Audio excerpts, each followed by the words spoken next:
Chapter 1027. She City, Drunken Immortal Restaurant. Shopkeeper Lu, you don't know?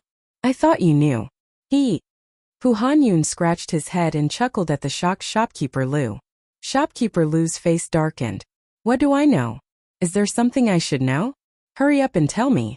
Old Hu you? Shopkeeper Lu was about to ask when a few more villagers came in. Some were from the Han village, some were from Plum village, and some were unfamiliar to him. Shopkeeper Lu, do you want bean sprouts? I have more than 25 kilograms here. They're fresh. I have 70 kilograms here. Shopkeeper Lu, do you want some? While listening to the villagers shouting and yelling, Shopkeeper Lu seemed to have understood something. He looked at Old Hu and asked uncertainly, Old Hu, did young master teach you all the methods of growing bean sprouts? At this point, it seemed that this was the only reasonable explanation. Old Hu nodded and said, Yes. Young master told young madam to teach us the method of growing bean sprouts 4 days ago. After the villagers bought the beans, they didn't go anywhere and just stayed at home to grow bean sprouts. As soon as the bean sprouts grew, we sent them to you. No matter what, we're young master's villagers, so we have to prioritize the needs of Drunken Immortal Restaurant and Yanhuang College. Shopkeeper Lu suddenly understood. No wonder Li Zixuan was so calm when he looked for him yesterday, as if he had a card up his sleeve. Good. This old man was worried about where to buy bean sprouts. Old Hu, you guys come in. Drunken Immortal Restaurant wants all these bean sprouts. Shopkeeper Lu stroked his beard and laughed. Old Hu and the others picked all the bean sprouts and brought them in. These villagers knew how to repay kindness. They knew that Drunken Immortal Restaurant was the Li family's business, so they only sold the bean sprouts to Shopkeeper Lu for 25 copper coins per kilogram. Shopkeeper Lu felt bad about it and raised the price by 5 copper coins per kilogram. According to their original plan, they only sold the bean sprouts for 20 copper coins per kilogram. Hey, Old Hu, Marquis really treats us well. Just by selling this batch of bean sprouts, I'll be able to make at least half a year's worth of money. On the cement road back to the Han village, a villager from the Liujia village couldn't help but sigh to Old Hu. Old Lu. Of course, young master treats his family's farmers well. After you've been with young master for a long time, you'll naturally know how good young master is. Old Hu smiled faintly.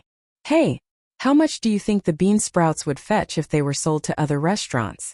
Someone in the crowd said this, and the atmosphere suddenly became heavy. Hu Hanyun's expression changed. He stopped in his tracks. Seeing that there was no one else around, he said with a sullen face, A person must have a conscience. I, Old Hu, had only moved to the Han family manor over 20 years ago. Previously, I had experienced who knows how many main families in other places. But which main family didn't King think about how to suck everyone's blood? I, Old Hu, dare to say that there isn't a main family that treats us as sincerely as young master. You may not know how valuable this method of growing bean sprouts is, but I heard 2 days ago that the Chui family offered 3,000 strings of cash to buy this secret recipe. But what about young master? Young master didn't ask us for a single copper coin and directly taught us this method. Now that we've distributed the bean sprouts, other restaurants may indeed buy them at a higher price. But Marquis treats us like this, yet you want to sell the bean sprouts to others just to earn a few copper coins. Don't you feel guilty? I, Hu Hanyun, will put the ugly words out here today. If any of these 8 villages dare to sell bean sprouts to other restaurants without permission, I, Old Hu, will be the first to go to their house and break their legs. Whether you report it to the authorities or ask someone to take revenge, I'll accept it. But if this kind of situation happens again in the future, I'll definitely beat you up. Unless the Drunken Immortal House and Yanhuang College get enough bean sprouts, then we can sell them to other restaurants. But the price can't be lower than what we sell to the Drunken Immortal House. Old Hu's words were powerful and resonating. The dozen or so villagers in front of him all became serious after hearing this. Second Master Lu stepped forward and fiercely hammered Old Hu's chest. Then he shouted to the crowd. What little Hu said is correct. There are some things that young master doesn't care about and he won't tell us. But since we've received young master's kindness, we can't disappoint young master. I, Lu Wanshan, will definitely not allow anyone to go back on their word.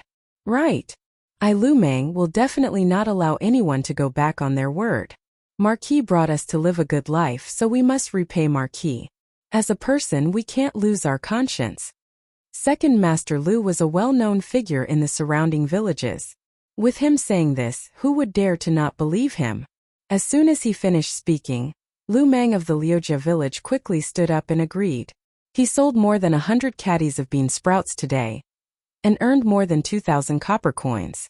After deducting the cost of buying soybeans, his net profit was more than 2 strings of coins. When Li Zishuan encouraged the villagers to build greenhouses, he couldn't afford to build greenhouses. Now, he didn't expect that just selling bean sprouts once would be enough for him to build 3 or 4 greenhouses. Happiness came too quickly. He was planning to first return the 500 copper coins he borrowed from Li Zishuan and then build 2 greenhouses. Next year, he would definitely have enough money to send his children to school. Therefore, he had now become one of Li Zishuan's staunchest supporters. Old Hu and Second Master Lu are right. In the future, our bean sprouts must be sold to the Drunken Immortal House and Yanhuang College first. I agree. This is a must. The rest of the villagers followed behind Lu Mang and voiced their agreement. Second Master Lu nodded his head in satisfaction and said, "Also, all of you, when you go back, keep your mouths shut. Also, keep your wives' mouths shut." Although the young master didn't tell us to keep it a secret, the less people from the other villages know about the bean sprouts, the more money we can earn. If everyone knows about it, the bean sprouts will definitely be sold at a cheaper price. Old Hu agreed and said, "Yes, keep your mouth shut just like the greenhouses. No matter who comes to the village, don't let them see it. Also, don't mention this to the other villages. If you do, you'll be destroying everyone's rice bowls." That's right. Whoever says it will feel bad for all of us. Yes, we must keep it a secret.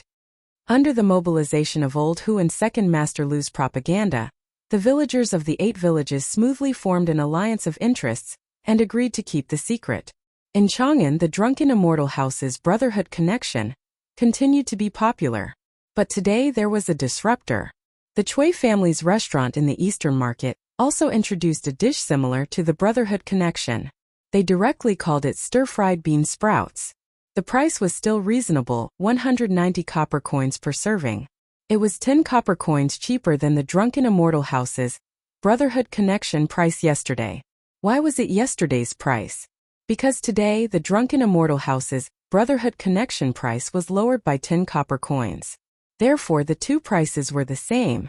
It wasn't that the Chui family didn't want to lower the price, but the price they paid for the secret recipe was too high.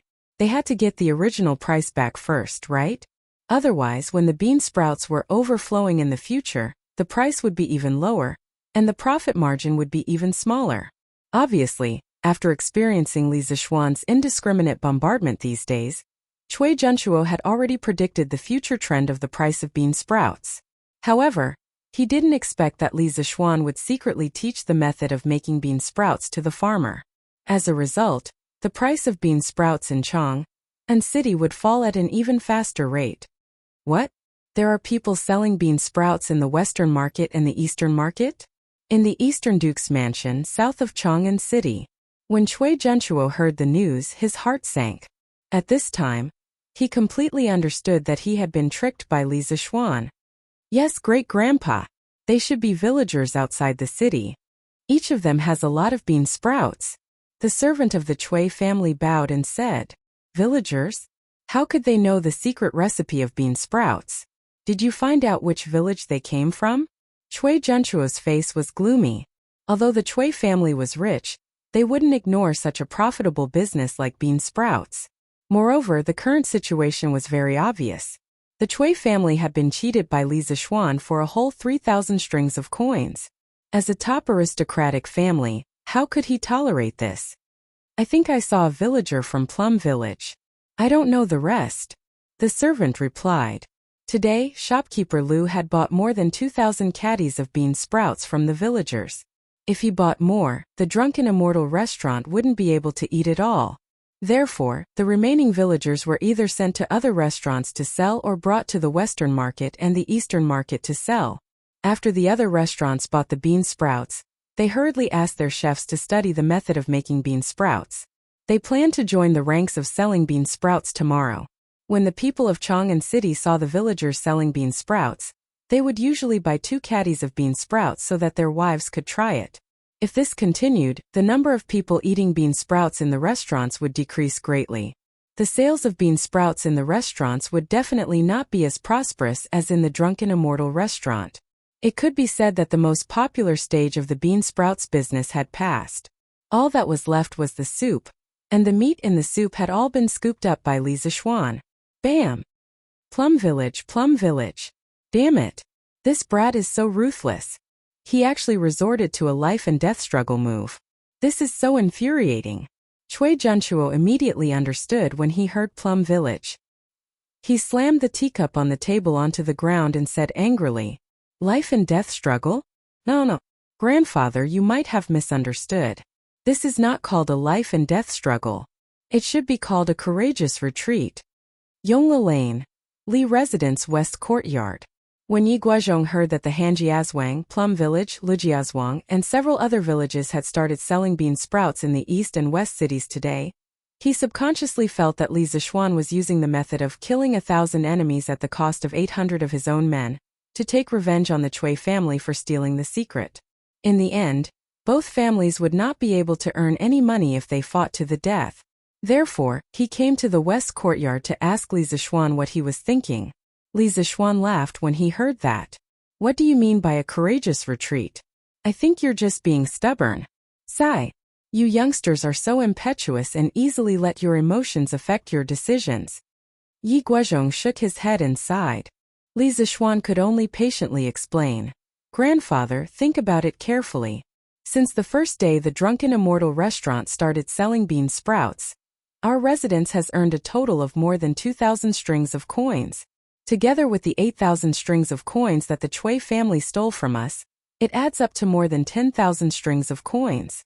The little bean sprouts brought in more than 10,000 strings of coins in less than 10 days. Grandfather, do you really think it's a loss? Previously, I've already said that even if the servants in the residence did not leak the secret recipe, the people outside would definitely be able to figure out the method to grow bean sprouts in 1 or 2 months. At that time, we might not even be able to earn 10,000 strings of coins.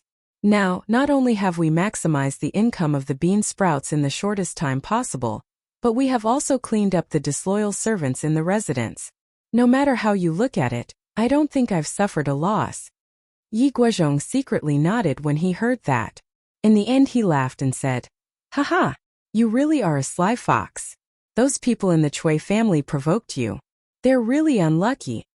After saying that, he smiled comfortably and turned around to leave. At the gate of the courtyard, Father Li suddenly understood. He patted his chest and quickly left before Yi Guozhong came over. He had also heard the news and wanted to come over to ask his son what he was thinking. However, when he walked to the gate of the courtyard, he found that Yi Guozhong was also there. He stopped and stood at the gate of the courtyard to eavesdrop. Although Yi Guozhong was usually kind to Li Zishuan, that was because of the generational gap effect. Grandfathers usually doted on their grandsons, but for his son-in-law it was already good enough that he didn't reprimand him. This stinking brat. He likes to hide things from his old man now, causing this old man to worry for nothing, Li Jingma muttered. Although there was a reprimand in his words, why did his tone sound like he was happy that his son had become more mature? Whether it was a life and death struggle or a courageous retreat, it was just a small business worth a few tens of thousands of strings of cash. Li Zishuan didn't take it to heart. He had always been concerned about how his technology tree was growing. In the afternoon, Li Zishuan left Chang'an and went to Chi Chugu workshop in Mei Village. The first thing he saw was a bustling scene. There were people coming and going in the workshop, and the west side of the courtyard had already been set up. There were many pipes on the ground, and in the middle of the pipes there was a prototype of a furnace. Faubert was gesturing with a group of blacksmiths about something. Li Zishuan stood a distance away and did not disturb them. After a while, Faubert finished talking to the blacksmiths and walked towards Li Zishuan. "Young master, you are here?" "Yes. Faubert, the progress is not bad. I estimate that in less than a month the ironworks will be able to start smelting iron, right?" Li Zishuan looked around and said with satisfaction, "Haha, almost there.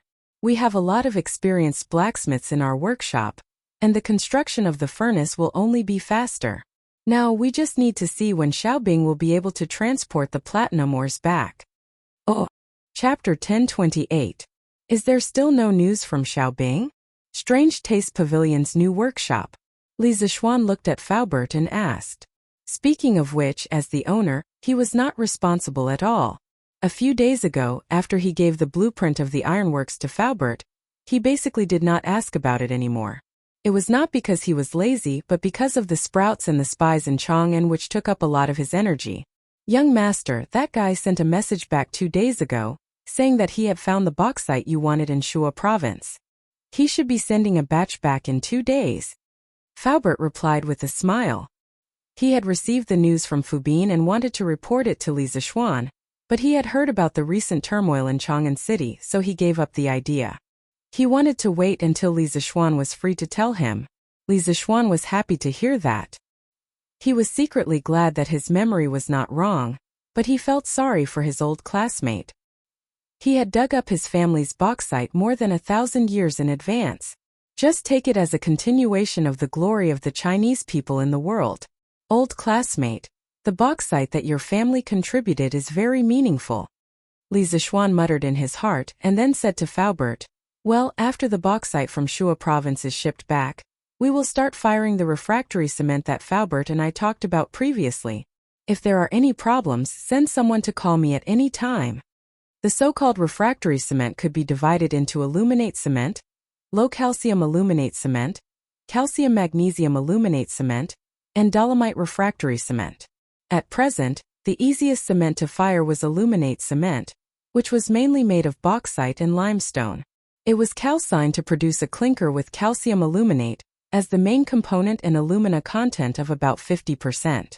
After that, it was ground into a hydraulic cementitious material, which was called refractory cement. The refractory temperature of refractory cement was generally more than 1,580 degrees Celsius, so in modern society, refractory cement was often used as the lining of some high-temperature kilns and some high-temperature projects that were eroded by the atmosphere and rain for a long time. Faubert nodded and replied, no problem. When he had asked Li Zixuan for the blueprint, Li Zixuan had already told him the formula and production method of refractory cement. The workshop was no longer the same as before, and had accumulated a lot of technology, so Faubert felt that it should not be difficult to fire refractory cement. Li Zixuan took out 2 blueprints from his arms and handed them to Faubert. He said, Faubert, I want to make 2 things recently. One is a furnace and the other is a mold. The structure is not very complicated. You can just ask the craftsman to help me make 2 of them. Faubert took them suspiciously and roughly glanced at them. He roughly understood what Li Zixuan wanted to make. He couldn't help but ask, young master, this furnace is very delicate, especially the ventilation performance of this thing. It's better than the furnaces we use now. But this mold, if you use this mold to make something, won't it be like a hornet's nest with holes everywhere? What do you want to use it for, young master? Li Zixuan smiled and said, Faubert, what do you think of using it to shape coal powder? The coal mold that he provided to Faubert was the kind of modern handmade honeycomb coal mold that was used for pressing connecting rods. Many children in the city might not have seen this kind of thing before, but Li Zixuan in his previous life had not only seen it but also used it. When he was young, his family was poor. His father tried all kinds of ways to earn money in order to provide for him and his sisters to go to school. There was no need to talk about the way to earn money. Other ways included fishing, selling dried fish, helping others build houses, and even going to the streets to sell his art when he was not in the fields. When he was 6 years old, his father bought 2 trucks of raw coal from somewhere. It was the kind of coal that was the size of a football. It was probably just dug out from a coal mine. After that, his family began to rely on making honeycomb coal to earn money. At that time, he was still quite sensible. Every day after school, he would help his parents make honeycomb coal. The children in the countryside were not so delicate. Those handmade honeycomb coal molds were almost as tall as him. But at that time, he also knew that his family was poor. If he did not work, he might not even be able to go to school. So even though his hands were blistered, he continued to work. Later, after making honeycomb coal for 2 years, His family did not continue to do it. Because the efficiency of manual labor was too low, they did not earn much money. But it was also because of that experience that Li Zixuan was very familiar with the honeycomb coal mold. He could even draw it with his eyes closed. To put it simply, it was a bit similar to a syringe without a needle. Ground coal mixed with yellow mud was stuffed into the mold, compacted, and then pushed out by the piston and dried to form the mold. The only difference was that the piston at the end of the honeycomb coal mold's pushrod was very different from the piston of a syringe. The piston was made up of two parts. One part was about 12 iron pillars of equal diameter and height. The other part was an iron plate with the same number, diameter, and distribution as the iron pillars. The iron plate with holes was embedded in the iron pillars, and the pushrod was connected to the iron plate. In this way, when the slime was stuffed into the mold, it would cause the iron plate to move up with the connecting rod. And because of the existence of the circular iron pillars, there would be holes in the slime. Finally, when the connecting rod pushed out the slime in the mold, the honeycomb-shaped coal would be obtained. The principle was very simple. Faubert was considered an expert in engineering. When he heard this, he frowned and thought for a while. Finally, he shook his head and said, "I understand. Young master wants to make the shape of the coal into a honeycomb shape, so that the coal can burn more easily. This is indeed a very good idea. But has young master ever thought that even if the coal is ground into coal powder, there is no adhesion between them? It is very difficult to stick together." Li Zixuan gave a thumbs up and praised, "Faubert has good eyesight. Haha, this coal powder is indeed as you said, there is no adhesion. But we can add something sticky to it to make it stick together. In this way we can create honeycomb-shaped coal.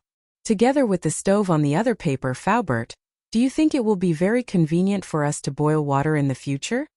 Faubert couldn't help but be startled. He finally understood that the two drawings that Li Zixuan gave him were actually used together. He thought for a while, and after a while he said with a face full of admiration, "Young master is really a genius. This kind of wonderful idea, even if I were 40 years younger, I am afraid I would not be able to come up with it." Chapter 1029. Actually, if Fubin had not discovered the coal mine in Yifang County, Li Zixuan would not have thought of making honeycomb briquettes. At the very least, he would not have done it in the short term. But now that he had a big coal mine, he could not just take the coal from the coal and not use the coal inside, right? That would be a waste. The coal content in the coal mine was the majority, and the coal that could be directly used for combustion was relatively small. Following the principle that waste was a great crime, Li Zixuan decided to create the modern coal furnace with a furnace and honeycomb briquettes. In the modern era, on October 1, 1950, Guowendi's Household Industry Society was established to produce the new fuel developed by Guowendi honeycomb briquettes. In 1956, during the socialist transformation of capitalism, Guowendi's Big Briquettes Processing Industry Society changed from a private operation to a state-owned enterprise. Honeycomb briquettes became popular throughout the country. According to the records of that year, burning normal coal needed to be shaved and added a few times a day. But burning honeycomb briquettes did not need to be lit every day, nor did it need to be heated and shaved. Thus, the annoying phenomenon of black smoke and flying ashes was completely eliminated. A family of 5 or 6 people burned normal coal every month, but burning honeycomb briquettes only required about 200 kilograms, and it also saved the wood used to guide the coal. The result of promoting honeycomb briquettes in the capital in the first half of 1958 was that the city and the suburbs did not have complete statistics. They saved about 7,000 tons of firewood and 70,000 tons of coal. Thus, in terms of saving resources, Li Zixuan felt that it was necessary to make honeycomb briquettes. Although the consumption of mineral resources in this era was far less than in the modern era, it was better to save as much as possible. He had to leave some resources for the future generations, right? Actually, the main reason was that Li Zixuan still missed his parents and family in his previous life. He did not want his family to have no resources after 1,000 years. Li Zixuan planned to use the raw coal from the coal mine to make honeycomb briquettes, and also to use a portion of the coal to make coke. The so-called coking of raw coal refers to the process of heating coking coal to about 1,000 degrees Celsius, high-temperature dry distillation, under isolated air conditions. Through thermal decomposition and coking, it produces coke, coke oven gas and other coking chemical products. In terms of craftsmanship, it was not difficult. The burnt coal could be used as a reducing agent to smelt iron. Faubert, you must be joking. Since that's the case, I won't delay your work any longer. The furnace and molds aren't that urgent. Let's focus on the ironworks first. Hearing Faubert's praise, Li Zixuan did not feel proud. Instead, he felt a little sad. Perhaps it was because he thought of his parents in his previous life. All right then. Actually, these two things aren't complicated. I'll get someone to make a few for you later. Faubert nodded. Li Zixuan didn't say anything else. He cupped his hands at Faubert and left the western courtyard. Sister Wire, did you encounter any difficulties when you were making the telescope? Yes. Of course he did. For example, that idiot little Ning. He's so clumsy every time. He broke a few of my lenses. Ugh. Yamacho, you're here? Li Zixuan originally planned to sit in the workshop's office for a while, but he didn't expect to meet little Yu and Mo Lingwei in the hall on the first floor. Listening to their conversation, it seemed that there was something else going on. When Mo Lingwei saw him coming, she quickly stopped talking and greeted him. Sir. Little Yu had a booklet on her lap and a pencil in her hand. When she heard Mo Lingwei say that Li Zixuan was coming, she put the booklet on the chair and stood up to greet him. Yes. What are you guys doing? Li Zixuan responded and asked with a smile. Mo Lingwei turned to look at little Yu and replied, Yamacho, I heard that there was a big movement at the workshop recently. I was curious, so I came to take a look. It's okay if I can't help, but it's even better if I can help. I didn't expect to meet little Yu, so we chatted for a while. Li Zixuan couldn't help but ask, what? The Mahists also have research on iron smelting? He knew that the Mahists were good at building mechanisms, but he didn't know that the Mahists had research on iron smelting. Mo Lingwei said proudly, of course. There are many records of iron smelting in the Mahists' ancient books. I even gave a lot of suggestions to improve the blast furnace that Faubert is building now. China had mastered the technology of smelting iron and steel from iron during the Spring and Autumn Warring States period. It was as easy as drinking water for the Mahists. Not only were they good at smelting iron, but the Mahists were also good at forging swords. The Mahists' master's personal sword, the Ink Snow Sword, was extremely famous in China's history. So no matter what, it was impossible for the Mahists not to be proficient in the art of smelting iron. Then I have to thank Ink Girl. Li Zixuan saw that Mo Lingwei was serious, so he smiled and said politely. Mo Lingwei waved her hand and said, Yamacho, you don't have to be so polite. Now that I'm a member of the academy, it's only right for me to do something for the workshop. Li Zixuan smiled and looked at Li Yu. Without waiting for him to ask, Li Yu took the initiative and said, Yamacho, a few days ago I heard that Sister Wei became a professor at Yanhuang College. I met her today, so I wanted to write about her in the newspaper. It's a good thing for us girls. Just now I was asking Sister Wei about the details of how she made the telescope. Li Zixuan was stunned and thought that little Yu's thinking was quite modern. Wasn't what she was doing now equivalent to the reporters in modern times interviewing famous people and then using the content of the interview as news? This little girl really had the talent to be a reporter. She was self-taught. Haha, I see. Then you guys continue to chat. But little you have to be careful when you write the news. The production of the telescope is a secret of the college and the imperial court. Any technical things can't be mentioned in the newspaper. Otherwise, there will be big trouble. Li Zixuan didn't object to little Yu, or setting Mo Lingwei as a role model for Tang Empire's women. But in terms of principles, he had to make it clear to Li Yu in advance. This was because the technology of the telescope was too important. If it fell into the hands of an enemy country, who knew how much trouble it would bring to Tang Empire? I understand, sir. When the time comes, I'll write the news and show it to you again. Little Yu still knew the importance of the matter. She immediately replied solemnly. Okay. Li Zixuan nodded and looked at Mo Lingwei and said, Ink Girl, many of the things you know are related to Tang Empire's interests. So in the future, you have to be careful with your words and actions. Don't casually reveal things that you shouldn't reveal to others. Mo Lingwei stuck out her tongue and said, I know Yamacho. I don't usually go out of the college, so I won't reveal any secrets. That's the best. You guys continue chatting, I'll go up first. Chapter 1030. The next day, Datong Daily's headline attracted everyone's attention. How did a strong career woman become Professor Mo Lingwei of Yanhuang College? Whoa! Since when did Yanhuang College have a female professor? Professor? What's a professor? TSK. Wang Anfu, if you don't go to the Fengyue brothel more often, you won't be like this now. You don't even know about a professor of Yanhuang College. Haha. That's right. This brat usually spends all his energy on prostitutes. If you have something to say, just say it. Stop talking nonsense. Tisk. Let me put it this way.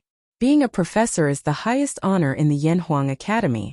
Those who obtain the title of professor will receive the best treatment in the academy. Needless to say, the generous salary will not be a problem. In addition to the salary, the professors of the academy will also receive an additional courtyard in the Cloud Mountain. That's really impressive. A villa on Mount Yunshan? Whoa, I saw it from afar before. It's really impressive. Speaking of which, being a professor gives you a villa on Mount Yunshan? That's really worth it. Should I give it a try another day? To hell with you. Don't insult the word professor with your ignorant and incompetent behavior. Ha ha ha. I just didn't expect that a woman could become a professor of Yanhuang College. That's really surprising. But it makes sense.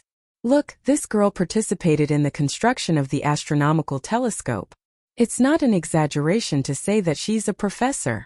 Astronomical telescope?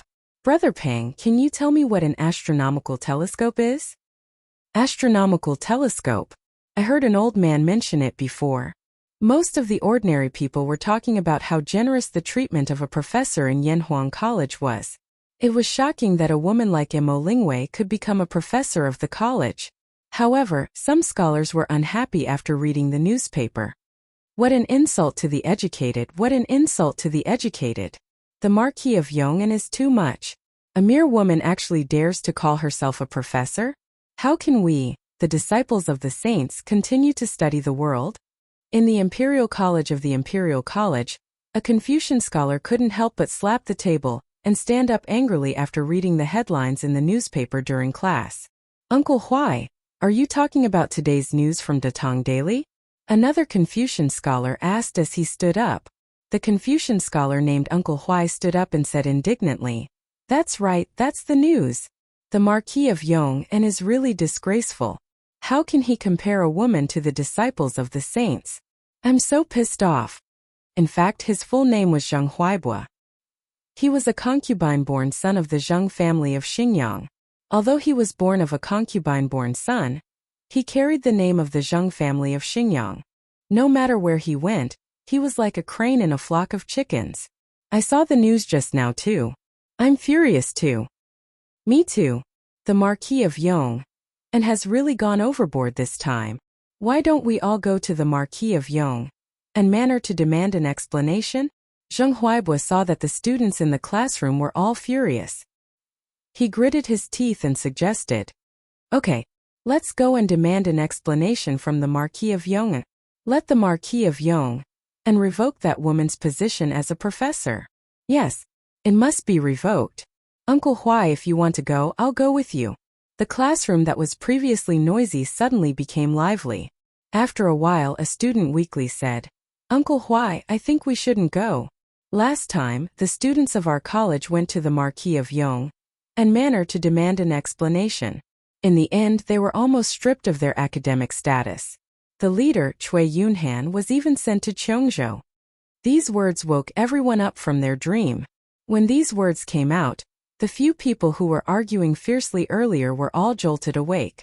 They immediately recalled that a few months ago when Li Zishuan officially mentioned on the newspaper that the Marquis of Yong'an Cui Yunhan brought a group of students to the Marquis of Yong'an and manner to cause trouble. In the end, they were wiped out in one fell swoop by the Imperial Guard sent by Li Zishuan. After that, Li Zishuan ignored the pleas of the Cui family's old grandfather and actually sent Cui Yunhan to Cheongzhou. This was a real lesson learned from the mistakes of the past. Furthermore, from the previous incident, It could be seen that Li Zixuan's current imperial favor was very high. It wasn't something that ordinary people could shake. Scholars like them who didn't have any scholarly achievements were even worse. Qi Chang's words are reasonable. This matter needs to be discussed at length. We can't just go rashly. After a while, someone betrayed. This was the traditional Confucian students. They advocated a gentleman does not stand under a collapsing wall. Once they discovered that there might be danger ahead, they would usually run faster than anyone else. Yes, Uncle Huai, this matter needs to be discussed at length. Otherwise, the gains won't make up for the losses. Why don't we go find Professor Cui? He has the right to write a letter to advise against it. Let's ask him to help us advise His Majesty on this matter. Zheng Huaibua despised his stupid teammates in his heart. After hearing this sentence, he couldn't help but nod and say, "Okay. Professor Cui is an upright person who abhors evil. Let's go find him together. He definitely won't sit by and do nothing." Speaking of Cui Shanyu, this fellow was actually quite miserable. Previously, he had joined forces with the 7 great professors of the Imperial College to impeach Li Zixuan. Although he had forced Li Zixuan out of the Imperial College in the end, he didn't get any good results. Not only did he fail to run for the position of the Imperial College's secretary, but he was also called by Li Er in the Imperial Edict as a teacher who only knew how to fight for power and profit. As a result, his political career in the Imperial College had basically come to an end. In the following period of time, Cui Shanyu kept a low profile. It was likely that he didn't expect that while he was peacefully sitting at home, someone would deliver the opportunity for revenge to him. Wow! This ink girl is so amazing. Despite being a girl, she can actually achieve her current status. She is truly too amazing. The scholars were indignant that Mo Lingwei had ridden on their heads. The women of Chang, and were looking up to Mo Lingwei's glorious achievements, and sighing that a woman could actually not lose to a man. Within the Changle Palace, after Princess Changle saw the news in the newspaper, she let out a similar sigh. According to Brother Qin Ke, the ink girl is from the Mo family, and is proficient in arithmetic and construction. It is only natural that she can achieve such accomplishments. If only Changle had the same intelligence as the ink girl. Sitting alone by the window, Changle gazed at the ginkgo leaves drifting in the wind. She couldn't help but sigh. Everyone envies me, the princess of the Great Tang.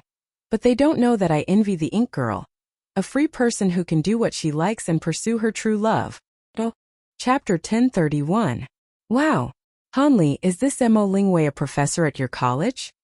South of Chang'an City, and Lu House Lin family's backyard. Today was Yanhuang College's Saturday, so Iron Egg came to tutor Lin Hao. After Han Lijing went to Hudong Road, Iron Egg couldn't live alone in the Han village, so he was now living in Chang'an City's Li Mansion. Although his sister, Han Yushi, reprimanded him for the results of the monthly test, he still came to the Lin family to fulfill his promise. Lin Hao took the opportunity to read today's Tang Daily, while he was squatting in the latrine. His eyeballs almost popped out of their sockets when he saw what it was. He quickly wiped his butt and limped out of the latrine. Then he walked to Iron Egg's side, widened his eyes, pointed at the newspaper and exclaimed. Iron Egg frowned and said unhappily, "She's a professor at our college. Young Master Lin, please don't call her by her name." Respect for teachers was a rule that every student of Yanhuang College must abide by.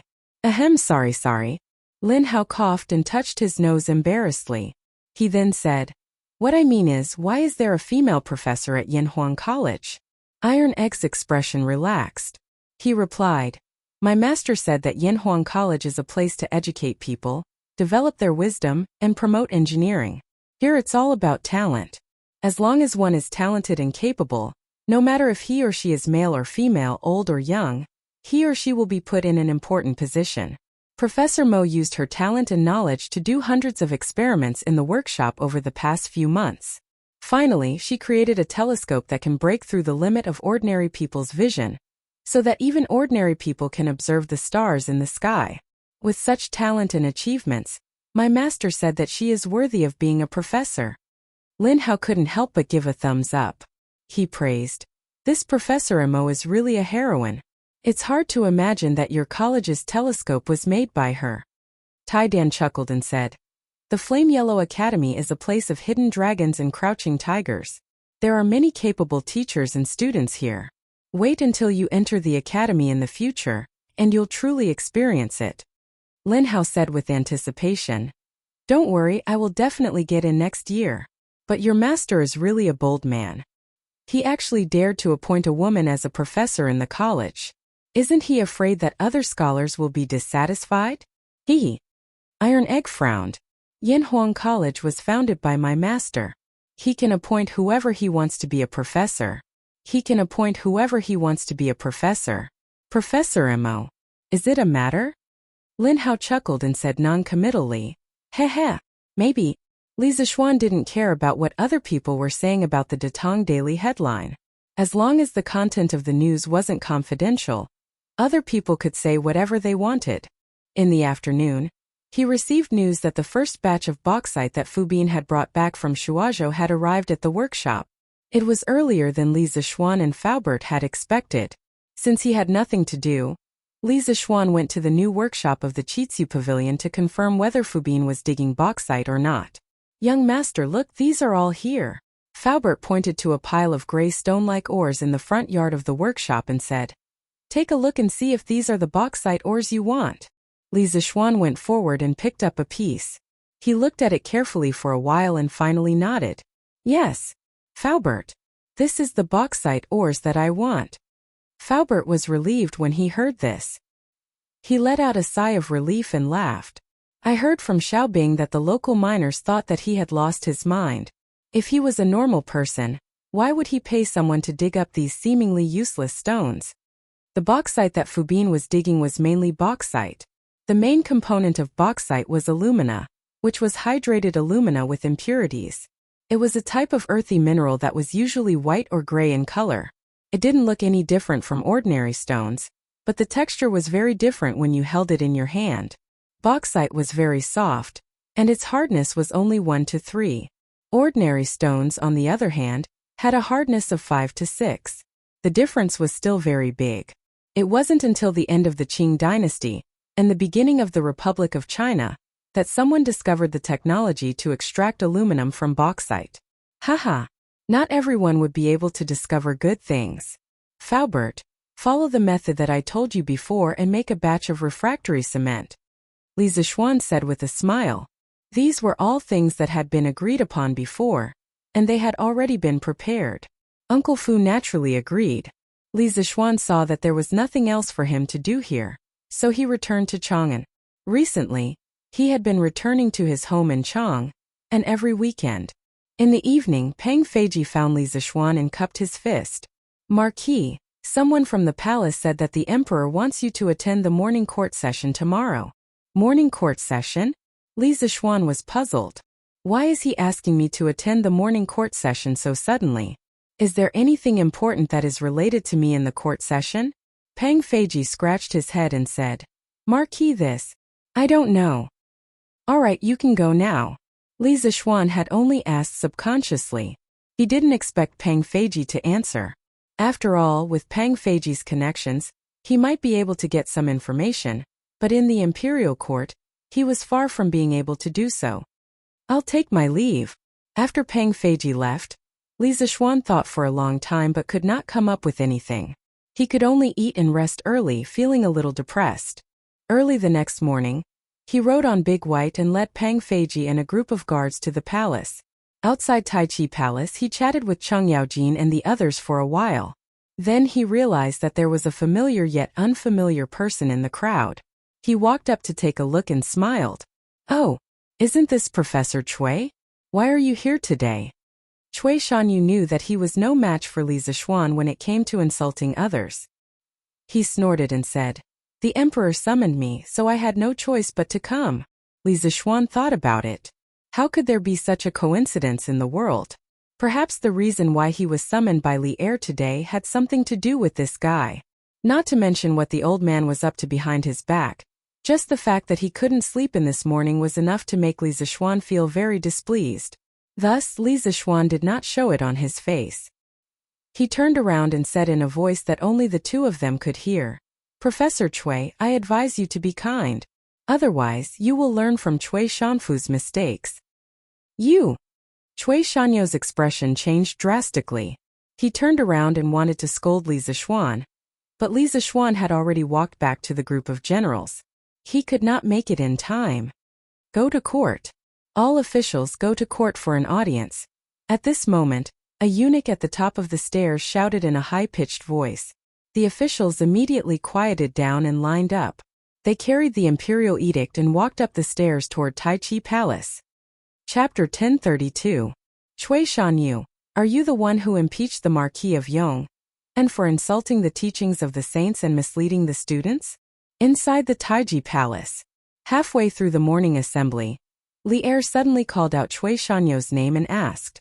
Cui Shanyu was still thinking about the words Li Zixuan said outside the Taiji Palace to persuade him to be kind. When he heard Li Er call out to him, he was startled at first, then quickly went forward and bowed. Your Majesty, it's not that I want to impeach, but that I represent the thousands of disciples of the saints to seek an explanation from the Marquis of Yong'an. Li Zixuan, who was resting on the coiling dragon pillar in the main hall, was shocked at this moment.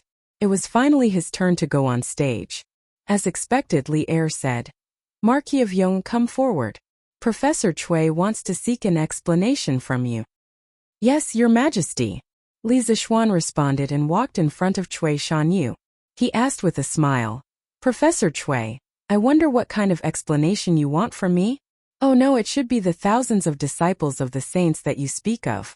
What kind of explanation do you want from me? Cui Shanyu swallowed his saliva and mustered his courage. The saints have taught us that the heavenly sovereign is inferior to the earth, the universe is fixed, the inferiority is superior to the inferiority, the position of nobility and inferiority is determined, the way of heaven becomes a man, the way of earth becomes a woman. The universe knows the beginning, the Kuan creates things. But today the Marquis of Yong, and allows a woman to steal a professor of Yanhuang College. Isn't this an insult to the teachings of the saints, a disgrace to the culture, and misleading the students? The heavenly sovereign is inferior to the earth, the universe is fixed. From the Book of Changes, Li Zixuan frowned, because he was not used to Cui Shanyu's previous words. Fortunately, he inherited the memories of 2 lifetimes. After pondering for a while, he finally understood that this old fellow wanted to use the mouth of Confucius to convey the idea of men being superior to women. You are indeed like your mother playing me? After hearing so much classical Chinese, Li Zixuan subconsciously wanted to recite a sentence of his own, but Cui Shanyu was dumbfounded when he heard it. Li Zixuan realized that something was wrong and quickly changed his words. Yanhuang College has always chosen people based on their ability. If Professor Cui is not satisfied with my appointment, you can compete with Ink Girl in knowledge. Why should we bring this small matter to the court and delay His Majesty and the other officials from dealing with the world's affairs? In fact, when he said, You are indeed like your mother's play, he forcefully translated the modern "Are you *king kidding me?" into the classical version. It was normal for Cui Shanyu to be confused after hearing it. When Cui Shanyu heard that Li Zixuan wanted him to compete with Mo Lingwei, his face couldn't help but turn black. He said, Ridiculous. This old man is a doctor of the Imperial College. How can I compete with a woman? Marquis Yong'an, don't try to change the topic.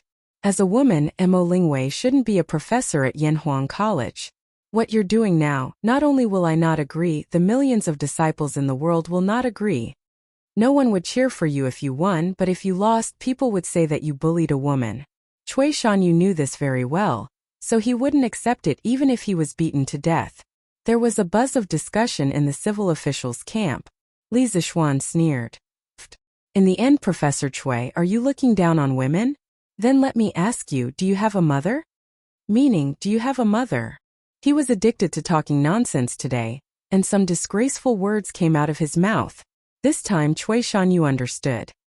He said angrily, Of course I do. Marquis Yong'an, please show some respect. Li Zixuan pursed his lips and said, Respect? When was I disrespectful? You, on the other hand, were disrespectful to your mother. Cui Shanyu was stunned, and then his expression changed. When have I ever been disrespectful to my mother? The ancient times emphasized filial piety.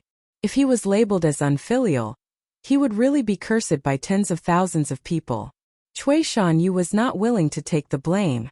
Li Zixuan replied. Ha! Professor Cui, you said so much just now. Didn't you want to tell me that men should be superior to women in this world? Isn't your mother a woman? You know the teachings of the saints better than me. If I remember correctly, the saints once said, a gentleman upholds the fundamentals, and the fundamentals are born from the Tao. A filial brother is the foundation of benevolence? Professor Cui, you just said that men are superior to women. Aren't you looking down on your mother? Are you also insulting the saints' knowledge?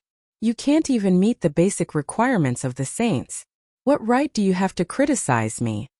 The principles of a gentleman come from the Analects of Confucius. The meaning of the whole sentence is, a gentleman focuses on the fundamental matters. Once the foundation is established, the principles of governing the country will be established. Filial piety to parents, respect to brothers, this is the foundation of being a man. Cui Shanyu's face turned pale. He knew that Li Zixuan was digging a hole for him again. But he couldn't find a strong argument to refute Li Zixuan in a short time. This was because he was at a disadvantage in terms of mental strength. In terms of mental agility, 10 of him couldn't compare to Li Zixuan, who had a strong mental strength. In the civil officials' camp, the officials who were whispering before couldn't help but frown after hearing Li Zixuan's argument. Fang Xianling secretly nodded. In this hall, he was one of the few officials who agreed with the idea of equality between men and women, because he and his wife were true love. Sophistry. Sophistry. Marquis Yong'an, don't slander me. I never said anything about men being superior to women. Cui Shanyu felt the burning pain on his face, but he still defended himself. Ha! You shouldn't admit it. Professor Cui, you're only this promising. Li Zixuan looked at Cui Shanyu with disdain and said, anyway, Yanhuang College teaches engineering. It's a matter of course to appoint all the excellent engineers to teach students. This is also an internal matter of Yanhuang College. Professor Cui, as an outsider, you don't seem to have the right to interfere, right? That's right. Little Xian is the Yamacho of Yanhuang College. Does he need to ask you for permission to appoint a professor? Cui Shanyu. I'm afraid you're interfering too much. Cheng Yaojin couldn't help but step forward and interrupt. The reason why the old man kept silent today was because he felt that with Li Zixuan's current fighting power, fighting Cui Shanyu would be a piece of cake. Now that he spoke up, he was just beating a drowning dog. Sophistry, Marcon, you're insulting. Enough. Everyone shut up.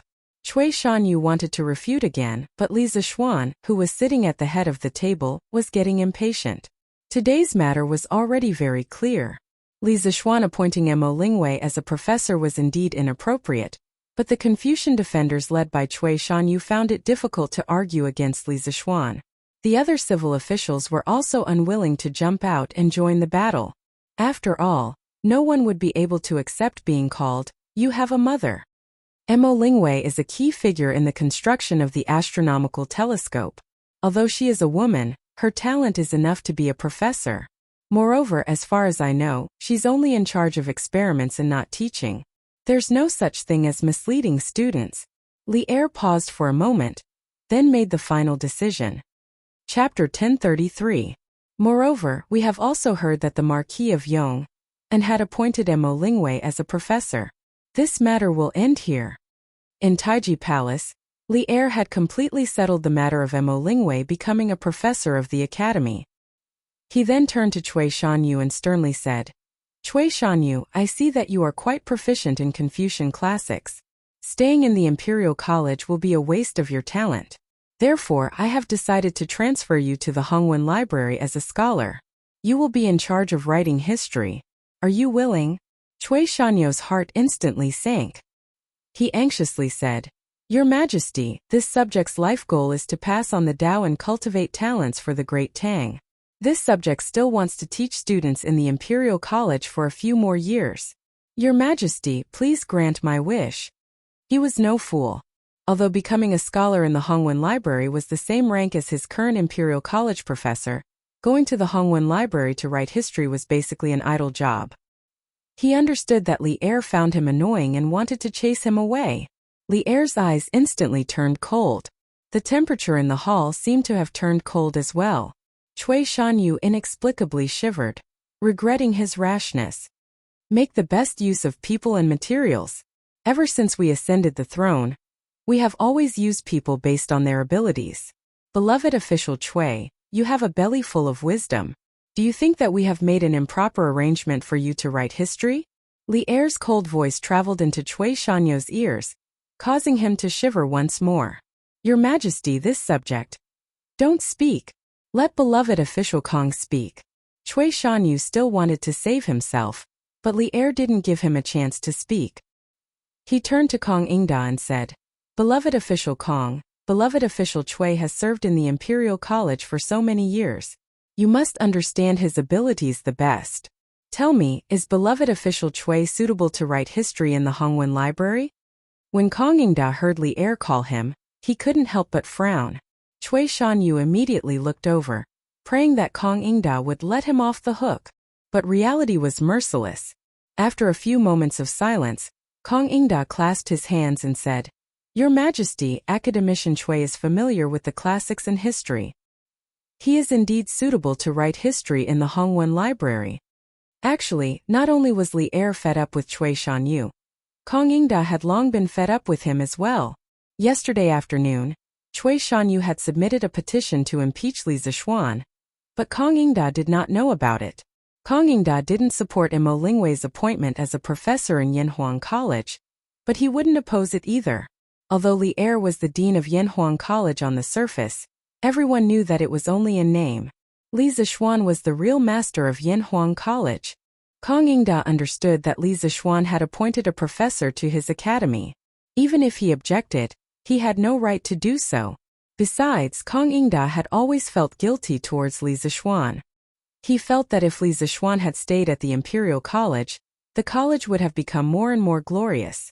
The reason Li Zishuan had left the Imperial College was because Cui Shanyu had contacted others to secretly impeach him.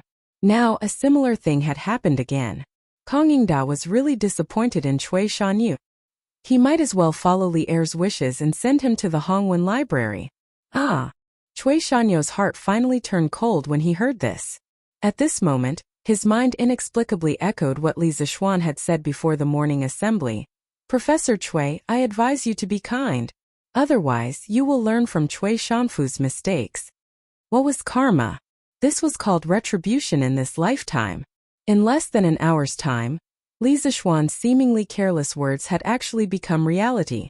Cui Shanyu really hated Zheng Huaibua and the other scholars who had urged him to impeach Li Zishuan. Minister Cui, are you willing to go to the Hongwen Library to study history now? Li Er nodded with satisfaction. If he could send Cui Shanfu to Lingnan, what could Cui Shanyu do? In any case, Li Er would definitely support the new study of engineering. If he did not take advantage of his strong control over the Tang Empire to let engineering take root, when his descendants ascended to the throne, engineering would be instantly strangled by Cui Shanyu and the other Confucian defenders. After this year of witnessing the power of engineering, Li Er believed that if the Tang Empire wanted to last forever, it could not be separated from engineering. This subject is willing. Thank you, Your Majesty. Cui Shanyu sighed as if he had accepted his fate. He bowed towards Li Er. At this point, he knew that there was no use in struggling. At this moment he seemed to have aged a few years, but his heart was even older. The rest of the ministers did not come forward to intercede for Cui Shanyu, including Wei Zheng, who had always liked to nitpick. First, Li Er's appointment was righteous and no one could find fault with it. Second, Wei Zheng and his wife's situation was similar to Fang Xianling and his wife's. He was also a person who respected and loved his wife. Cui Shanyu's previous remarks about men being superior to women made him feel a little uncomfortable. Official Cui is a righteous person and has worked hard for the country. He is truly a role model for all the officials. I will reward him with 10 bolts of brocade and 100,000 yuan. Li Zishuan thought to himself, at least you know what's good for you. But on the surface, he looked like a wise ruler treating his subjects kindly. Li Zishuan, who was standing below, curled his lips. Thank you, Your Majesty. Cui Shanyu stepped forward and bowed again. Then please report if you have any matters to discuss. If not, the court is dismissed. Li Er nodded and looked at the officials below. None of the officials spoke. Today they had seen Li Zishuan's current favor. They could not help but sigh at Cui Shanyo's overestimation of his abilities. Just based on Li Zishuan's position in Li Er's heart, as long as it was not a crime of treason, no one could overthrow him. Court is dismissed. Li Er stood up and waved his hand. This Marquis of Yong'an is truly different. Who would have thought that a 7-foot-tall man like him would speak up for a woman? Although some of his words were a little crude, they were not without reason. Haha. In the imperial harem, Empress Zhongsun was chatting with concubine Yang and concubine Yin. The topic of their conversation was the scene that happened in the court earlier. Concubine Yang, who usually did not smile, revealed a rare smile upon hearing this. Isn't that so? Since ancient times, scholars have always said that only women and villains are difficult to deal with. But today this great scholar, the Marquis of Yong'an, is actually speaking up for us women. How interesting. Concubine Yin pursed her lips and smiled faintly. Looking at the actions of the Marquis of Yong'an, and in this year, it does not seem like something those pedantic scholars would do. Especially his wedding at the end of June. Even now, many people were still talking about it. If you ask me, that girl from the Han family is also very fortunate to have married someone of her own. Who knows how many girls in Chang'an City are envious? Li Zishuan, who had just left the palace, was completely unaware that a small morning court session had turned him into the legendary friend of women. His position in the hearts of women had instantly risen by several levels. Oh! Chapter 1034. Xiao Xian, you are indeed like your mother. What do you mean by that? After leaving the imperial city, Chang Yaojin suddenly patted Li Zishuan's shoulder and asked. Li Zishuan was stunned. After a while he said helplessly, Ahem, Uncle Chang, that was just a joke. It doesn't mean anything. Chang Yaojin glared at him and said unyieldingly, Hey, don't try to play dumb with me. Although I don't know much about literature, I know that this sentence is definitely not as simple as what you said. Li Zishuan almost vomited blood. Uncle Chang, why do you have to ask this? He did not like to swear in front of his elders. Chang Yaojin chuckled and said, I just think that this sentence is quite easy to say. What's wrong with asking? Easy to say? If this old fellow learned it, he might even greet everyone he met with. You're just like your mother playing tricks on me. TSK, that would be a beautiful scene. Ahem. Uncle Chang, do you really want to hear it? Li Zishuan looked around and asked when he saw that there was no one around. Hey, of course. If you don't want to hear it, why would I waste so much effort to ask you? Actually, the meaning of this sentence is, are you *king kidding me? After Li Zishuan said that, he quickly slipped away. But Chang Yaojin was stunned on the spot. Chonyo, come here. After returning home, Chang Yaojin waved at Chang Chumo in the front yard. Chang Chumo ran over and asked, Dad, you called for me? Chang Yaojin made a sound of agreement. He clasped his hands behind his back and looked up at the sky with a profound expression. Just when Chang Chumo thought that his old man was going to instill some principles of life into him, Chang Yaojin finally turned his eyes to him and said, You really are like your mother playing me? Jie? Chang Chumo's face and heart were immediately in a state of confusion. Firstly, it was the first time he had seen his old man speak so eloquently. Secondly, he didn't understand what Chang Chumo meant at all. Sometimes being uncultured was really scary. You stinking brat, you've wasted your time in the academy. You can't even understand a single sentence. In the future, you're not allowed to go out and fool around during the holidays. Stay at home and study hard. Do you hear me? Chang Yaojin slapped Chang Chumo's head in exasperation. With a straight face, he ordered Chang Chumo to go back to his room. Oh! Chang Chumo rubbed the back of his head gloomily and replied, Sir, I'm sorry about yesterday's news. In the afternoon, Li Yu arrived at the Li mansion.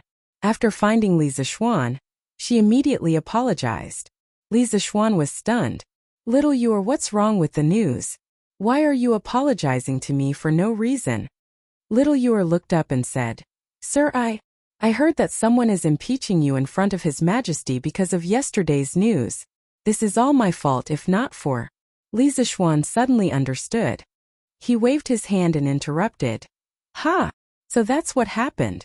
Little you don't have to blame yourself. What you did was right.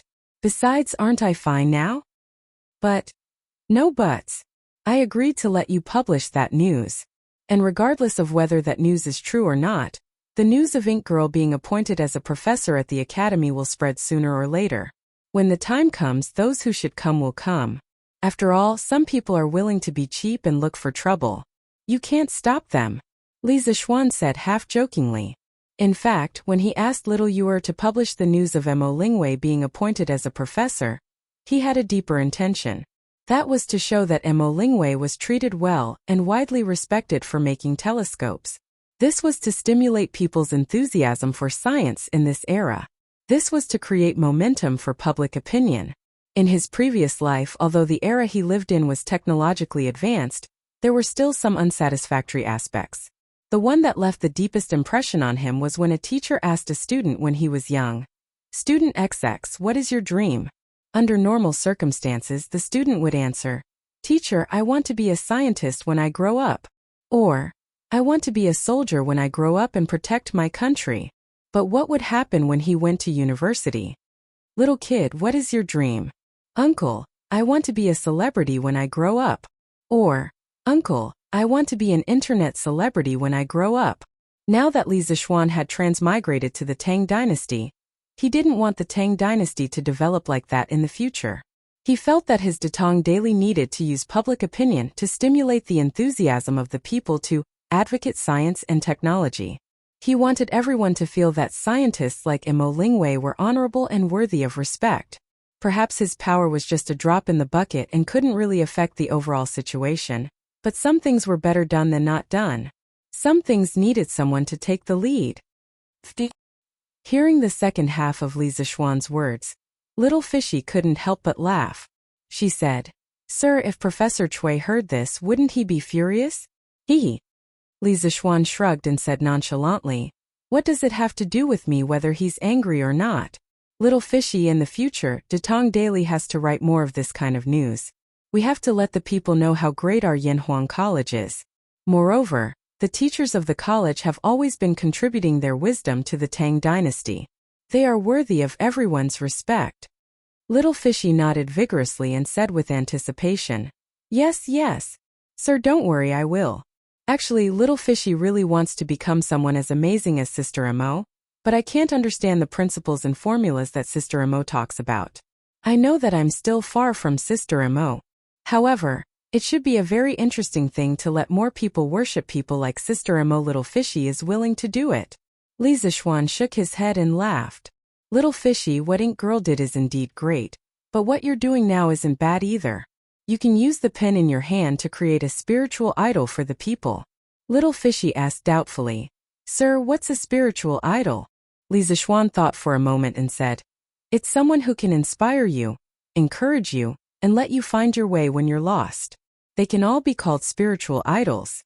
For example, the Ink Girl that you worship, Little Fishy, can be considered your spiritual idol."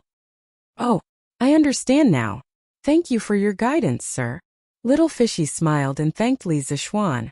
Then, as if she suddenly thought of something, she said, "Oh, by the way, sir, thank you for speaking up for Sister Mo in the imperial court. Perhaps you don't know, but now all the women in Chang and are saying good things about you." I'll take my leave first." Little Fishy playfully stuck out her tongue, then bid farewell and left, leaving behind a black-faced Li Zixuan.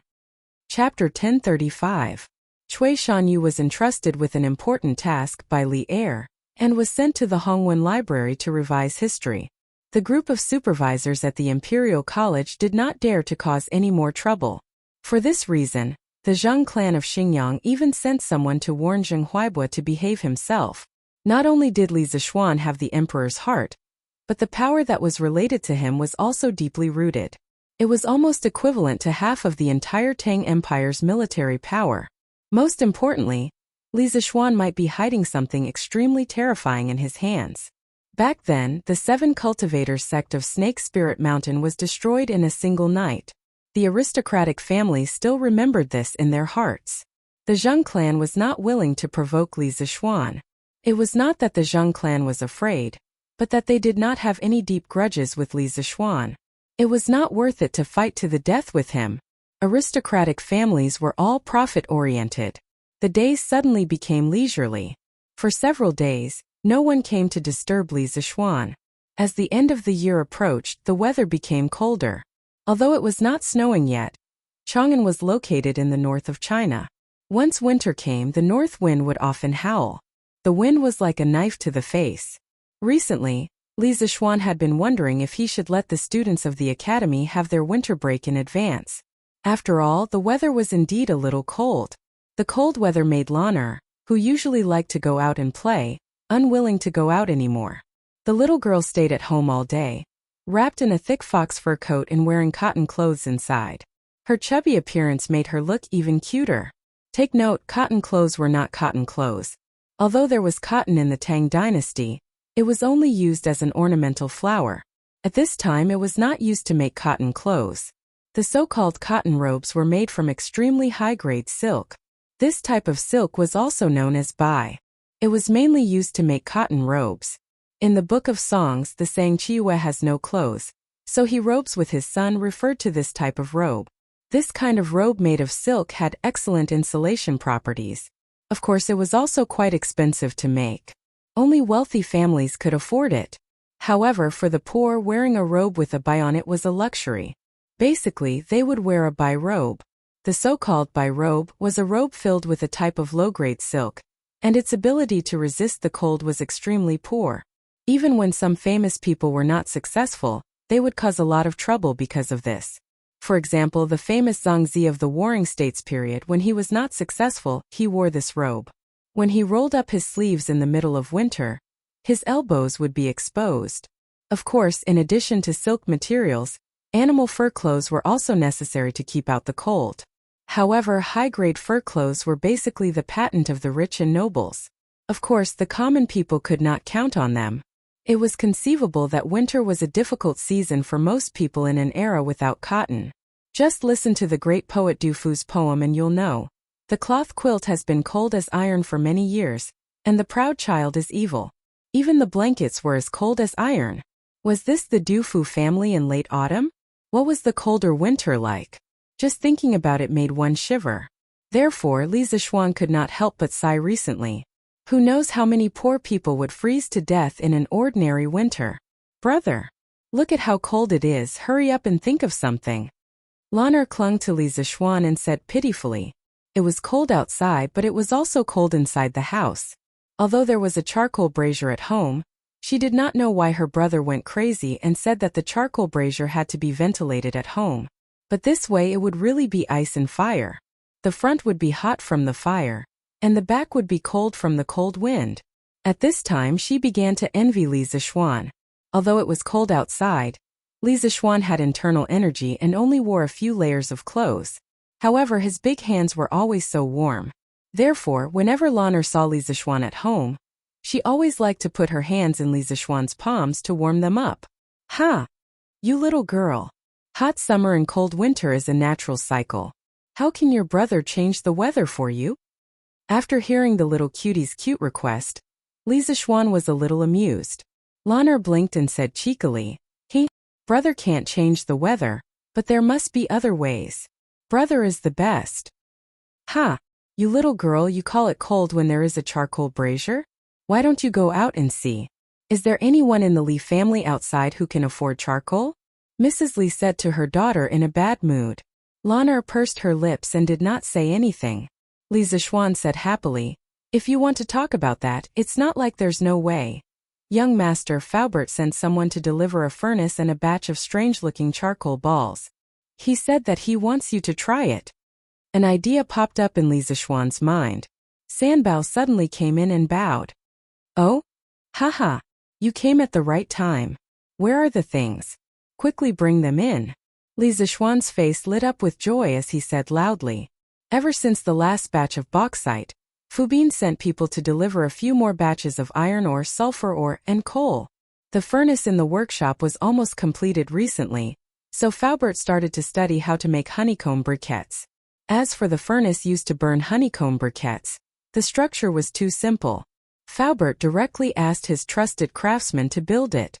Li Zixuan gave Faubert a very detailed method of making honeycomb briquettes. It only took 2 to 3 days for the first batch of honeycomb briquettes to be ready. How could Li Zixuan not be happy when he thought that he had brought a very practical modern item to the Tang dynasty? "Young master, it's all in the yard. I'll bring it in for you now." Seeing that his young master was happy, San Bao was naturally happy as well. He smiled and replied. The rest of the family did not understand why Li Zixuan was suddenly so happy. Old Lady Yi smiled and asked, "Xiao Xian, isn't this just a furnace? Do you have to be so happy?" "Hey Grandma, this is not an ordinary furnace. You'll know in a while." Li Zixuan smiled and kept them in suspense. After a while, San Bao and Ah Fu worked together to move the furnace and honeycomb briquettes into the yard. Li Zixuan went forward to take a closer look. A familiar feeling instantly rushed to his heart. This was because from the appearance, this furnace and honeycomb briquettes were very similar to the ones he used at home in his previous life. "Brother, can this thing warm me up?" Lan'er looked at the furnace that was almost as tall as her and asked crisply. Li Zixuan rubbed her little head and smiled knowingly. Her. "Lana, you guessed right, but there's no reward, haha." After that, he did not care about the little girl's coquettishness and went forward to personally pick up the fire tongs. This was something that existed before the Three Kingdoms. He clamped a piece of honeycomb briquettes to death and put it into the charcoal basin. Then he lifted his head and said to Old Lady Yi, "Grandma, this thing is made of briquettes. I call it honeycomb briquettes. You'll know the magic of this thing in a while." Chapter 1036. The black and heavy honeycomb briquettes were set up in the blazing charcoal fire. The originally very warm charcoal basin suddenly became not so warm after some of the sparks were blocked. "Xianer, we don't lack charcoal at home. Why did you bring so many briquettes over? It's very difficult to burn them." Li Jingma frowned. Although the briquettes that Li Zixuan picked up were a little different in shape, coal was still coal. In Li Jingma's opinion, no matter what shape it was, it would not be as easy to burn as charcoal. Li Zixuan smiled and said, "Father, it's true that our family can afford to burn charcoal, but most of the commoners' families can't. Your son is doing good deeds. Moreover, this honeycomb briquettes are not only used to heat the fire. Just watch." Li Jingma saw that his son was going to be stubborn to the end. He shook his head and stopped trying to dissuade him. However, Madame Li was very attentive. She asked softly, "Xianer, your honeycomb briquettes and stove are specially designed for the poor commoners? If that's the case, Mother supports you. Who knows how many commoners freeze to death in Chang, and every year. You are doing a great deed." Women generally believed in karma. Moreover, ever since Li Zixuan was saved by spiritual master Lingxiu, Madame Li had become a loyal Taoist believer. At the end of every month, she would go to the Xuandu temple to pray for peace for her family. "Little Xian, grandmother also supports you. As the saying goes, there are 3 good deeds in a day, and in 3 years there will be blessings. There are 3 evil deeds in a day, and in 3 years there will be disasters. The Li family is now a wealthy family. Only by doing good deeds can we continue to be wealthy." Old Madame Yi patted Li Zixuan's arm and smiled kindly. The Yi family had 4 generations of Taoists. Under old Madame Ye's influence, many of the teachings of Taoism were already engraved in her heart. She believed in the cycle of karma more than Madame Li. "Ha! Thank you, Mother. Thank you, Grandmother." Li Zixuan smiled. He didn't really care about karma or how good deeds would be rewarded. He only did good deeds to give himself peace of mind. Gradually, after a short while, the blue-yellow flames of the charcoal came out of the coal hole. The inner wall of the coal hole was also burning red. Li Zixuan looked slightly excited as he shouted, "It's done!" Then he used a pair of tongs to pick up the honeycomb briquette in the charcoal basin and carefully placed it into the coal stove. Then he piled another honeycomb briquette on top of the honeycomb briquette. The coal holes between the 2 honeycomb briquettes overlapped. After everything was done, he looked at Li Jingma and said with a smile, "Father, what do you think? This honeycomb briquette doesn't burn any slower than charcoal, right?" Before Li Jingma could say anything, Yi Guozhong stared at the honeycomb briquettes on the ground in surprise and exclaimed, "This is amazing! This seemingly useless piece of coal, after little Xian's fiddling, actually burned so easily. This can really be considered as turning stone into gold. The price of charcoal in the Tang dynasty wasn't cheap at all, especially at the beginning of the Tang dynasty. There was a record in the old Tang book. Tens of thousands of volunteers gathered in the capital. Firewood was expensive but cloth was cheap. This was referring to the early Tang dynasty. When the country was just established, all the volunteers gathered in the capital, causing the price of firewood to rise.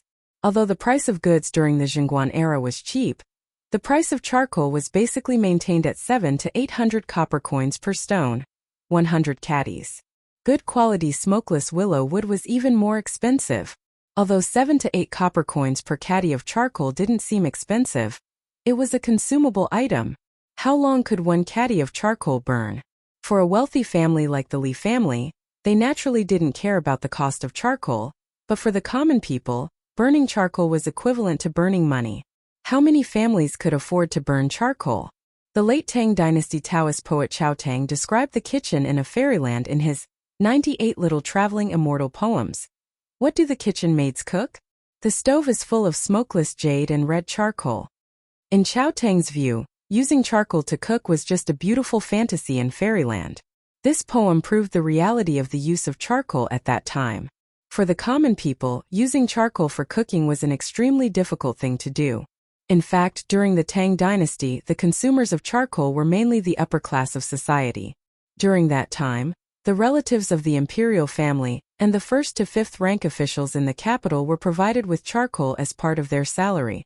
During the Tianbao era, Emperor Xuanzong of Tang even set up positions in the imperial court to be responsible for matters related to charcoal. In the imperial court, there was also the position of charcoal envoy to be in charge of related matters. It was because of this that Yi Guozhong said that Li Zishuan's honeycomb briquettes were the means to turn stone into gold. After all, those briquettes were difficult to burn in the past. How was it different from stone? But now, after Li Zishuan did this, it completely turned waste into treasure, turning stone into gold. There was a huge amount of wealth behind this honeycomb briquettes. What do you mean by turning stone into gold? This is obviously a meritorious deed. Xiao Xian, this honeycomb briquettes should be cheaper than charcoal, right? Old Madame Yi patted Yi Guozhong's arm, then looked at Li Zishuan and asked. Li Zishuan smiled and nodded. Of course it's cheaper, and it's cheaper by a lot. Grandma, even if this honeycomb briquettes are sold for only 1 copper coin, I won't lose out. He was now a real nouveau riche. For honeycomb briquettes, he only needed to consider the cost of manpower and transportation. The cost of each honeycomb briquettes was even lower. 1 copper coin per piece, he really wouldn't lose out. Yo, 1 copper coin per piece? That's really cheap. Old Madame Yi was also a discerning person. She estimated that each honeycomb briquettes weighed at least 1 caddy. The price of 1 caddy was less than 1 copper coin. Compared to charcoal, it was simply too cheap. Ah, brother. The honeycomb briquettes on top are also burning. It's so warm. Lan'er stared at the coal stove for a long time. At this moment she suddenly shouted. Her little hands touched the outside of the coal stove to warm herself up, and her little face was full of excitement. Li Zishuan looked at it, then picked up a piece of honeycomb briquettes from the ground and put it into the coal stove. In the end, he said, this stove usually needs 3 honeycomb briquettes at the same time, so that the heat can be transferred to the stove. Now that the 2 briquettes below are already burning, the one above will burn even faster. Xiao He, go to the kitchen and get me a copper kettle, and fill it with water. Yes, young master. Xiao He responded and hurriedly pushed open the door and went out. Yi Fashion guessed Li Zishuan's intention and asked, Cousin, are you going to boil water on this stove? That's right. The honeycomb briquettes, other than being used for heating, are also used to boil water and cook rice. And its advantage in this aspect is something that even charcoal can't replace.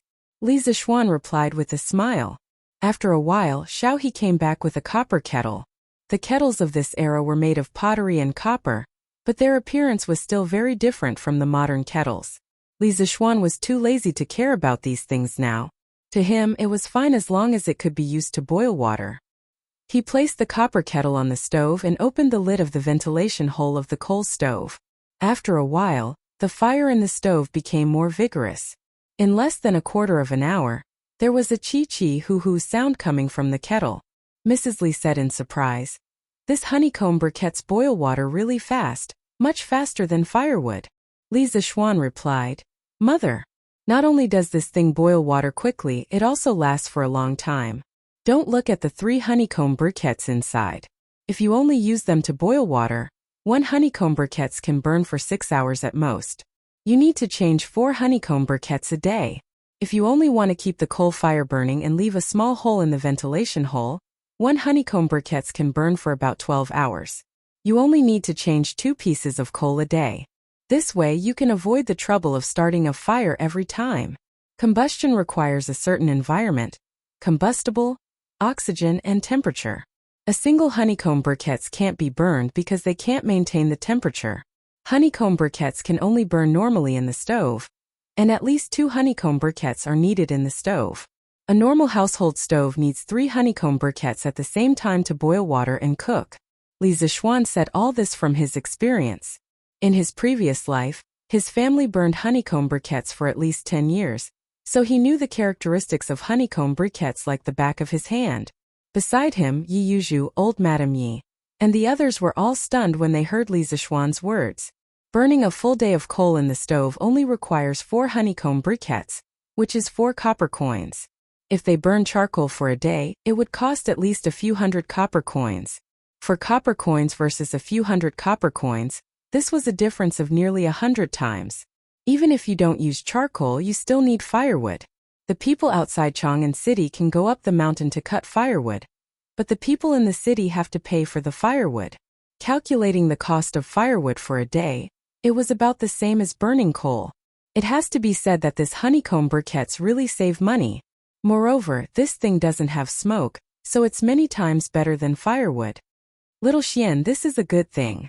You don't know how much effort it will take to boil water and cook with this stove and the honeycomb briquettes. If this thing is sold, the people, regardless of whether their family has money or not, will rush to buy it. Madame Li beamed with joy. When she had married Li Jingma in her early years, she had changed from a rich young lady who had never done any household chores to a virtuous wife who was capable in both the hall and the kitchen. She knew the difficulties of the kitchen the best. Before coal and oil were developed and used on a large scale, there was almost no energy source that could compare to the importance of firewood. Firewood was the main source of firewood for cooking. That feeling of being burned by smoke and fire was really a kind of pain. Cousin, how much does this stove cost? Yi Fashion suddenly asked. Li Zishuan muttered. This stove is made of pure iron, so it's naturally more expensive. The cost of each stove is about 150 copper coins. But the lifespan of each stove is at least 5 years. So there shouldn't be any problems within 5 years. 150 copper coins 5 years. If you calculate it carefully, using a stove and honeycomb briquettes to boil water and cook is indeed very cost-effective. But I reckon that many poor people won't be willing to fork out so much money to buy a stove. Yi Fashion, who matured early, knew many more things than his peers. He immediately understood what the biggest obstacle was, if the coal-burning method was to be implemented on a large scale. Little Xian, can we sell this stove to the people at a loss? Anyway, we don't lack money now, so we can treat it as doing good. Madame Li was a kind person. After listening to Yi Fashion's words, she couldn't help but suggest to Li Zishuan, Mother, although I don't care about money, this isn't the way to do good. There are millions of poor people in this world. Even if we spend all our money, it won't make much of a difference. In my opinion, doing good has to be sustainable. We can't just do it once and there won't be a next time. Regarding the price of the stove, I will find another way. Mother, you don't have to worry. Li Zishuan shook his head. In his previous life, those world-class tycoons such as Bill Gates donated almost all their wealth to a fund under their name for charity. At that time, they had even persuaded Mr. Ma to donate all his assets like them. But Mr. Ma did not agree. This was because Mr. Ma felt that if money was donated to the poor, it would be dead money. Once the poor finished using it, that portion of money would be completely gone. However, the money in his hands was living money. It could be used to create more jobs, help more young people start their own businesses, and even help more poor people. Li Zishuan felt that Father Ma's approach was very clever. Although he was rich now, He wasn't rich enough to help all the poor people in the world. Only by constantly accumulating strength could he continue to do good. Little Xian is right. There are too many poor people in this world. If we risk losing money to help all the poor people, it's tantamount to killing the goose that lays the golden eggs. It won't last long. But little Xian, you said that there's a better way. What is it? Li Jingma had been a businessman for half his life. Of course he understood the stakes. He first agreed with Li Zishuan's opinion, then asked. In the family, except for Lan'er, everyone's eyes were on Li Zishuan. Li Zishuan frowned and thought, then smiled and said, "This method. Wait until I come back from a trip to the palace tomorrow. Now that we have the stove, let's eat hot pot tonight." In the middle of winter, the whole family eating hot pot together around the stove was probably the happiest thing in winter. Li Zishuan's mind couldn't help but recall the scene of his family eating hot pot during the new year in his previous life. He felt an inexplicable bitterness in his heart. Hot pot? What's hot pot? Can it be eaten? Yi Guochong had lived for a long time, but this was the first time he heard the term hot pot. He couldn't help but ask. Li Zishuan was stunned. He thought to himself, is there no hot pot in this era? After searching the memory of his predecessor, he quickly changed his words. Ahem. This hot pot is similar to antique soup, but the hot pot that I make is even better. Wife, let's go and help your husband prepare some food. According to the Book of Wei, in the Three Kingdoms era, when Chao Pai was the emperor, there were already hot pots made of copper, but it wasn't popular at that time. During the northern and southern dynasties, people used hot pots to cook pigs, cows, sheep, chickens, fish, and other kinds of meat. Later, with the increasing economic and cultural development of the country, cooking technology was further developed, and all kinds of hot pots appeared one after another. During the Northern Song dynasty, hot pot was already available in the taverns of Kaifeng in Bianjing in winter. However, the hot pot at that time wasn't called hot pot, but antique soup, which got its name from the gudong sound when the ingredients were added to the boiling water. It was an original delicacy in China. In Bai Jui's poem, asking Lu 19 green ants new fermented wine, red clay small stove. Late night for snow, can we drink a cup of none? He vividly described the scene of eating hot pot at that time. Okay, husband. Han Yushi smiled, then quickly got up and followed Li Zishuan to the kitchen. Chapter 1037. Wife, help me fry some sesame seeds. And husband. Xiao He, go and find someone to peel some garlic for you. Yes, young master. Xiao Shi, don't I remember that we have peanuts at home? Go get some and peel them. Yes, young master. Aunt Zhao, do we have mutton at home? Yes, young master. It's just that the mutton smells a bit strong. Young master, do you really want it? Yes. Not only mutton but also fish. Hey, today I'll show you my knife skills. He planned to cut some mutton rolls and make some fish balls. In the kitchen, Li Zishuan had put in a lot of effort for this hot pot. He planned to use all the seasonings at home, because the key to whether or not the hot pot was delicious was whether or not the dipping sauce was good. He planned to use sesame sauce mixed with peanut butter, then sprinkle some garlic, soy sauce, salt, vinegar, chives, and mustard. Although there was no chili, the overall taste would definitely not be bad. Sesame and garlic were both introduced into China during the Western Han Dynasty. Of course, there were these things in the Tang Dynasty. As for peanuts, this was a bit more complicated. Modern scientists generally believe that the origin of peanuts was in South America. After the great geographical discovery in the 15th century, it spread from South America to Europe, Africa, and Asia. However, there were also scholars who believed that China was also one of the origins of peanuts, based on two archaeological discoveries in the 50s and 60s of the 20th century. In 1958 and 1961, a number of peanut-like plant kernels were unearthed from the Wuxing Qianshan ruins in Zhejiang and the Xiushui Shanbei ruins in Jiangxi. Among them, the unearthed specimens in Jiangxi were more complete. After identification, it was confirmed that they were peanut kernels, and they existed around 2000 BC.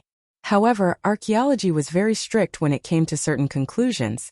Out of the two discoveries, only one of them could be confirmed as a peanut specimen.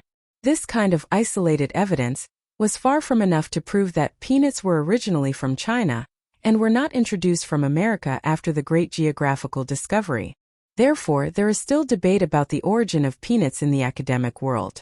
This book tentatively assumes that peanuts existed in the Tang dynasty. Li Zixuan cut up a few large plates of mutton rolls. Everyone in the kitchen was dazzled by Li Zixuan's miraculous knife skills.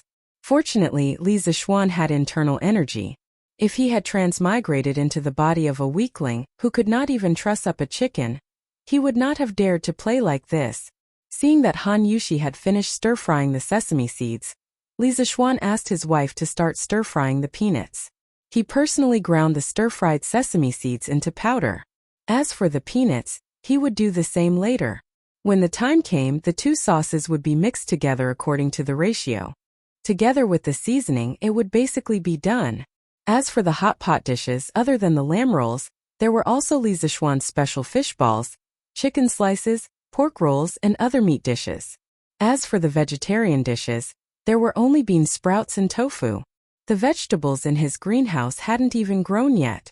This was also the only regrettable thing. After preparing the ingredients and the dipping sauces, Li Zixuan returned to the main hall. He picked up the wind-chasing sword that could cut iron like mud and began to modify the table. He actually dug a circular hole in the middle of the square wooden table. It was exactly one size bigger than the diameter of the coal stove. Old Man Li frowned as he watched. In his heart, he thought that his son was really a prodigal son.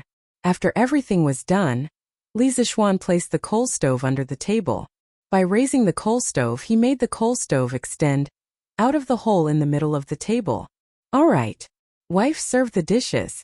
Sambao, go to the kitchen and bring the pot over. Also bring some water.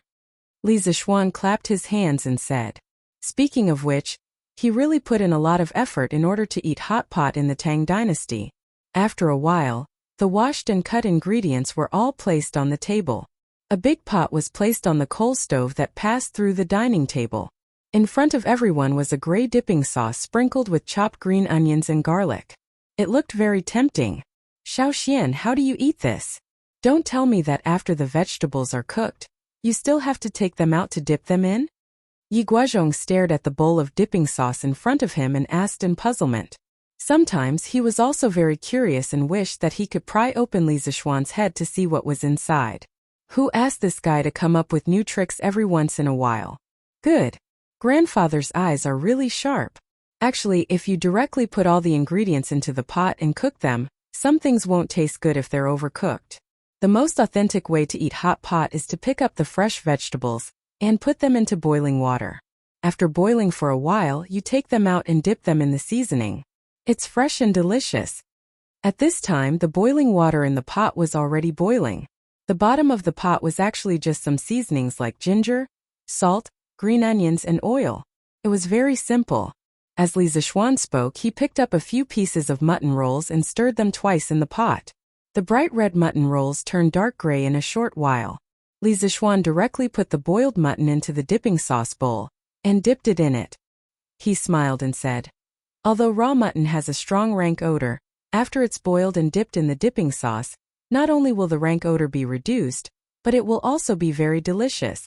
Grandmother, try it first. After saying that, he put the dipped mutton into old Madame Ye's bowl. Old Madame Ye beamed with joy and said, good, good, good. My good grandson. Grandmother will try it. Yi Guozhong, who was beside her, could only stare helplessly. The old man was very depressed in his heart. He could only follow Li Zixuan's steps like a child and boiled mutton for himself with a pair of chopsticks. Delicious. This mutton is so fresh and tender. The dipping sauce tastes so good too. I've lived for so long, but I've never eaten such delicious mutton. Old Madame Yi put the mutton in the bowl into her mouth and chewed lightly. The freshness of the mutton rolls mixed with the fragrance of the sauce. In an instant, the taste buds on the tip of her tongue began to absorb the delicious taste of the mutton rolls like a person who hadn't eaten for 3 days. Lanner also wants to eat the boiled mutton. Brother. Lanner shouted after hearing old Madame Ye's evaluation. Come, brother will help you. Father, mother, wife, grandfather, everyone, let's start eating. Li Zixuan called out to his family as he boiled the mutton for Lanner. Haha. Eat. Everyone eat. This mutton is really delicious after being boiled like this. Yi Guozhong also tasted the freshness of the boiled mutton and said excitedly. Soon the atmosphere in the house began to rise. Eating hot pot was all about one person and many people. Only then would it be lively and warm. Yo! Why are you eating so early today? Looks like I came at the wrong time. Chapter 1038. Oh! This mutton is so delicious. How can good meat not have good wine? Xiao Xian, quickly get someone to bring the wine. I'll have a good drink with your father and grandfather. Everyone said that there was a Cheng Yaojin who appeared out of nowhere, but Li Zishuan ate a Cheng Yaojin in the middle of the hot pot. The old demoness had come here to see how the Li family's greenhouse vegetables were growing, because his family's farmstead and Qin Chong's farmstead had recently started to introduce greenhouse vegetable planting technology. The result? The old man did not even look at the greenhouse vegetables. The moment he entered the house, his eyes were fixed on the mutton, fish, and dipping sauce on the table. After interacting with Cheng Yaojin for so long, how could Li Zishuan not understand what this old man was thinking? Thus, he did not say anything and directly, tactfully, invited Cheng Yaojin to eat hot pot together. In any case, with this old man's status, he did not have to worry about Wu Ho arresting him for the curfew when the sky turned dark. Cheng Yaojin gave Li Zishuan a look of approval, then sat down and started eating. As the saying goes, eat big pieces of meat and drink big bowls of wine. After eating for a while, Cheng Yaojin felt that something was wrong, so he shouted for Li Zishuan to bring the wine. Li Zishuan had no choice but to let Sam Bao go to the wine cellar to get a jar of immortal drunken wine. After the wine was served, the atmosphere became even more lively. Cheng Yaojin was a straightforward person. In this year he had become quite familiar with Father Li. Yi Guozhong had been in a high position for a long time, so he was also experienced and knowledgeable. The three of them had a lot of common topics to talk about. Li Zishuan felt that Cheng Yaojin's alcohol tolerance wasn't very good. Moreover, he only wanted to eat hot pot and didn't really want to drink. Therefore he didn't join them. He ate happily with Lan Madame Li and old Madame Yi. After eating and drinking to his heart's content, Cheng Yaojin burped and returned with the smell of alcohol. Before he left, the old man did not forget to tell Li Zishuan, "Burp. Xiao Xian. Your family's hot pot burp is too delicious. Later I'll send my chef over. Burp, you have to get someone to teach him. I old Cheng haven't eaten so much in a long time. Burp, I drank so much." The old man had completely forgotten his original intention of coming to the Li family. The only thing he remembered was the hot pot. It had to be said that in a situation where there was no war, the desire for good food was old Cheng's greatest pursuit now. The next day, near noon, Li residence. Feiji, take these blueprints to the workshop and give them to Faubert in the next 2 days. Li Zishuan called Peng Feiji over, took out 2 pieces of paper and handed them over. Yes. Marquis. Peng Feiji left.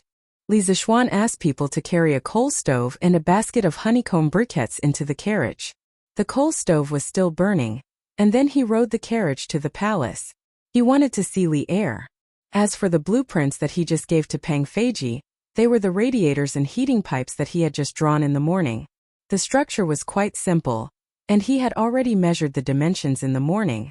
As for the dimensions of the house in Yunshan Villa, he had drawn the blueprints of the villa, so naturally there was no need to measure them. Li Zishuan planned to install self-made heaters for his residence and Yunshan Villa at the same time. Anyway, now that he had the honeycomb briquettes and the coal stove, he just needed to set up a pot and arrange some pipes, and it was basically done. This was made by imitating the self-made heaters in the villages in his previous life. The principle was also very simple: a big boiler that boiled water. The furnace was double-layered, and the top and bottom were closed. The top was connected to a steel pipe, and the water pipe went up from the flue to the heater water supply. This point was the lowest point of the water pipe, and the heater end was the highest point. There was an exhaust valve and the slope was 1%. The bottom level was connected to the heater return water, and the top of the return water pipe was connected to the heater water supply pipe. The height of the return water pipe was higher than the highest point of the supply pipe, and there was a water supply tank at the back.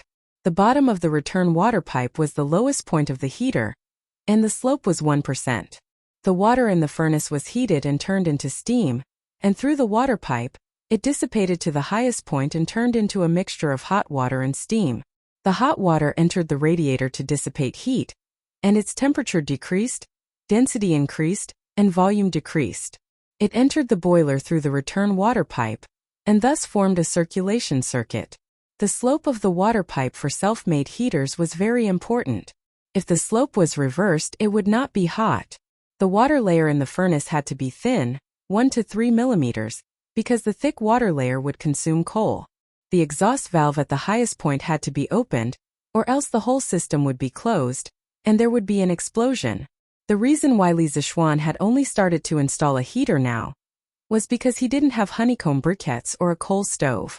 It was very inconvenient to boil water because charcoal could not last as long as honeycomb briquettes. Now that he had created the honeycomb coal and coal stove, he had to quickly install the heating in his house. In the imperial palace, Li Er returned to the Lijiang Hall in Xi'an right after the morning court session, because there were charcoal braziers and heaters here.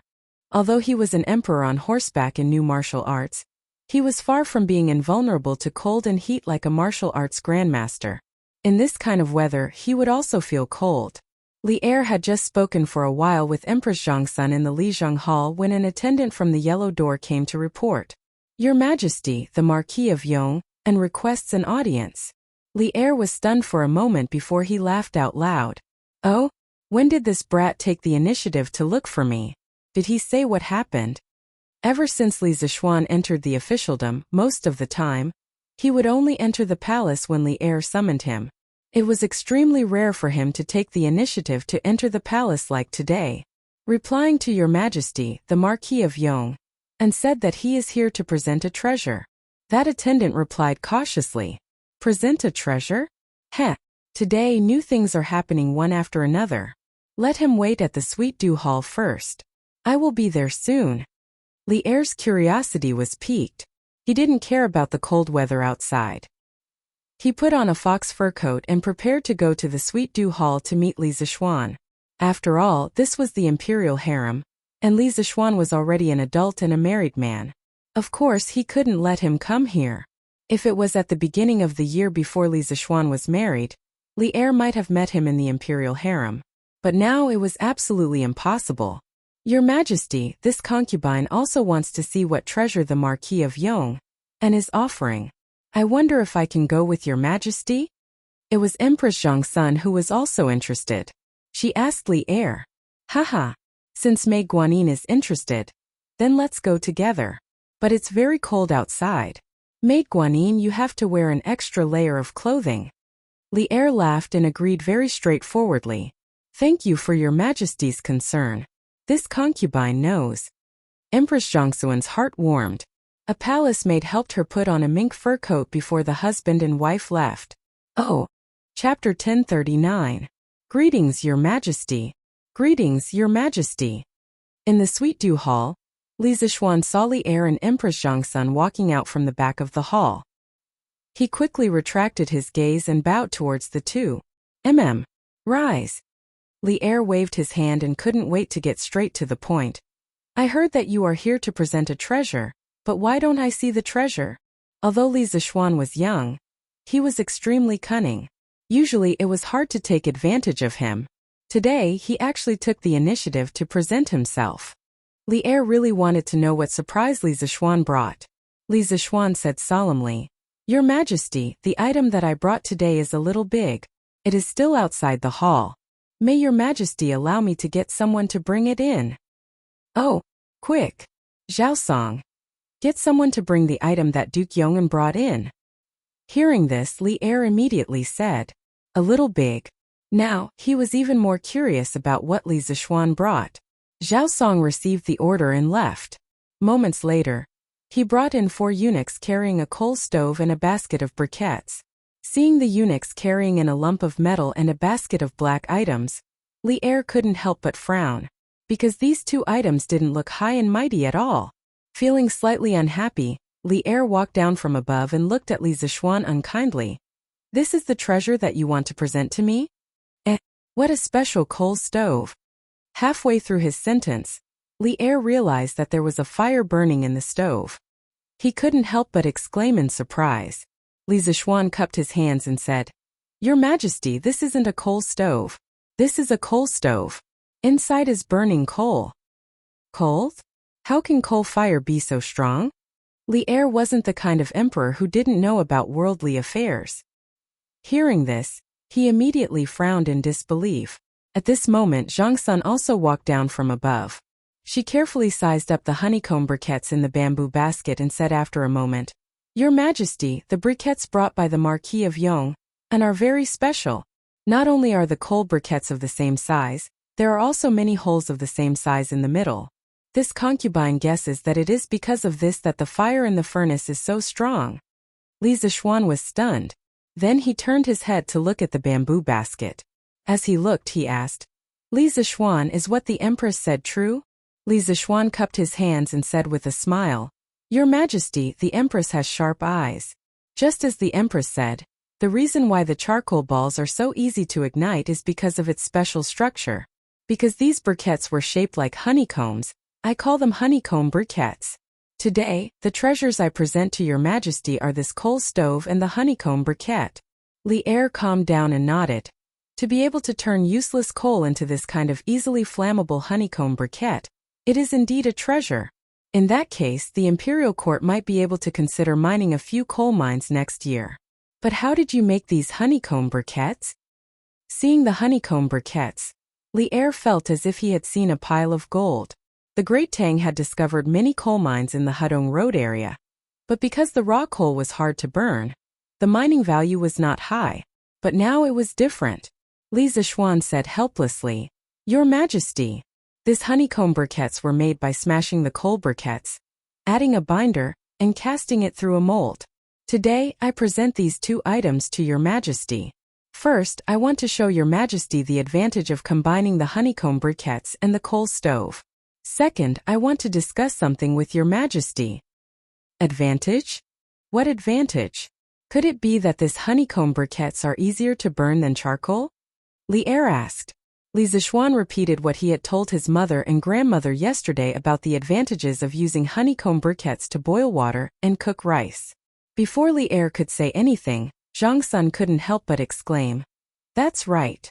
For honeycomb briquettes can boil water and cook rice for an entire day? Marquis Yong'an, is what you said true?" Li Zishuan smiled and nodded. "Absolutely true. And a normal family cannot boil water and cook rice for an entire day.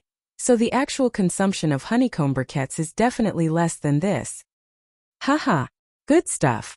This is really good stuff. Li Zishuan, let me ask you, how much does this honeycomb briquettes and the coal stove cost?" When Li Er heard this, he could not help but feel that the honeycomb briquettes were more convenient than the coal briquettes. He laughed and asked. Li Zishuan replied, "The cost of a honeycomb briquettes is less than a copper coin. As for the coal stove, it is about 150 copper coins. But a coal stove can be used for at least 5 years. Li Er nodded. "That's right. That's right. It's cheap and practical. The commoners will definitely like it. This is really a treasure that benefits the country and the people. Haha, I also like it." Empress Zhongsun had a worried expression. "Your Majesty, although the honeycomb briquettes are cheap, the price of the coal stove is on the expensive side. Not everyone can afford it. To fully promote the use of coal stoves and honeycomb briquettes, I'm afraid there are still many difficulties." Li Er's face instantly darkened. Clearly, he agreed with what Empress Zhongsun said. Li Zishuan bowed and said, "Your Majesty is right. This is also the second reason why I came to find your Majesty today." Li Er's gaze darkened and he said, "Speak. Your Majesty, now that the Tang Empire has been stable for less than 10 years, the price of charcoal in the eastern and western cities has always been high. Burning charcoal is no different from a fantasy to the commoners. But in winter the weather is cold. Other than boiling water and cooking rice, most people also need a fire to keep warm. Chang'an is the capital of the Tang Empire. Every year, many poor commoners freeze to death, not to mention the other remote areas. There will definitely be more people freezing to death. And now that there are cheaper and more durable honeycomb briquettes, the price of charcoal will definitely continue to drop. Correspondingly, there will be more and more people who can afford to burn coal. But to the commoners, the price of coal stoves is indeed too high. But without coal stoves, the use of honeycomb briquettes is extremely limited. And now that it is winter, there are still many poor commoners who are suffering from the cold. So, honeycomb briquettes and coal stoves must be promoted to the commoners together. And in order to help the commoner survive the winter, I can sell the honeycomb briquettes and coal stoves at cost price to the poor commoners without earning a single cent. But my power alone is ultimately limited. So, I have a small request, and I hope your majesty will allow it. Li Zishuan said slowly with a sincere face. Hearing this, Li Er was silent for a moment and he said, "It's good that you still have this kind of heart. I really didn't misjudge you. Actually, since the beginning of winter, I have been thinking about how to reduce the number of commoners who freeze to death. But in Chang'an alone, there are tens of thousands or even hundreds of thousands of poor commoners who are suffering from the cold. The money in the national treasury cannot be used now. If you have a way, quickly say it. As long as your request is not too much, I will allow it." Chapter 1040. Inside the Sweet Dew Hall, Li Er and his wife stared eagerly at Li Zishuan, because Li Zishuan had just mentioned a problem that they were very concerned about, which was the problem of the poor people freezing in winter. In fact, in the previous dynasties of the Tang Empire, no matter which dynasty, many people would freeze to death every year. In the era where cotton had not been planted on a large scale, the price that the people had to pay to wear warm clothes was too high. "Your Majesty, I wish to set up a public welfare organization to help the poor people." Li Zishuan clasped his hands and said the idea that he had been brewing in his heart these days. Public welfare organization? Marquis Yong'an, what is public welfare? Empress Zhongsun was puzzled. Li Er also looked at Li Zishuan curiously, thinking, why does this kid always pop new words out of his mouth? Could it be that he learned all these from that dream? "Your Majesty, the so-called public welfare is related to the welfare and interests of all the people of the Tang Empire. I set up this public welfare organization mainly to call on the rich people to donate money. Then I will use this money to help the poor. At that time, every time I receive a donation, I will donate 4 coal stoves and 200 honeycomb briquettes to 4 poor families. My workshop will not earn a single cent and will just treat it as doing a good deed for the people of the Tang Empire." Li Er's face was bewildered as he said, "This is for no reason at all. Why are you suddenly so kind?" Li Zishuan let out a sigh. In order to make old Li believe him, he could only pretend to sigh deeply and say, "Your Majesty, many people are very poor. My heart aches when I see it. I remember that I read a poem 2 days ago and was deeply moved. I wonder if your Majesty and your Majesty are willing to listen to it?" Li Er was even more suspicious. "Poem? What poem? Read it." Empress Zhongxuan's face also revealed an interested expression. Li Zishuan saw that the time was right and did not keep them in suspense. He slowly opened his mouth and said, "This poem is said to be written by a teacher from a village outside the city. The old teacher passed away 2 months ago and left this posthumous work. I saw it by chance. I am a dignified man, but after reading it, I could not help but want to cry." "Get to the point." Li Zishuan began to fabricate an empty yet reasonable main character for the story. Li Er, on the other hand, seemed a little impatient. His face darkened as he said unhappily. Li Zishuan hurriedly cut to the chase and recited in a deep voice. "Ahem! The poem went like this. In August, the wind roars angrily, rolling up my house to the 3 layers of reeds. Mao flew across the river and sprinkled on the outskirts of the river, openly hugging Mao into bamboo. Lips parched and mouth parched, unable to breathe. Returning home, leaning on his cane, he sighed. The cotton quilt has been cold as iron for many years. Zhao Er has been treading on the bed and cracking inside. Since she lost her sleep, the long nights have been soaked with sweat. Building thousands upon thousands of mansions, great protection for all the poor people of the world. Wind and rain do not move, as calm as a mountain. Whoosh! When did I suddenly see this house before my eyes? Even if my house is broken, I will still be able to freeze to death." Du Fu's The Song of the Thatched House Being Broken by the Autumn Wind, which was also a must-memorized poem in middle school, was affectionately recited by Li Zishuan in this kind of situation. A miserable scene of the house leaking on an autumn night, wind and rain intertwined. The cotton quilt was like iron. Zhao Er has been treading on the bed and getting wet all night, unable to sleep, suddenly appeared in the minds of Li Er and Empress Zhongsun. But a poem by a dignified poet would not be so simple. Showing the misery of one's life was only on the surface. The deeper meaning was in the latter half of the poem. The last few sentences of the poem had a change of style. For Li Er and Empress Zhongsun, the image of a stooped old man who was in a difficult situation but still worried about the country and the people. The sharp contrast between the front and back made this image particularly distinct. It simply pierced the depths of one's soul. Empress Zhongsun covered her mouth. The rims of her eyes were somewhat red, only to hear her murmur in a low voice. The cotton quilt has been cold as iron for many years. Zhao Er has been treading on the bed and cracking inside, building thousands upon thousands of mansions, great protection for all the poor people of the world. Markyongan, you just said that the old man who wrote this poem has passed away? Li Zishuan bowed and said, according to the news I received, the old man is indeed no longer in this world. It seems that he froze to death. This fellow was secretly muttering in his heart, great poet Du. Don't blame this junior for stealing your poem. This marquee is also to realize your dream of great protection for all the poor people of the world. Ah? Empress Zhongsun, who had always been graceful, strong, virtuous and magnanimous, showed a rare weak side at this moment. Her face was mournful and pale. The old man was destitute and dejected but still worried about the country and the people. Such a person actually froze to death at home.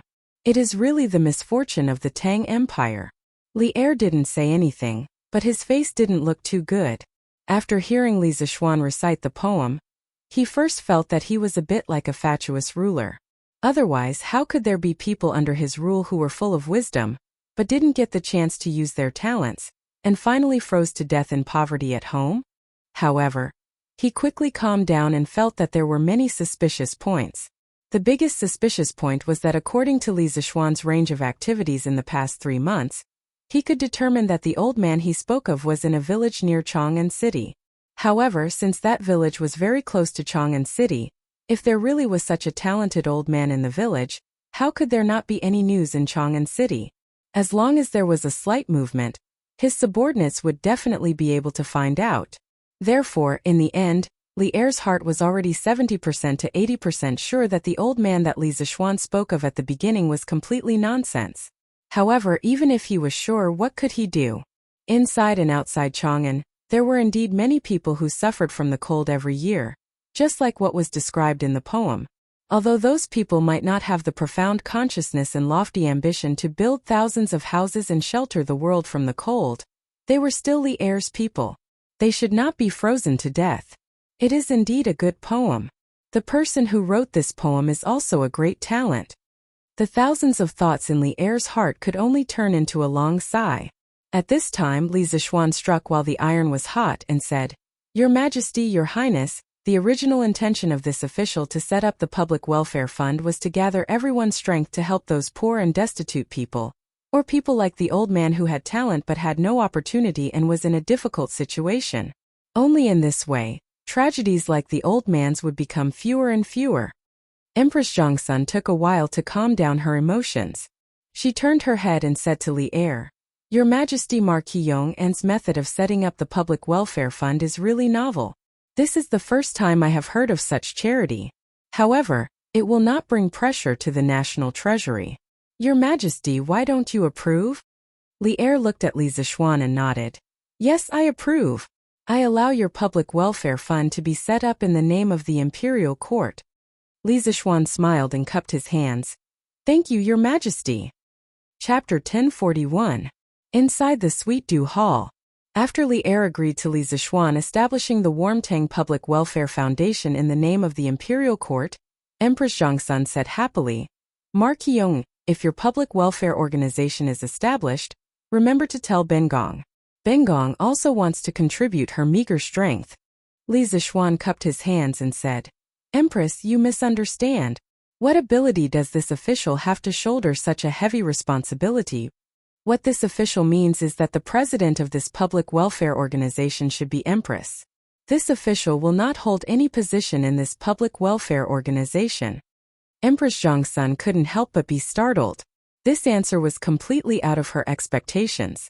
However, after a moment, She still smiled and shook her head, saying, Marquis Yong, you're even scheming against Bengong? That won't do. Bengong usually has many things to do. Bengong can't take care of your public welfare organization. When the time comes and the important matter of saving the people is delayed, Bengong will become a sinner. Although she didn't understand why Li Zixuan would make such a decision, she had always been a low-key person. This kind of public appearance that would easily attract attention was something she definitely wouldn't do. Li Zixuan hurriedly said, as the master of the imperial harem, it's normal for Empress to have no time to care about other things. However, as the president of the public welfare organization, Empress doesn't need to take care of it every day. The other people in the public welfare organization will naturally help Empress resolve her worries and difficulties. Li Er seemed to have understood something at this moment. He looked at Li Zixuan with a smile that wasn't a smile, then waved his hand to interrupt Empress Zhongsun, who was about to speak, saying, All right. In Zhen's opinion, Guanyin maid, you should accept the position of president. Although this kid doesn't hold a position in it, he probably already has plans for the other positions in the public welfare organization. Guanyin maid, you don't have to worry. The matter was already very clear. Li Zixuan wanted to establish a public welfare organization to help the people, but he was worried that he would gain too much prestige among the people and cause the officials to impeach him. Thus, he took the initiative to invite Empress Zhongsun to be the leader of this public welfare organization to shoulder the prestige of the people. In this way, he could do good deeds in peace and avoid being suspected by the king because of his high popularity among the people. Li Zixuan didn't say it out loud, but he was still a little unhappy with Li Zixuan's measuring the heart of a gentleman with his own yardstick. Li Zixuan couldn't help but ask himself, am I so petty in this kid's heart? Oh. Hearing this, Empress Zhongsun seemed to have understood something. She looked at Li Zixuan and said with a smile, since this non-profit organization has a president, there should also be a vice president, right? I wonder who in Marquis Yong An's heart is willing to shoulder this heavy responsibility? Cough cough. Li Zixuan coughed dryly and said with slight embarrassment, this subject wants my humble wife to take on the position of vice president. Does Nyang Yang think this is possible? Li Er's guess was right. He really didn't want to cause too much trouble because of charity.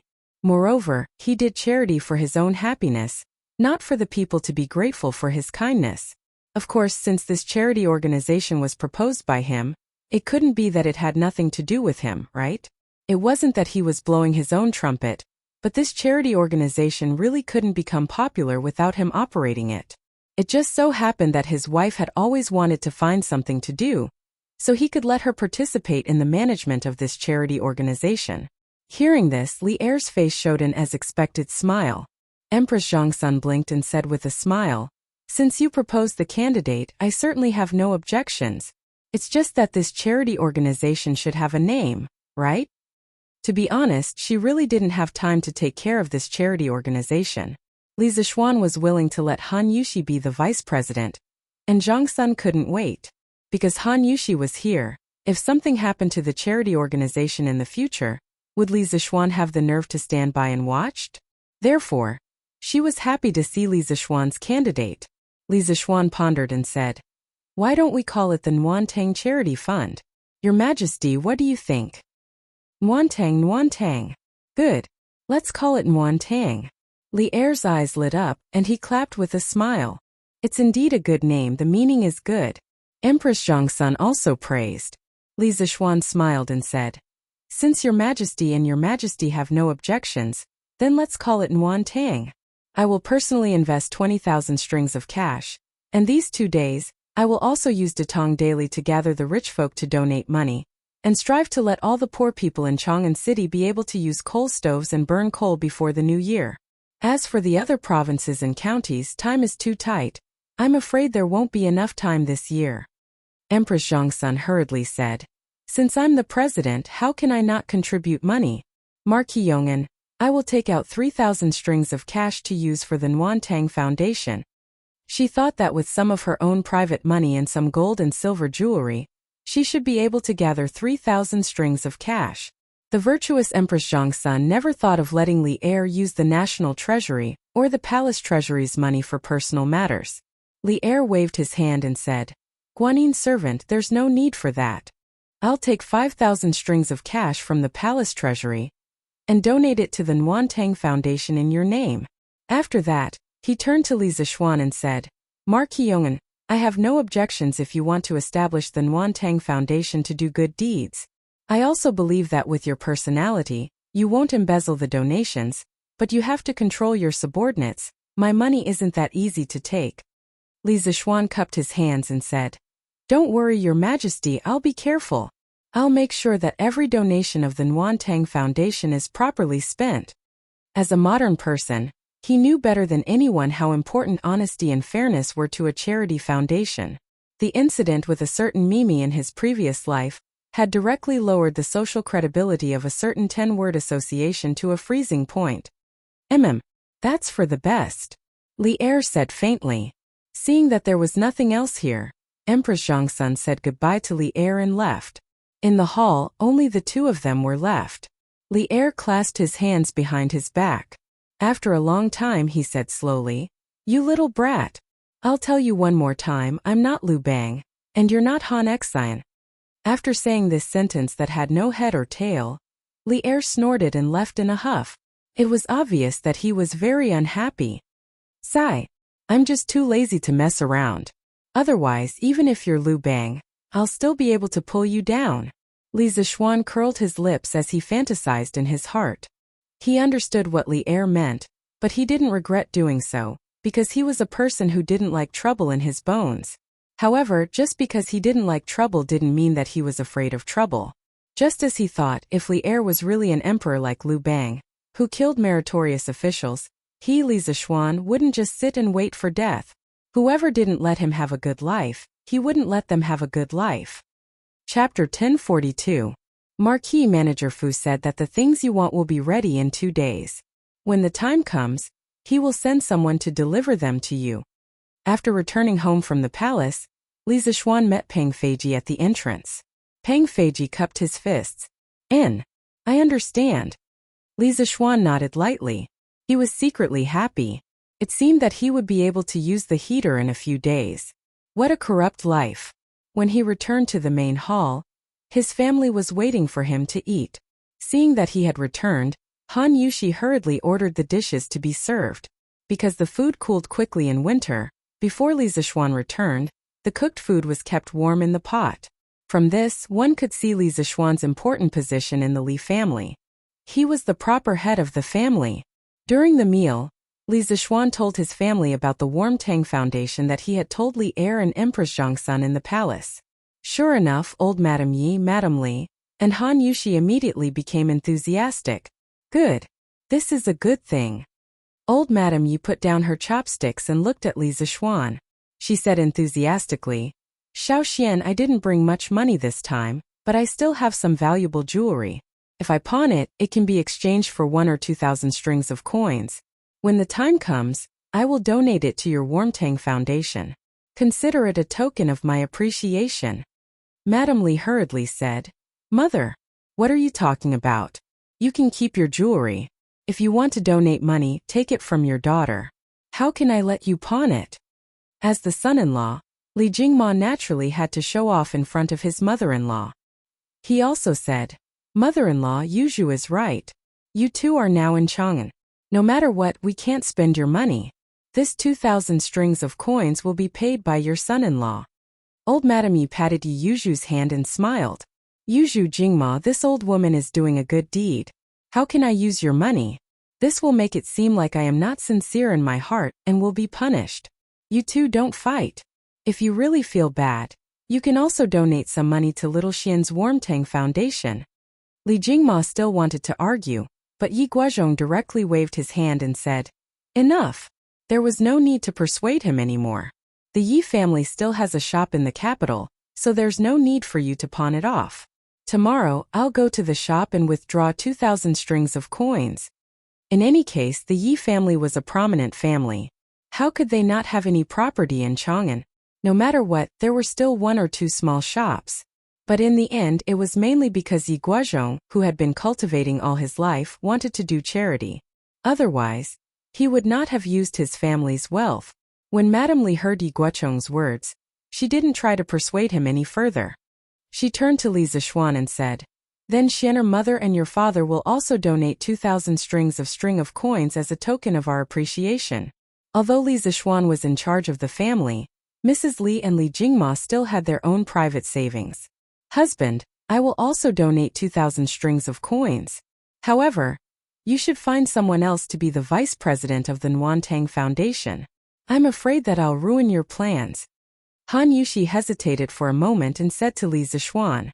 When she heard that the president of the Nuantang Foundation was Empress Zhang's son, she immediately panicked. She could manage the family's internal affairs, but to be Empress Zhangsuan's assistant, she had no confidence at all. That was the high and mighty mother of a nation. Li Zishuan patted his wife's hand and said softly, "Wife, let me ask you, do you know how to read the accounts?" This, of course, Han Yushi didn't understand, but she still answered. "Then do you know how to use people?" "I know a little." After being the mistress of the Li residence for so long, she naturally knew how to use people. "Then it's fine." Li Zishuan clapped and said with a smile, "Wife, don't think that the vice president position is so complicated. As long as you know how to read the accounts and know how to use people, there won't be a problem. Besides, your husband will help you from behind. What are you afraid of?" Li Jingma also said, "Yushi Xian'er is right. This old man knows that you also want to do something for the Nuantang Foundation, but because the Empress is also in it, you might feel some pressure. However, if you don't do some things, it will always be a big mountain in your heart. Only when you try it will you realize that it's not difficult at all."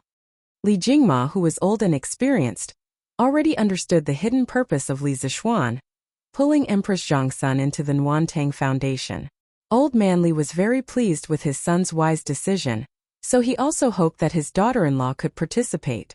That was why he tried his best to persuade her. "Yes, Yushi, don't worry, Xian'er will support you. Mother will also support you.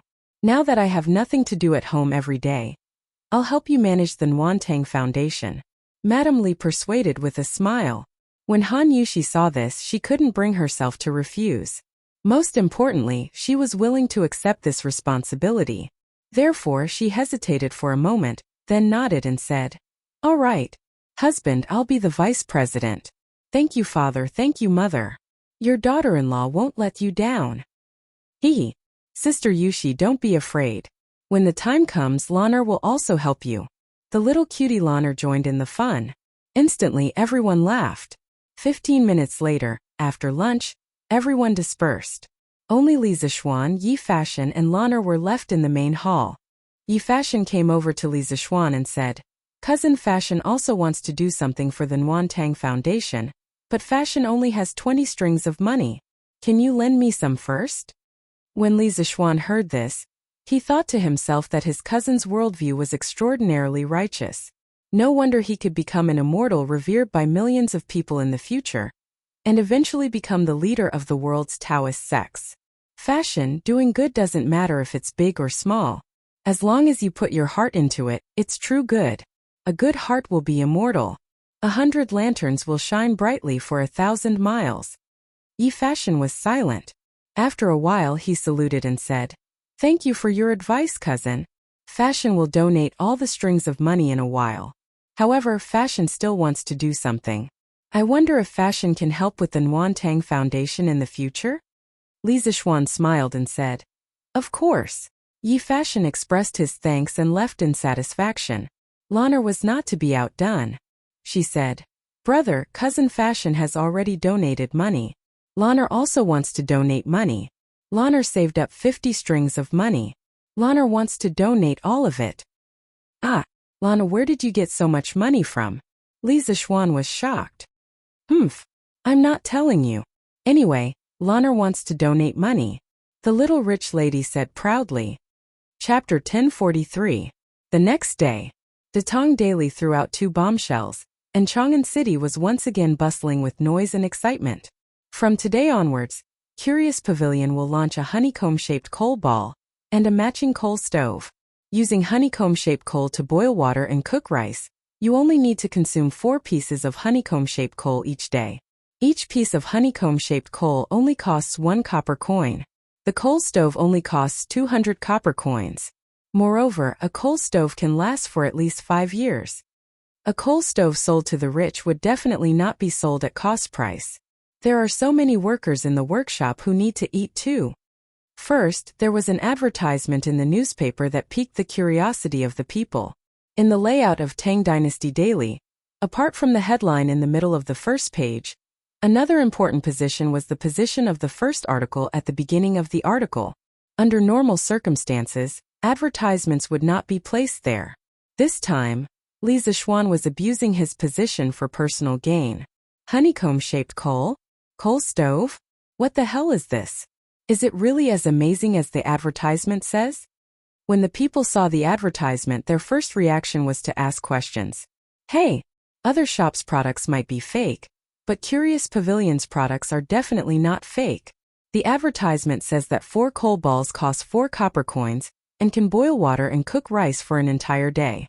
It must be real. That's right. Curious Pavilion's products have always been authentic. They have never boasted before. Wow. If that's the case, then burning honeycomb-shaped coal is much more cost-effective than burning charcoal. Yeah. When the East Market opens, I'll go to Curious Pavilion to buy a coal stove and some honeycomb-shaped coal. Although honeycomb-shaped coal is cheap, the coal stove is not. Each one costs 200 copper coins. Heh, didn't you read the newspaper that a coal stove can last for at least 5 years? On average, it's only 40 copper coins a year. How is this expensive? It's still cheaper than burning charcoal. That's true. I wonder if honeycomb-shaped coal is as good as charcoal. I'll go take a look later. If it's really good, I'll only burn coal this year and not charcoal. Haha. Let's go together. Let's go together. After the early risers of Chang and saw the new news announcement in the newspaper, it didn't take long for people to gather in groups to buy coal stoves and honeycomb briquettes. This was the current status of the pavilion in people's hearts. They always believed that no matter what the pavilion produced or how high the price was, it would always be the best. This was similar to the modern Apple. No matter what new product Apple launched, no matter how expensive it was, countless fans would rush to buy it. The only difference was that the items in Strange Interest Pavilion were usually worth the price. Compared to the items themselves, the prices were not considered expensive. However, no one would have expected that the introduction of honeycomb coal would completely change the energy structure of the Tang dynasty. The era of using coal as the main energy source would soon be gone, and the change in the energy structure would provide the most solid foundation for the transformation of social production methods. In his previous life, the reason why the British Empire was able to launch the first industrial revolution in the 18th century was mainly because of the power revolution brought about by the steam engine. And the energy used by the steam engine to generate power was coal. Yo! Quick look at today's headlines. Just as the people were about to go to Strange Interest Pavilion to buy honeycomb briquettes and coal stoves, someone discovered the second bombshell of Datong Daily. What's wrong? What's wrong with the headlines? Whoa! From today onwards, the Imperial Court will officially establish the Warm Tang Charity Foundation. The Empress will be the foundation's president, and the Marquis of Yong, and will be the vice president. In the near future, the Warm Tang Foundation will be launching a 2-month warm winter campaign. Every time the foundation receives a sum of money, the Marquis of Yong, and will donate 4 coal stoves and 200 honeycomb briquettes to poor people who can't afford coal. The Warm Tang Foundation's headquarters will be located in the former workshop of Strange Interest Pavilion. From today onwards, it will accept donations from wealthy people. All donations will be used to help the people in need.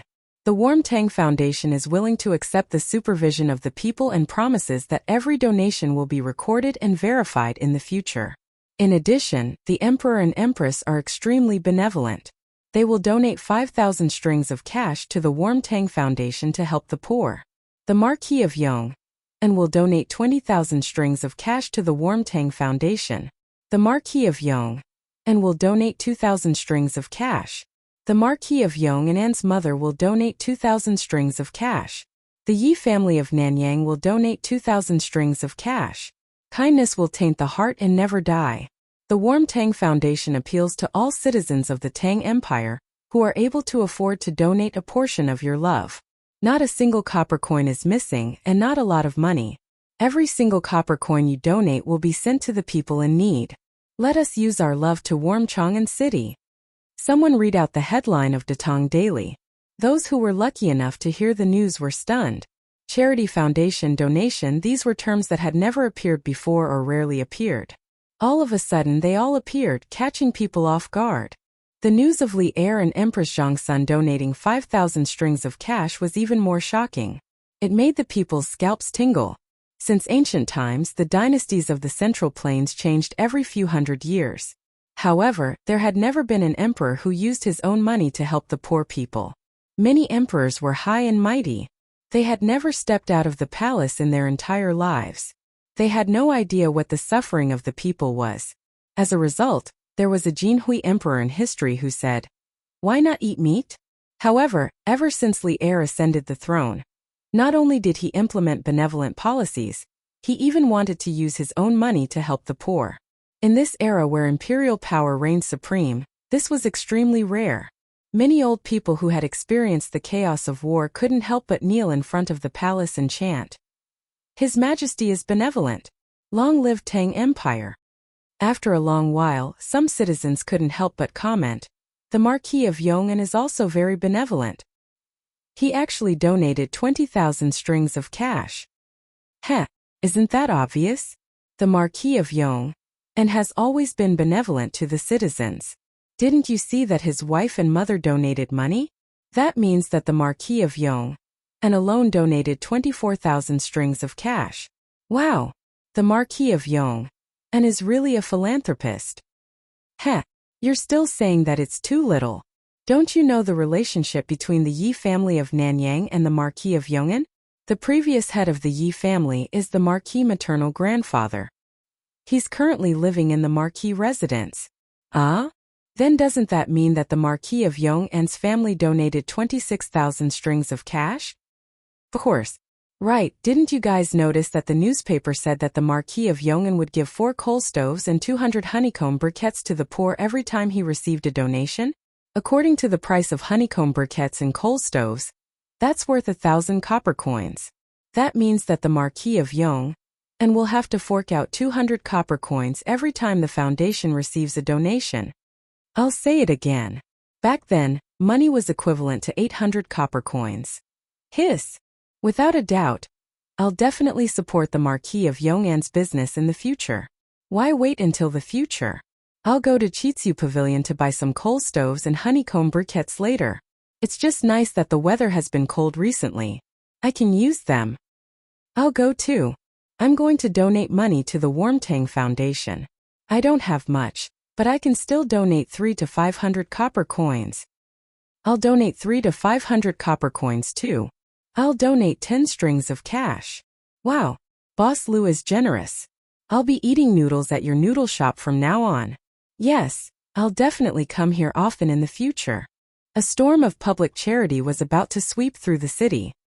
Chapter 1044. This is the call of the heart. This is the dedication of love. This is the spring of the human world. This is the source of life. Ah! As long as everyone gives a little love, the world will become a beautiful human world. Outside, there was a storm of charity, but in the Marquis Yong'an manor, there was an intermittent singing. Listening to the lyrics and the tune, it was obviously the famous modern song, The Dedication of Love. The voice of the singer was also very sweet. That crisp voice was like the chirping of an oriole in the valley, pleasant to the ears and intoxicating. This voice was not Han Yushi's, nor was it Xiao He or Xiao Shi's. She was not anyone in the Li manor. Yes, yes, yes. Not bad, not bad. That's the tune. In the main hall, Li Zixuan sat on the seat of honor. On his left sat Han Yushi, and on his right sat a beautiful lady. That lady only wore a jade green dress in the middle of winter, and a green pleated skirt with scattered flowers and mist. Her body was covered in a thin green veil. Her shoulders were cut, her waist was slim, her skin was smooth, and her aura was like an orchid. Her long black hair was only tied up with a delicately carved plum hairpin. Her beautiful eyebrows were wide and delicate, and her green hair was dyed with the mist of spring.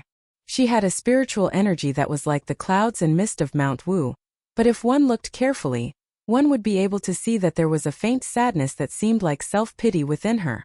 At this moment, her hands were still on the strings of the zither, and Li Zixuan opposite her was applauding. As for Han Yushi, although she was smiling, no one knew what she was thinking. Then Fian, can you sing the complete song for Marquis and Madame again? The lady stood up and bowed, then asked softly. Her voice was as beautiful as the spring water, making people feel comfortable and relaxed. Li Zixuan smiled and nodded. Okay. Miss Yener, please sing. Speaking of Miss Yener, Li Zixuan had never seen her before, let alone know her. However, Chang Chumo, Li Huiran, and the other rich playboys who liked to walk their dogs and hang around the brothels would definitely know her.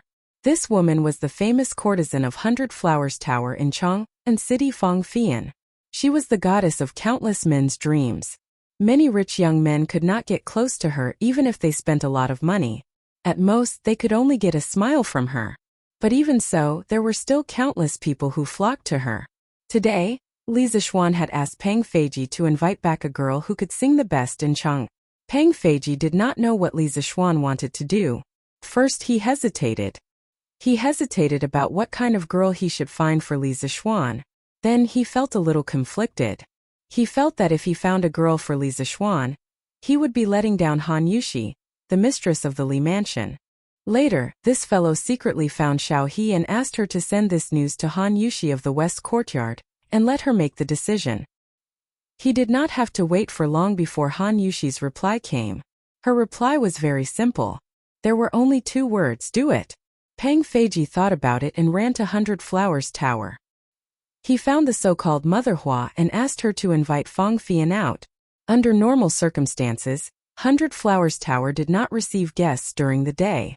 Moreover, Fang Fian was not someone who could be invited by ordinary people. However, Pang Feiji was from the Marquis Yong, a Marquis mansion. He represented Li Zixuan, the most dazzling new noble in the Tang dynasty. He was also the god of wealth in the eyes of businessmen. Mother Hua did not dare to offend him. She quickly asked someone to invite Fang Fian out. Then the rest of the matter was logical. Oh, it was not logical. After Fang Fian arrived at the Li mansion, she was actually received by Li Zixuan in the main hall of the Li mansion. This made her feel a little ridiculous. Logically, if a man admired her and invited her to his house, shouldn't they talk about romantic affairs? How could they talk about romantic affairs in the main hall of a mansion? However, what happened next was even more illogical. Li Zixuan invited her over just to teach her how to sing. Moreover, it was a song with such straightforward lyrics without any literary talent. Alright, since Li Zixuan was still polite to her, Fang Fian could only sing along. However, after singing once, she was attracted by the beautiful melody of the song and could not help but start to compose the music for the song. Later on, she was also conquered by the lyrics that she had always looked down on. Because although the lyrics were straightforward, the purest and most selfless feelings, as well as the truth, goodness, and beauty of the world, were the most touching. As long as everyone gives a little love, the world will become a beautiful world. What a beautiful vision this was.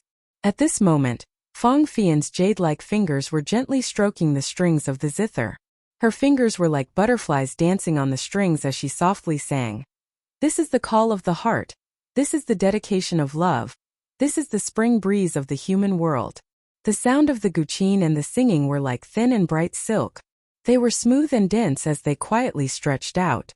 They stretched out and stretched out again. Just like this, they passed through the main hall, passed through the main door of the Li residence, and floated above Yongla Lane. They were all pervasive and drilled into people's hearts. Xiao Shi, do you think the young master has fallen in love with this vixen? Outside the main hall, Xiao He sat on the stairs in front of the door. She rubbed her chin and said to Xiao Shi beside her with a depressed expression, Xiao He, we have never met Miss Fang before. How can you say that about her? Xiao Shi patted Xiao He's arm and said softly, did I say something wrong? Look at her wearing so little in the middle of winter. She must be trying to seduce the young master. It's over. If the young master is really seduced by this vixen, the young madam will be in trouble. Xiao He said worriedly. Xiao Shi shook her head and said, no, the young master is not that kind of person. Che, Xiaoxi, what do you know? You don't know how many men in Chang and have been seduced by this vixen. The young master is also a man. How can you be sure that the young master will not be seduced? I believe in the young master. The young master only asked Miss Fang to come over and sing. Xiaohe, you must be thinking too much. Actually, not only were the two of them arguing, Madame Li in the east courtyard was also guessing what her son was trying to do today. Old master, do you think Xianer wants to take in a concubine? Take in a concubine? Even if he wants to take in a concubine, he can't take in a brothel girl. Not to mention that our family is now a big family. Even in the past, this old man would not allow him to take in such a dirty woman. Old man Li snorted. Jing Mo is right.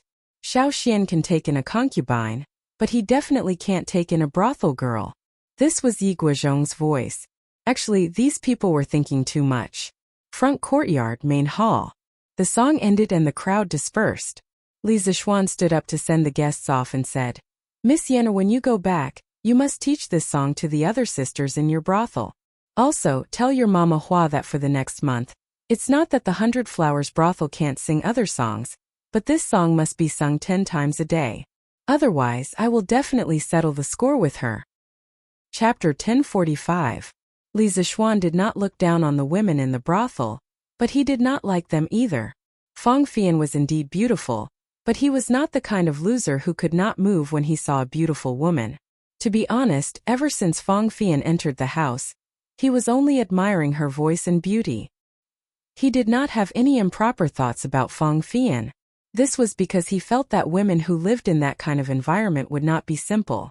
She was not his cup of tea, and he would find it troublesome to marry her. He did not like trouble. He liked a simple woman like Han Yuxi. Besides, Han Yuxi's beauty might not lose to Fang Fian's. Li Zixuan was very satisfied with his current life. He asked Fang Fian to come over because he wanted to bring the song Dedication of Love from his previous life to Tang Dynasty and spread it all over the country. This was because this song could evoke the kindness in many people's hearts. My lady, we are in luck this time. Fang Fian left the Li residence in a carriage and headed to Peace Square. On the way, her personal maidservant said happily, What kind of luck? Fang Fian was still intoxicated by the melodious melody. After hearing the maidservant's words, she asked subconsciously, Hee, now that the Duke of Yong and has taken a liking to you, you don't have to worry about being taken advantage of by those stinky men anymore. Isn't this considered luck? The maidservant said with a smile. Fang Fian suddenly came to her senses. Her cheeks immediately turned red. She rolled her eyes at the maidservant and said, Car, don't talk nonsense.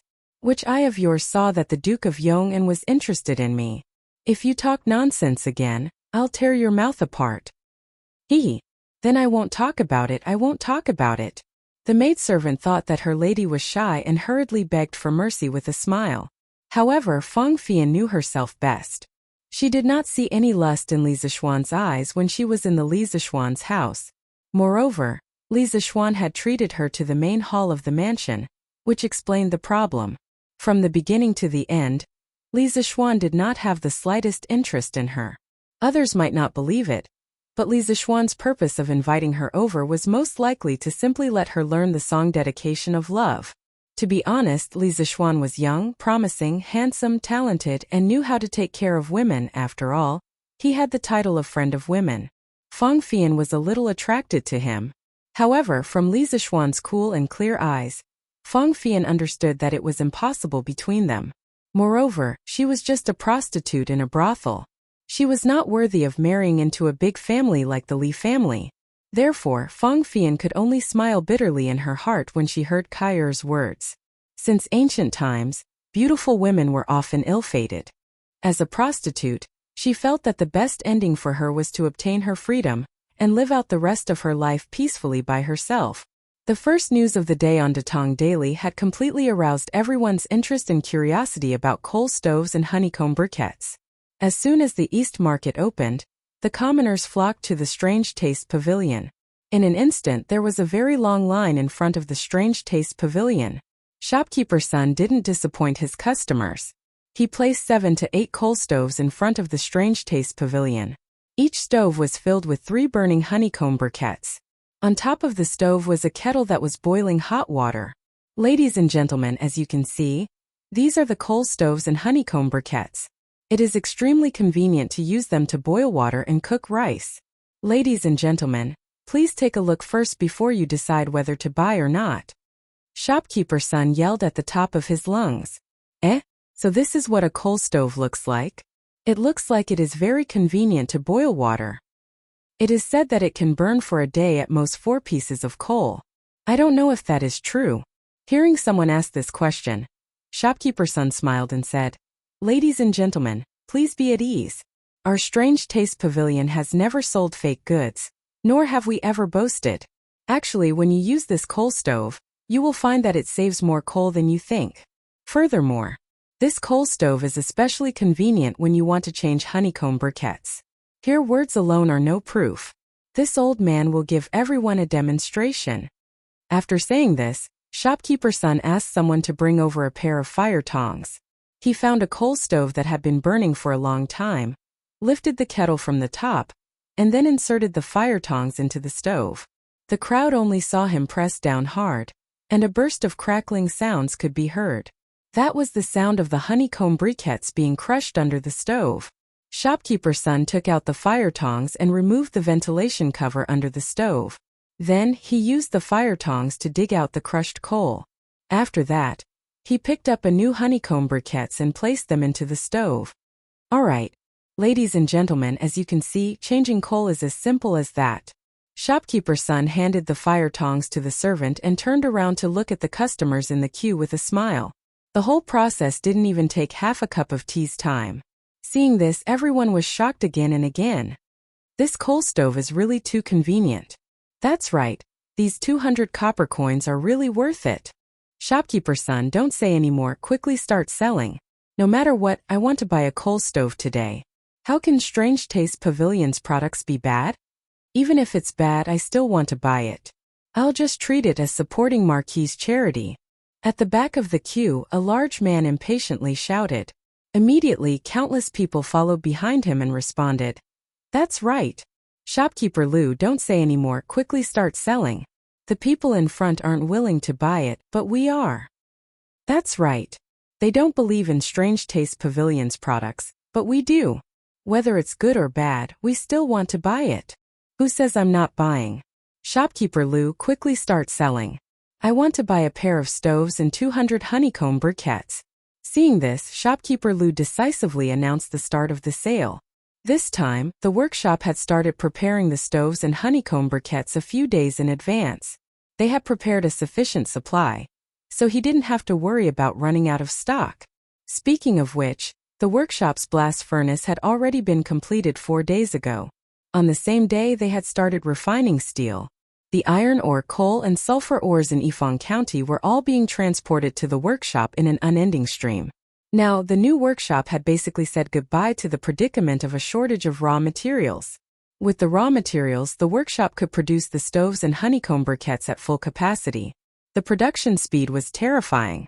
Every day, they could produce at least a few hundred stoves and hundreds of thousands of honeycomb briquettes.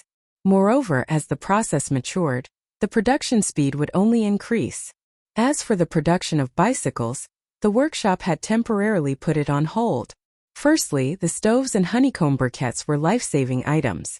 Secondly, it was winter now, so there weren't many people willing to ride bicycles. If they produced more bicycles, they might not be able to sell them. Of course, the last reason was completely based on Li Zishuan's own subjective assumptions. In fact, even in winter, the number of people who wanted to buy bicycles didn't decrease at all.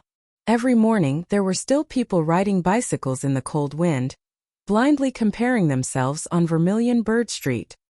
Chapter 1046. Datong Daily's second piece of news today completely aroused the enthusiasm of people to do charity.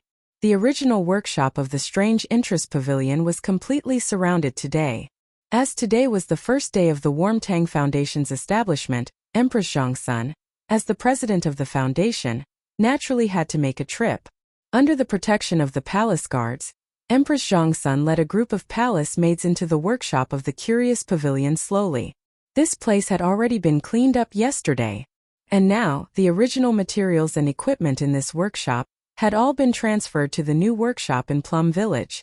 A few families that were close to the Li family had also sent people to help. For example, Madame Chung of the Chung family, Madame Yuchi of the Yuchi family, Madame Qin of the Qin family, and so on. Basically, the matriarchs of the families had personally come. These noble women usually had nothing to do at home. It was rare for a public welfare foundation to appear in Chang'an City, and the person in charge was someone they knew.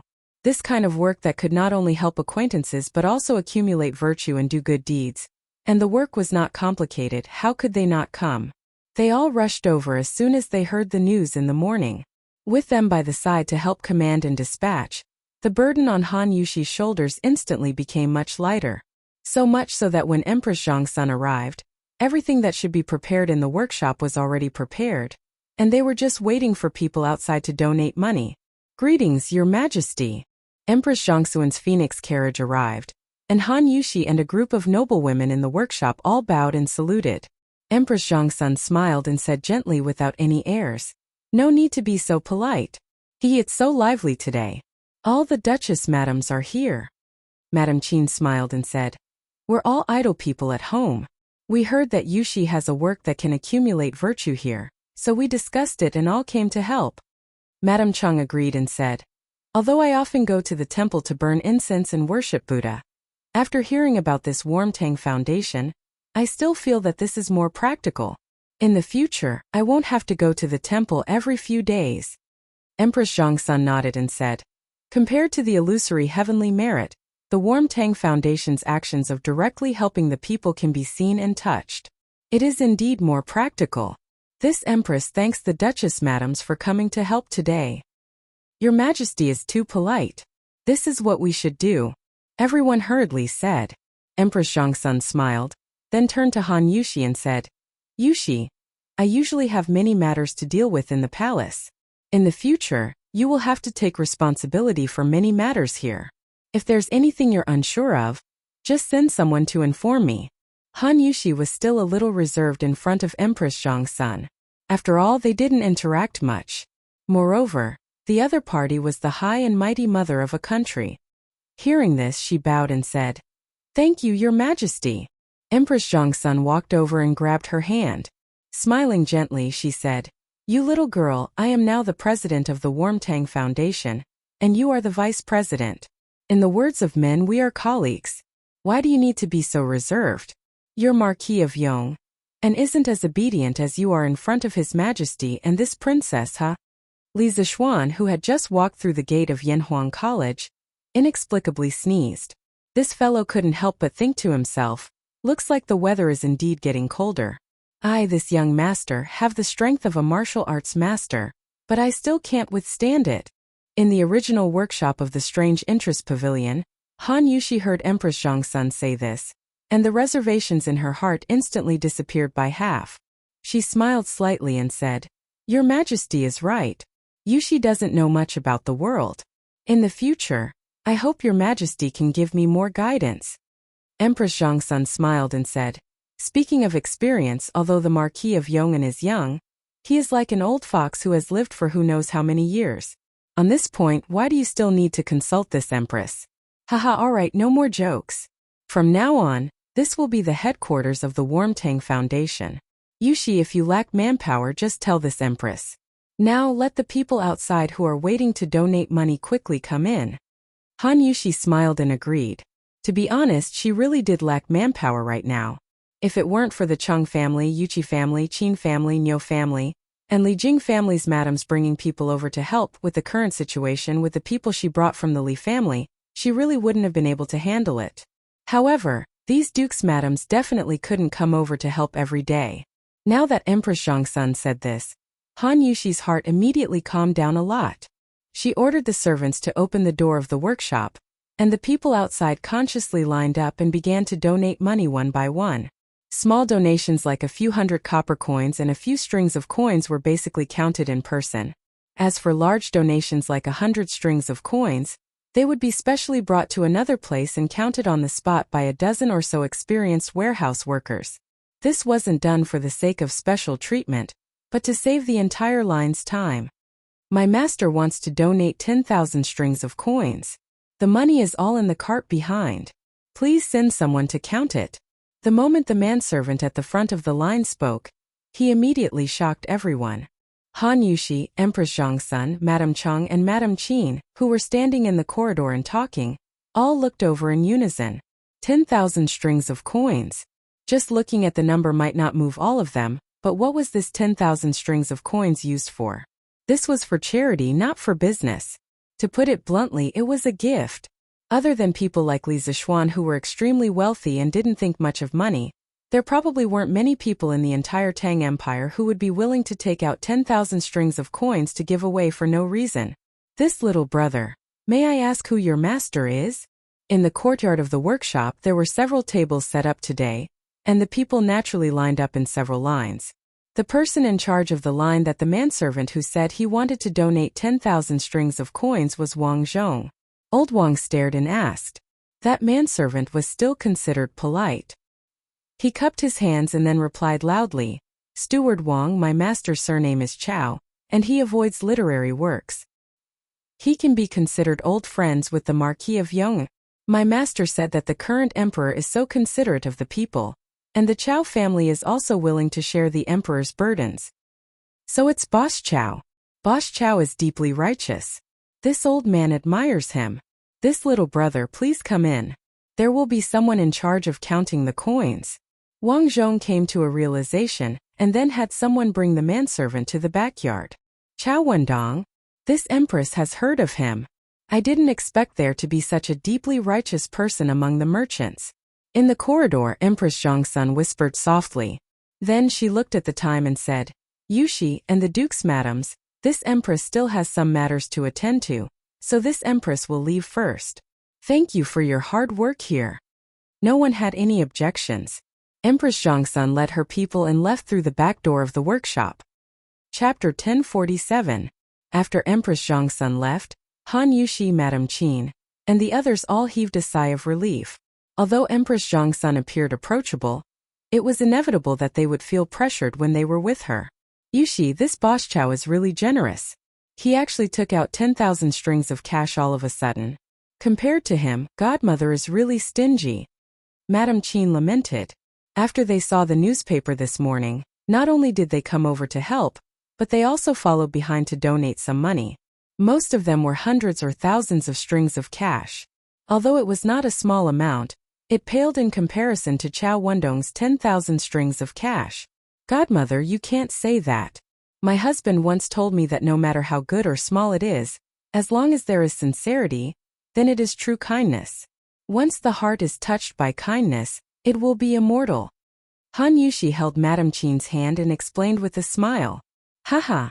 Sister, listen, this child Xiaoxian is really talented. Everything he says is so reasonable. Unlike my family's Chou Niu, who is always reckless. Madame Cheng patted Madame Qin's arm and said with a smile. Auntie, you must be joking. Big brother Chou Niu is a person who values friendship and righteousness. He is also my husband's good brother. How is he reckless? Han Yushi hurriedly said. Madame Cheng immediately beamed and said, Haha, Yushi, don't speak up for that kid. As his mother, how can I not know what kind of person he is? Although she said this, the smile at the corner of her eyes could be seen by everyone. After a while, everyone's good impression of Han Yushi couldn't help but increase. This was also a popular policy among the ancient aristocrats. Through the friendship between the mistresses, the relationship between the two families would become stronger. As they spoke, many people had already donated their money. According to the rules set by Li Zixuan, anyone who donated money to the foundation, no matter how much they donated, would receive a special certificate from the Nuantang Foundation. In fact, instead of calling it a certificate, it was more appropriate to call it a donation certificate. However, Li Zixuan gave it a better name, the Certificate of Honor for Doing Good. Before today, the workshop had prepared a lot of templates for the Certificate of Honor. The name, donation amount, and donation date were all left blank. After receiving the donation, the staff of the Warmtang Foundation would fill in the donation information on the Certificate of Honor template and ask the donor to sign and put their thumbprint on it. Then the foundation would stamp it with a special seal. There were 2 copies. One would be given to the donor as a souvenir, and the other would be kept in the foundation's records for monthly audit. In fact, every donation received was recorded in detail in the foundation's account books. The reason why the foundation kept records was to keep an extra evidence for future audit. This way, not only could it prevent people from falsifying the accounts to a certain extent, but it would also make people more convinced. After the citizens donated their money and received the Certificate of Honor from the Warmtang Foundation, not only did they not feel the disappointment of losing money, they even felt a trace of satisfaction. Hey, this little thing was quite pretty, but what were the words written on it? What kind of honor? Pfft. Wang Matzi, you're so embarrassing. That's the Certificate of Honor for doing good. You can't even read. What's the use of that thing? Why don't you give it to me? Tui, why should I give it to you? I can't read, but my Sanmao can. I'm going to give this to that kid to prove that his father did a lot of good in the past. After donating their money, the citizens were delighted with the Certificate of Honor for doing good. They now had something to brag about. At this moment, a scholar-looking middle-aged man suddenly said to Wang Zhong and the others, His Highness the Crown Prince donated 3,000 strings of cash. Steward Wang, please have someone count it. Once this was said, the surrounding people were shocked again. His Highness the Crown Prince? His Highness the Crown Prince also sent people to donate money? Haha. His Majesty is benevolent, and the Crown Prince is also benevolent. Our Tang dynasty will only get better and better. The citizens' happiness instantly soared. But what happened next made the commoners' hearts burst with happiness. Princess Changel donated 3,000 strings of cash. King of Wei donated 3,000 strings of cash. King of Han donated 1,000 strings of cash. Hejian County donated 5,000 strings of cash. Concubine Yang, Concubine Yin, Concubine Yang, and Concubine Wei donated a total of 4,000 strings of cash. After finding out about the existence of the Warmtang Charity Fund, all the important figures in the royal family sent people over to donate money. This was because even their boss, Li Er, had donated money, so how could they not do anything? Moreover, this was a great opportunity to raise the reputation of the royal family. Apart from the royal family, the wealthy merchants also donated generously, especially the members of the Flame Yellow Chamber of Commerce. They donated the most money. Needless to say, Chao Wendong donated 10,000 strings of cash. Apart from that, Feng Jihua donated 5,000 strings of cash, Liao Shifan donated 3,000 strings of cash, Zhang Jingyang donated 3,000 strings of cash, Lin Wenyuan donated 3,500 strings of cash, and Wang Ranbiao donated 10,000 strings of cash. These merchants and landowning households were the first to stand with Li Zishuan. When Li Zishuan established the Warmtang Charity Foundation, they were also the first to respond to the call.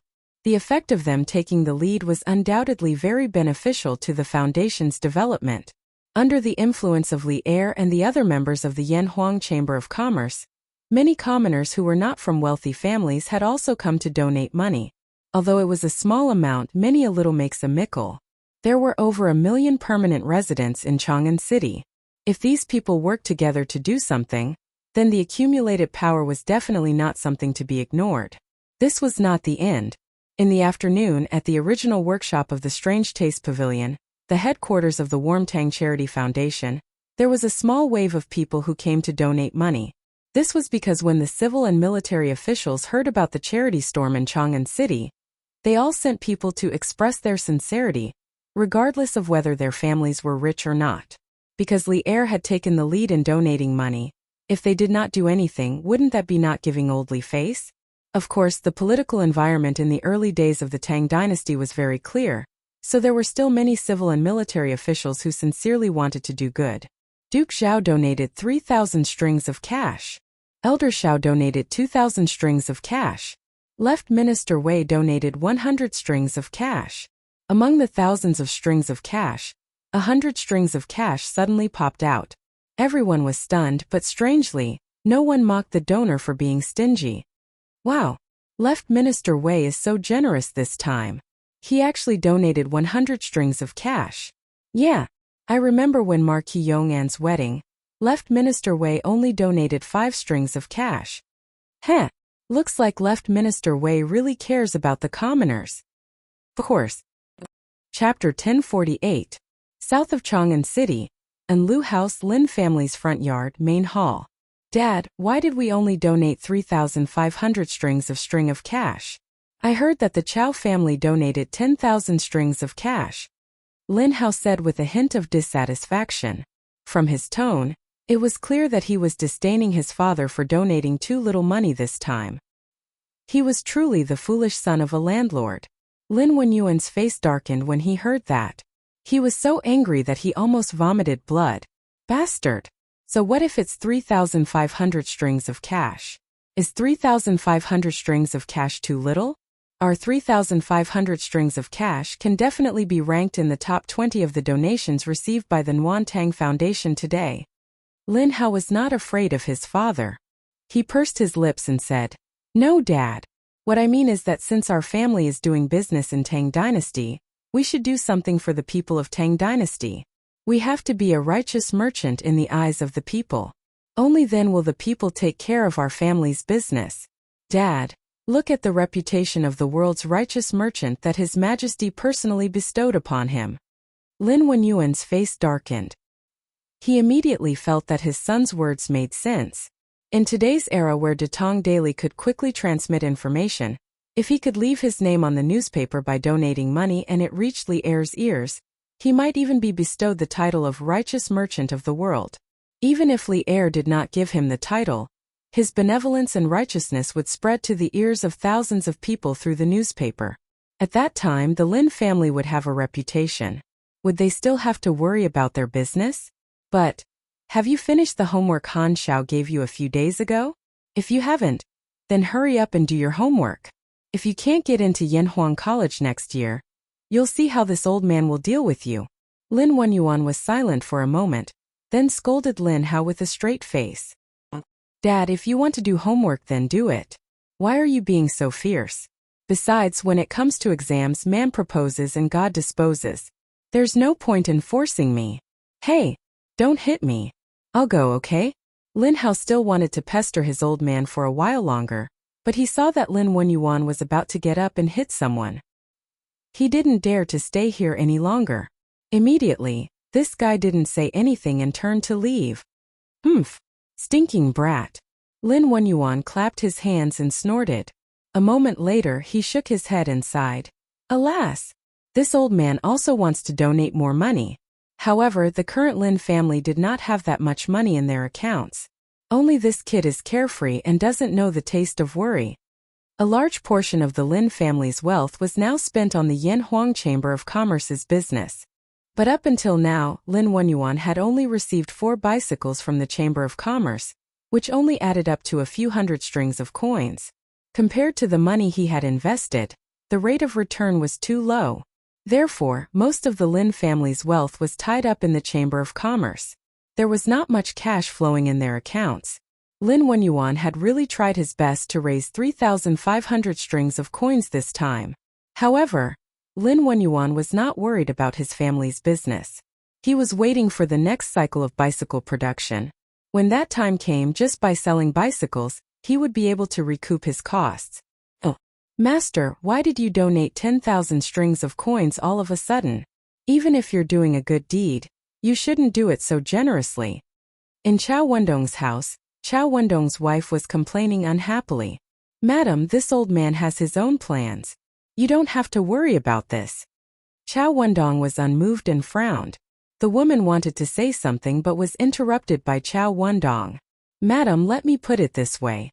This old man donated 10,000 strings of coins to do a good deed and also to test my luck. Test your luck? What luck? Haha. Madam, don't forget who the president of the Warmtang Foundation is. That's the current empress. If this old man is noticed by the empress because of this 10,000 strings of coins, His Majesty will be happy and reward our Chow family with the title of Righteous Merchant of the World. Then, madam, do you still think this 10,000 strings of coins is not worth it? Chow Wendong slowly explained his plan. Previously, Feng Zhihua had been rewarded with the title of Righteous Merchant of the World by Li Er because of his meritorious service at sea. Chow Wendong was no exception. Although his family was richer than Feng Jihua's family, the title of righteous merchant of the world was not something that could be measured with money. Scholars, farmers, workers, and merchants were destined to have a low social status. If they could get the official title of righteous merchant of the world, their status would be different. Madame Chow was also tempted, but she hesitated. But what if Her Majesty and His Majesty don't reward us? Chow Wendong said expressionlessly. Then just treat it as a good deed. Also, with this 10,000 strings of coins we can show our faces in the newspapers, right? When the news of the Chow family's benevolence spreads, it will be good for our family's business. He had a good plan. People like Chow Wendong were not purely doing charity. However, Li Zixuan had already expected this type of person, and he did not dislike it. So what? As long as someone is willing to fork out money, no matter what their goal is, the Warm Tang Foundation will receive the donation. With money we can help even more poor people. Do the three of you think this is not a good idea? Li Zixuan arrived at Yanhuang College early in the morning. After reading today's Datang Daily, Ma Zhou, Yen Silu, and Li Gang came to Li Zixuan to ask about the details of the Warm Tang Foundation. During the conversation, Li Gang suddenly raised his concern about the motives of the rich people who donated money. Ma Zhou also agreed, but Li Zixuan did not mind it at all. But this way, those with impure intentions can use this opportunity to gain fame and fortune. Yamacho, you can't encourage this kind of evil trend. The upright Li Gang could not stand such hypocrisy. He frowned and objected. Li Zixuan smiled. Mr. Li, you're wrong. I don't agree. Back then, Zigong did a good deed and did not accept any reward. But he was beaten up by the saint. Zilu saved people and received a cow as a gift, but was praised by the saint. I think these two allusions should be appropriate to use here, right? The two allusions came from the Analects of Confucius. Zilu saved people from drowning and received the gratitude of the cow. Confucius said, "The state of Lu will save people from trouble." Zigong redeemed people and did not accept the Jinyu mansion. Confucius said, "The state of Lu will not redeem people." Zilu accepted and persuaded virtue. Zigong gave and stopped kindness. This was Li Zixuan's attitude towards charity. People who do good should be rewarded. This way, more and more people will join the ranks of doing good deeds. As for some rich people who put on a show by doing good deeds, Li Zixuan did not think it was a problem. As long as they paid the money, they could show off however they wanted to. Not only that, Li Zixuan would also provide a platform for those people to show off as much as they wanted, because this was the only way to receive a large amount of donations. Oh, Chapter 1049. Fine. Looks like I've been too stubborn. It's for the good of the poor. I have no objections. In Yanhuang College, Li Gang finally sighed and accepted this reality. Yen Silu stroked his beard and smiled. Haha. I told you, Wenji, you're too focused. Everyone in this world is for profit. If we don't give some benefits to those who do good, how can this kind act be sustained in the long run? Li Gang nodded in agreement. Ma Zhou sighed. Marquis foresight. I'm impressed. I can foresee that before long, the Warm Tang Foundation scale will grow bigger and bigger. When that time comes, millions of people will benefit from Marquis' decision. Li Zixuan smiled and said, "The most important thing now is not to discuss the Warm Tang Foundation but to prepare for the Academy's final exams. I've already told the three of you that I want to bring forward the final exams. Have the questions been prepared?" The reason why the final exams were brought forward was because the weather was getting colder and colder. The Academy's teaching buildings were made of cement, so it was still quite cold in the winter. The other reason was that Li Zixuan wanted to let some of the students participate in the Warm Tang Foundation's Warm Tang operation. It was a kind of experience for the students. Yen Silu nodded and replied, "The questions for each subject are out, but the students haven't had time to revise yet. Yamacho, do you want to consider delaying the exams for a few days?" Actually, the Academy's classes for this semester were basically over. The only problem was that the students had not started revising for some of the classes. Li Zixuan shook his head. No need. It's to see how well the students understand the various subjects. It's better if they don't revise. It'll show their true level. Today is Tuesday. Inform the students that the final exams will begin the day after tomorrow. This? Yen Silu was a little confused. What kind of twisted logic is this? Li Gang smiled. Haha. Konggue, you don't have to worry about the students. If they don't want to revise, then so be it. Besides, what Yamacho said might not be completely wrong. Since Li Gang said so, Yen Silu had no choice but to agree. Li Zishuan said again, Mr. Yen, give me the test papers for each subject later. I'll take them home tonight and look at them. Yes, Yamacho. After Li Zishuan left, Li Gang and Yen Silu immediately called for a meeting of the subject leaders. They conveyed the news that Li Zishuan was going to hold the final exam in advance the day after tomorrow to the subject leaders of the various departments. Wang Ji, Mo Huai, Su Hongji, Xiao Dian, and the others were not particularly surprised. This was because when Li Gang asked them to come up with the questions 2 days ago, they had already guessed this possibility. However, they did not expect it to come so soon. The meeting was very short. After Yen Silu conveyed Li Zishuan's message, he announced the end of the meeting. All that was left was for the leaders of the various departments to relay the news to their respective homeroom teachers. As a result, when school was about to end in the afternoon, all 16 classes of Yanhuang College received this unfortunate news almost at the same time. What? The final exam is the day after tomorrow? Sir, we just finished all the courses last week. That's right. We just finished studying last week. We didn't even have time to revise. How can we take the exam? F***CK. Isn't this a scam? Who came up with this rotten idea? The students were all in an uproar. However, no one could change Li Zishuan's decision. After realizing that the exam would be held as scheduled the day after tomorrow, the students gradually quieted down. Silence meant acceptance of reality.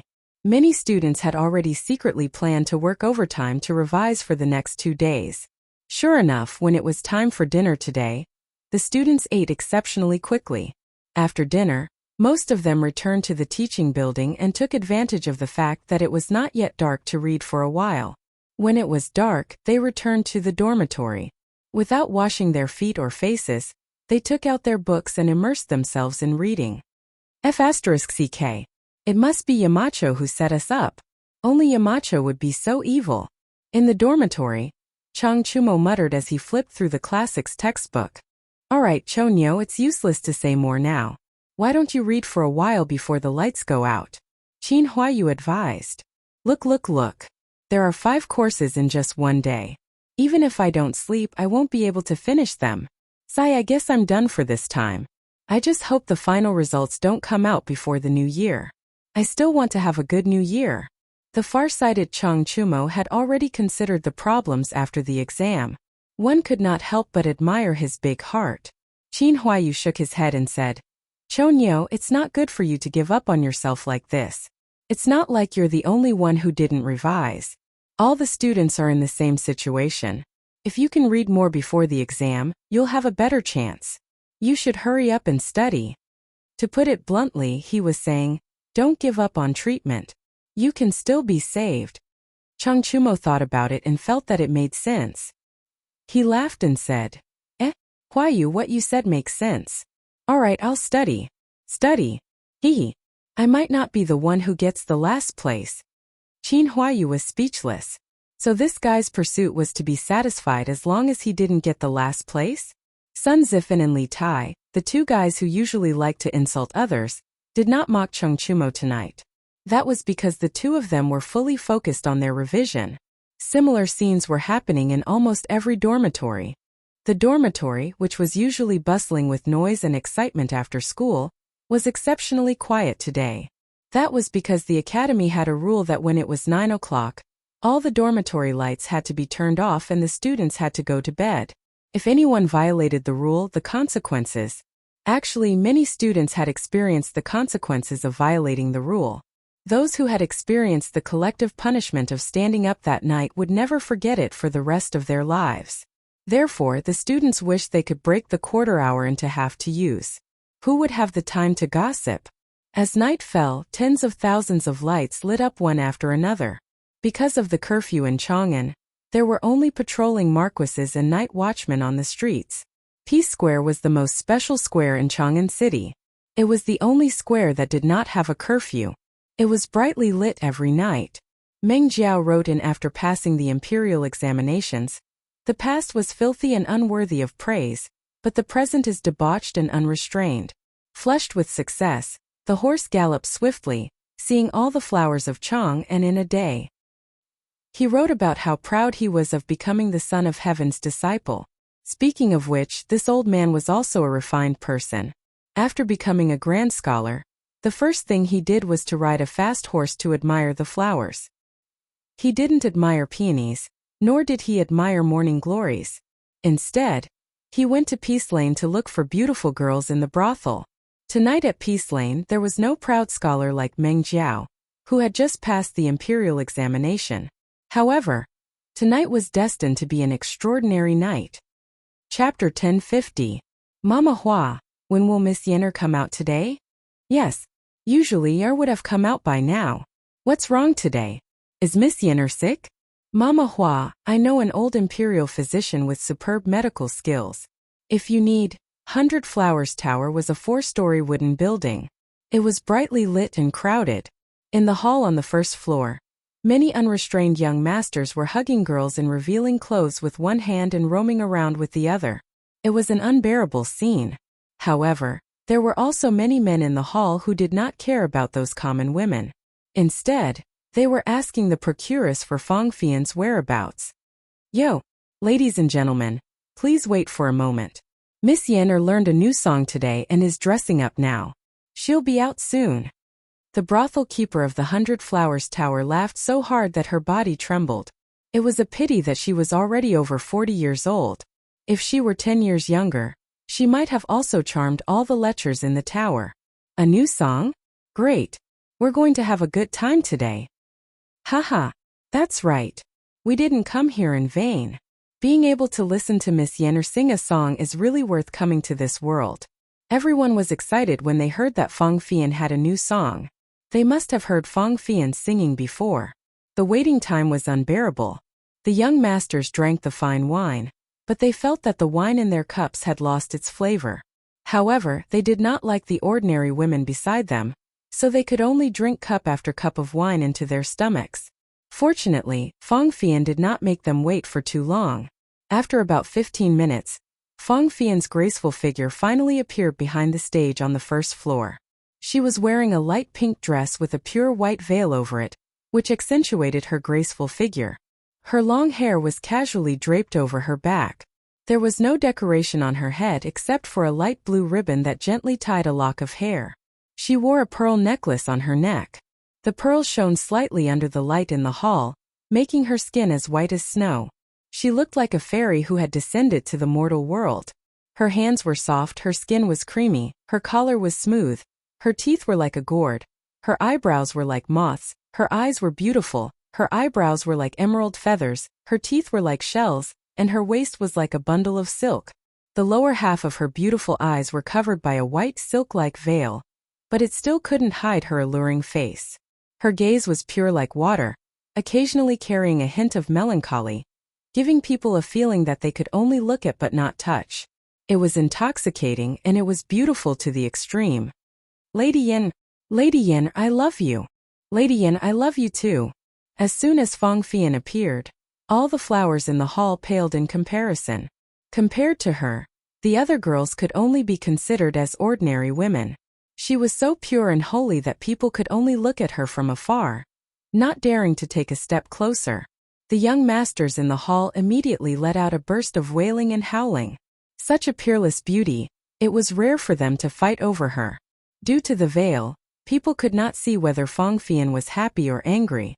People cheered and shouted, but she just stood on the stage quietly with her hands crossed under her abdomen, motionlessly looking at the crowd in front of her. After a long time the cheers finally died down, and at this time there were a few more tables on the stage. They were brought up by the servants in the brothel during the cheers just now. On the tables there was a dark red, high-quality guqin made of paulownia wood and catalpa wood. Next to the guqin there was also a green hollowed-out glass cup.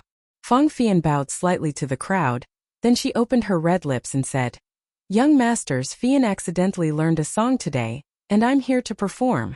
If I don't sing it well, I hope you won't laugh at me. Her voice was very soft, and as sweet as honey, flowed into the ears of the crowd like aged peach wine. The young masters below the stage were intoxicated. Lady Yen, you're too modest. If you don't sing well, then no one in Chang'an can sing well. Lady Yen will love whatever you sing. That's right. Lady Yen, quickly sing. In Sima Xiangru's Ode to the Upper Forest, there was a saying, long eyebrows are continuous, a slight smile is disdainful, and the soul is captivated, and the heart is happy. This was the current state of this group of people. The person they liked was the best no matter what she did. So what if she didn't sing well? As long as she was beautiful, everything would be fine. Fang Fian nodded slightly, then slowly knelt in front of the tables. Her white, jade-like fingers first plucked the strings. After she felt that the sound was mellow, she took a deep breath and began to sing. A beautiful and mellow melody spread from the center of the stage. Suddenly, there was no other sound in the hall except for the sound of the guqin. On the tables, green smoke curled up from the glass cup, exuding the fragrance of osmanthus flowers. This fragrance and the elegant sound of the guqin drifted out of the window with the wind and flew into the clouds. On the stage, Fang Fian was kneeling beside the guqin. Her jade-like fingers danced and plucked the strings of the guqin. Her jade-like slender hands danced rhythmically on the strings, making it seem as if a fairy was playing the guqin. After the beginning of the melody, she finally opened her mouth and sang. This is the call of the heart, this is the dedication of love, this is the spring of the world, this is the source of life. Ah! As long as everyone gives a little bit of love, the world will become a beautiful world. Compared to the dedication of love sung by the modern Wei Wei, Fang Fian's singing was more beautiful and lovely. This had nothing to do with her singing skills. The main thing was that Fang Fian's voice was mellow and pleasant to listen to, as clear as a silver bell. The original version's voice belonged to the lingering sound type. It was hard to say which was better, but Fang Fian's voice was more pure and lovely. In the modern world, she would definitely beat all the pure and innocent female celebrities. Since Fang Fian opened her mouth, the rich young men below the stage couldn't close their mouths. They didn't even realize that their saliva was flowing out. Firstly, it was because Fang Fian's voice was beautiful. Secondly, it was the first time they heard such a song that was different from the ancient songs. But they had to admit that it was really nice. Although the lyrics weren't very literary, the meaning in it was very thought-provoking. Everyone was intoxicated by the beautiful world described in Fang Fian's song. Even Fang Fian herself was intoxicated by it. As long as everyone gives a little bit of love, the world will become a beautiful world. What a beautiful hope! Unknowingly, the song soon came to an end. When the last note of the guqin sounded, the hall finally fell into complete silence. However, this was just the calm before the storm. Not long after, a wave of cheers erupted in 100 Flowers Tower. Beautiful! It's so beautiful! This song is so beautiful. The song was just like the person. The song was beautiful, and so was the person. Miss Yin, sing it again. Yes. Sing it again. Chapter 1051. In 100 Flowers Tower, Fang Fian sang Devotion of Love 3 more times in response to the crowd's strong demand. During this time, the 100 Flowers Tower was filled with thunderous cheers and excitement. Many people in Ping Kong Square heard the music and came to watch the fun. As a result, the number of customers in Ping Kong Square increased by several times today, making the other brothels in Ping Kong Square jealous. The name of this song is Dedication of Love. Only with love can you accept others. Only with love can you respect each other. If everyone has love, they can forgive and not blame others. Love is silently contributing, not caring about whether there is a return. Love is resolving disasters, not bearing grudges. Today, Chang'an City's Warm Tang Foundation is officially established. Fian hopes that everyone can contribute their love. Just like the song says, as long as everyone contributes a little love, the world will become a beautiful world. Good people will be rewarded. In the Hall of 100 Flowers Tower, Fang Fian sang Dedication of Love 4 times in total. After the 4th time, she stood up and spoke slowly to the crowd. As she spoke, she could not help but feel a wave of sadness in her heart. If the Warmtang Foundation was established 10 years earlier, her father would not have frozen to death in the winter of that year. She and her mother would not have been left to live alone in the world, and she would not have ended up in a brothel. If her father was still alive, no matter how poor her life was, she would still be the daughter of an innocent man. But now that things had come to this, the only thing she could do was to promote the Warmtang Foundation so that more poor people would not end up in her current situation. When the torch was passed on, what others conveyed was the spirit, but what she conveyed was the love of the world. Good. Miss Yenner is not only beautiful but also kind. I have nothing to say. Tomorrow, I will donate 10 strings of cash to the Warmtang Foundation. I will donate 100 strings of cash tomorrow as well. I will donate 100 strings of cash as well. I will donate 1,000 strings of cash. Waves of cheers came from the crowd. However, the procuress of 100 Flowers Tower was secretly stomping her feet. If these people donated money to charity, wouldn't the money spent on her tower correspondingly decrease? This kind of thing did not benefit 100 Flowers Tower at all. Instead, it had hidden disadvantages. Fortunately, Fong Fian didn't say anything else. She just thanked him and left. After that, the stage was given to the other girls in the 100 Flowers Tower. After all, Li Zixuan had given Mother Hua a political task. The girls in the tower had to sing Devotion of Love 10 times a day. The next day, on the front page of Datong Daily, it was no surprise that the Nguyen Foundation's donation was published yesterday. The top 20 donors were directly highlighted and praised. The headline, no one knew if it was an accident or a coincidence, but it turned out to be, as long as everyone gives a little love, the world will become a beautiful world. Just these 20 donations added up to nearly 150,000 strings of cash. Of course, the Marquis of Yong, Anne's family donated more than 20,000 strings of cash. Ugh, so much money. According to the usual donation of 4 coal stoves and 200 honeycomb briquettes, how many coal stoves and honeycomb briquettes will the Marquis of Yong and donate this time? There are at least several 100,000 of them, but for every 4 coal stoves donated, the Marquis of Yong and will lose 200 copper coins. No matter how you look at it, the Marquis of Yong and has paid a huge price. Sigh. Who said it wasn't? But the poor people of Chang'an City are lucky this year. They definitely won't be cold anymore. Of course, this is all thanks to the Emperor and the Marquis of Yong. Hey! Speaking of which, did you buy the coal stoves and honeycomb briquettes at Chitsu Pavilion yesterday to test them? We tried them. It's so convenient to use them to boil water and cook. And a piece of coal can burn for a long time. From yesterday afternoon until now, the coal stoves at home have only burned 2 pieces of coal. Haha, that's right. I also want to say that the coal stoves are good. My second brother said that he's going to buy some coal stoves and honeycomb briquettes today. While the ordinary people were talking about the Nguyen Foundation and the honeycomb briquettes, some elegant people were shocked when they saw the headline. What the F***CK? Am I seeing things? Why is the headline the same as the lyrics of the new song that Miss Yenner sang last night? Wow! It's true. Could it be that the person who wrote the news also went to 100 Flowers Tower last night? What 100 Flowers Tower? What Miss Yenner? What new song? Brother Lu, Brother Chow, what are you talking about? Brother Yen, you didn't go to 100 Flowers Tower last night? I didn't go, something happened at home. I think your tigress didn't let you go, right? *T. I'm the head of the family. How can that woman control me? Don't talk nonsense, tell me what happened. Keep bragging. But it's a big loss that you didn't go to 100 Flowers Tower last night. Why?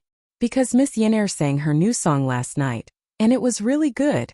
You don't know, but almost everyone in Peace Lane who was awake went to listen to it live. It was really a heavenly sound. What was it? Wasn't it just a song? Did it have to be so good? Besides, what does this song have to do with today's news? Hey, it has a lot to do with it. The title of this news is a line from yesterday's song. Don't you think it's a coincidence? That person picked up the newspaper, looked at the headline and muttered, as long as everyone gives a little love, the world will become a beautiful place. Brother Chow, how did you sing that song? Can you sing it for me? The young master opposite him instantly became proud. You've asked the right person. I heard Missionnaire sing it 4 times last night, so I already knew how to sing it. Listen. Cough cough. After that he cleared his throat and started singing. This is the call of the heart, this is the dedication of love, this is the spring of the world, this is the source of life. Ah! As long as everyone gives a little love, the world will become a beautiful place. Ach. Stop stop stop. Stop King. It's too bad. Shut up. No, I haven't finished singing. Stop singing. I'll go to 100 Flowers Tower personally tonight. Listening to Brother Chow's singing is really terrible. Damn. What do you mean? Which part of my singing is not good? Come on you. But to be honest, the tune of this song is quite special. I've never heard it before. And the lyrics are not bad. I'll go to the Nguyen Tang Foundation later to donate some money. Just take it as a bit of my love. Yo, our great young Master Yen still has such awareness? When did he become so kind? Damn you. I still have a conscience unlike you, whose heart has already turned black. Damn. You're the one whose heart is black. I was already planning to donate money later. Chapter 1052. Husband, the total is out. Yesterday, our Nguyen Tang Foundation received a total of 250,000 strings of cash. The warehouse at the Chitsu Pavilion workshop is almost half full. In the morning after breakfast, Han Yushi held an account book and said happily to Li Zixuan. This could be considered her first career. She had always been walking on thin ice in her heart. In the end, after the first day, not only did she not make any mistakes, but she also gained a lot. This made her very happy. Li Zixuan pretended to sigh sadly. Sigh. 250,000 strings of cash. How many coal stoves and honeycomb briquettes do we have to give away for free? Han Yushi said angrily. Husband, aren't we doing a good deed? Besides, you were the one who suggested this idea before. Why, are you regretting it now? Li Zixuan laughed and said, Haha, I'm just teasing you. How can I go back on my word? Han Yushi rolled her eyes. She thought for a moment and said to Li Zixuan seriously, Husband, now that the donation has been paid, our workshop has to hurry up and prepare the coal stoves and honeycomb briquettes. Otherwise, people will say that we only accept money and don't do anything. Li Zixuan nodded slightly. He stood up and said with his hands behind his back, Don't worry, my wife. The workshop is already producing coal stoves and honeycomb briquettes. Moreover, Faubert is still recruiting workers these few days. The farmers near Chang'an City who are free have basically all been recruited to help. There are also some refugees from other places who are also being recruited to the workshop. Although those people don't have much skill, they don't need skill to make honeycomb briquettes. They only need strength. Han Yushi smiled and said, Yes. This way not only can we speed up production but we can also increase the income of the people. Husband, you are doing a good deed. Li Zixuan said half-jokingly. Wife, don't you think your husband is comparable to the great philanthropist of 9 lives now? Even if I want to die, the king of hell would probably be too embarrassed to accept me, right? Ba. Why are you talking about death for no reason? Hubby, you promised this concubine that we would be together for the rest of our lives. Han Yushi panicked and hurriedly covered Li Zixuan's mouth as she said angrily. Li Zixuan removed his wife's hand and laughed. Haha, fine. But is a lifetime not enough? That's 2 lifetimes. Cough cough. While the two of them were speaking shamelessly, a dry cough suddenly came from behind them. Li Zixuan turned his head and saw Yi Fashion standing behind with an awkward expression. Cousin, I have something to talk to you about. I wonder if it's convenient for you now. Only God knew how Yi Fashion, who had just finished his breakfast, was feeling at this moment. However, it was impossible to tell what the child was thinking just by looking at his face. It's convenient. Of course it was convenient. Monk, come and have a seat. Li Zixuan had high hopes for this little cousin of his. Some important people had already shown that they were different from others when they were young. Yi Fashion belonged to this group of people. Han Yushi was a little shy at first when she was caught speaking sweet nothings. However, when she saw that it was Yi Fashion, her expression quickly returned to normal. After Yi Fashion came in, Han Yushi turned around to pour a cup of hot water. she smiled and said. Monk, let's sit down and talk. Come, it's cold. Drink some hot water. Yi Fashion took the cup and was flattered. Thank you, cousin-in-law. Han Yu, she said. You're welcome. Yi Fashion then looked at Li Zixuan and said, Cousin, after yesterday, the Nuantang Foundation should have received a lot of donations, right? Li Zixuan nodded and said, that's right. Preliminary calculations show that it's about 250,000 strings of cash. Even though he was mentally prepared, when he heard this number, Yi Fashion could not help but be shocked. He widened his eyes and said, So much? Then, cousin, when do you plan to use this money to officially do good deeds? Li Zixuan thought for a while and answered, In 2 days. Why? Monk, do you have any suggestions? Yi Fashion shook his head and said, I don't have any suggestions. Cousin, you have more experience in this area than I do. I just want to help you run some errands when the time comes. This can be considered as doing good deeds. Haha, no problem. Actually, when the time comes, there will be a lot of things to do. For example, investigating the poor farmers in the villages, delivering coal stoves and honeycomb briquettes to them, and recording the accounts. All these require manpower.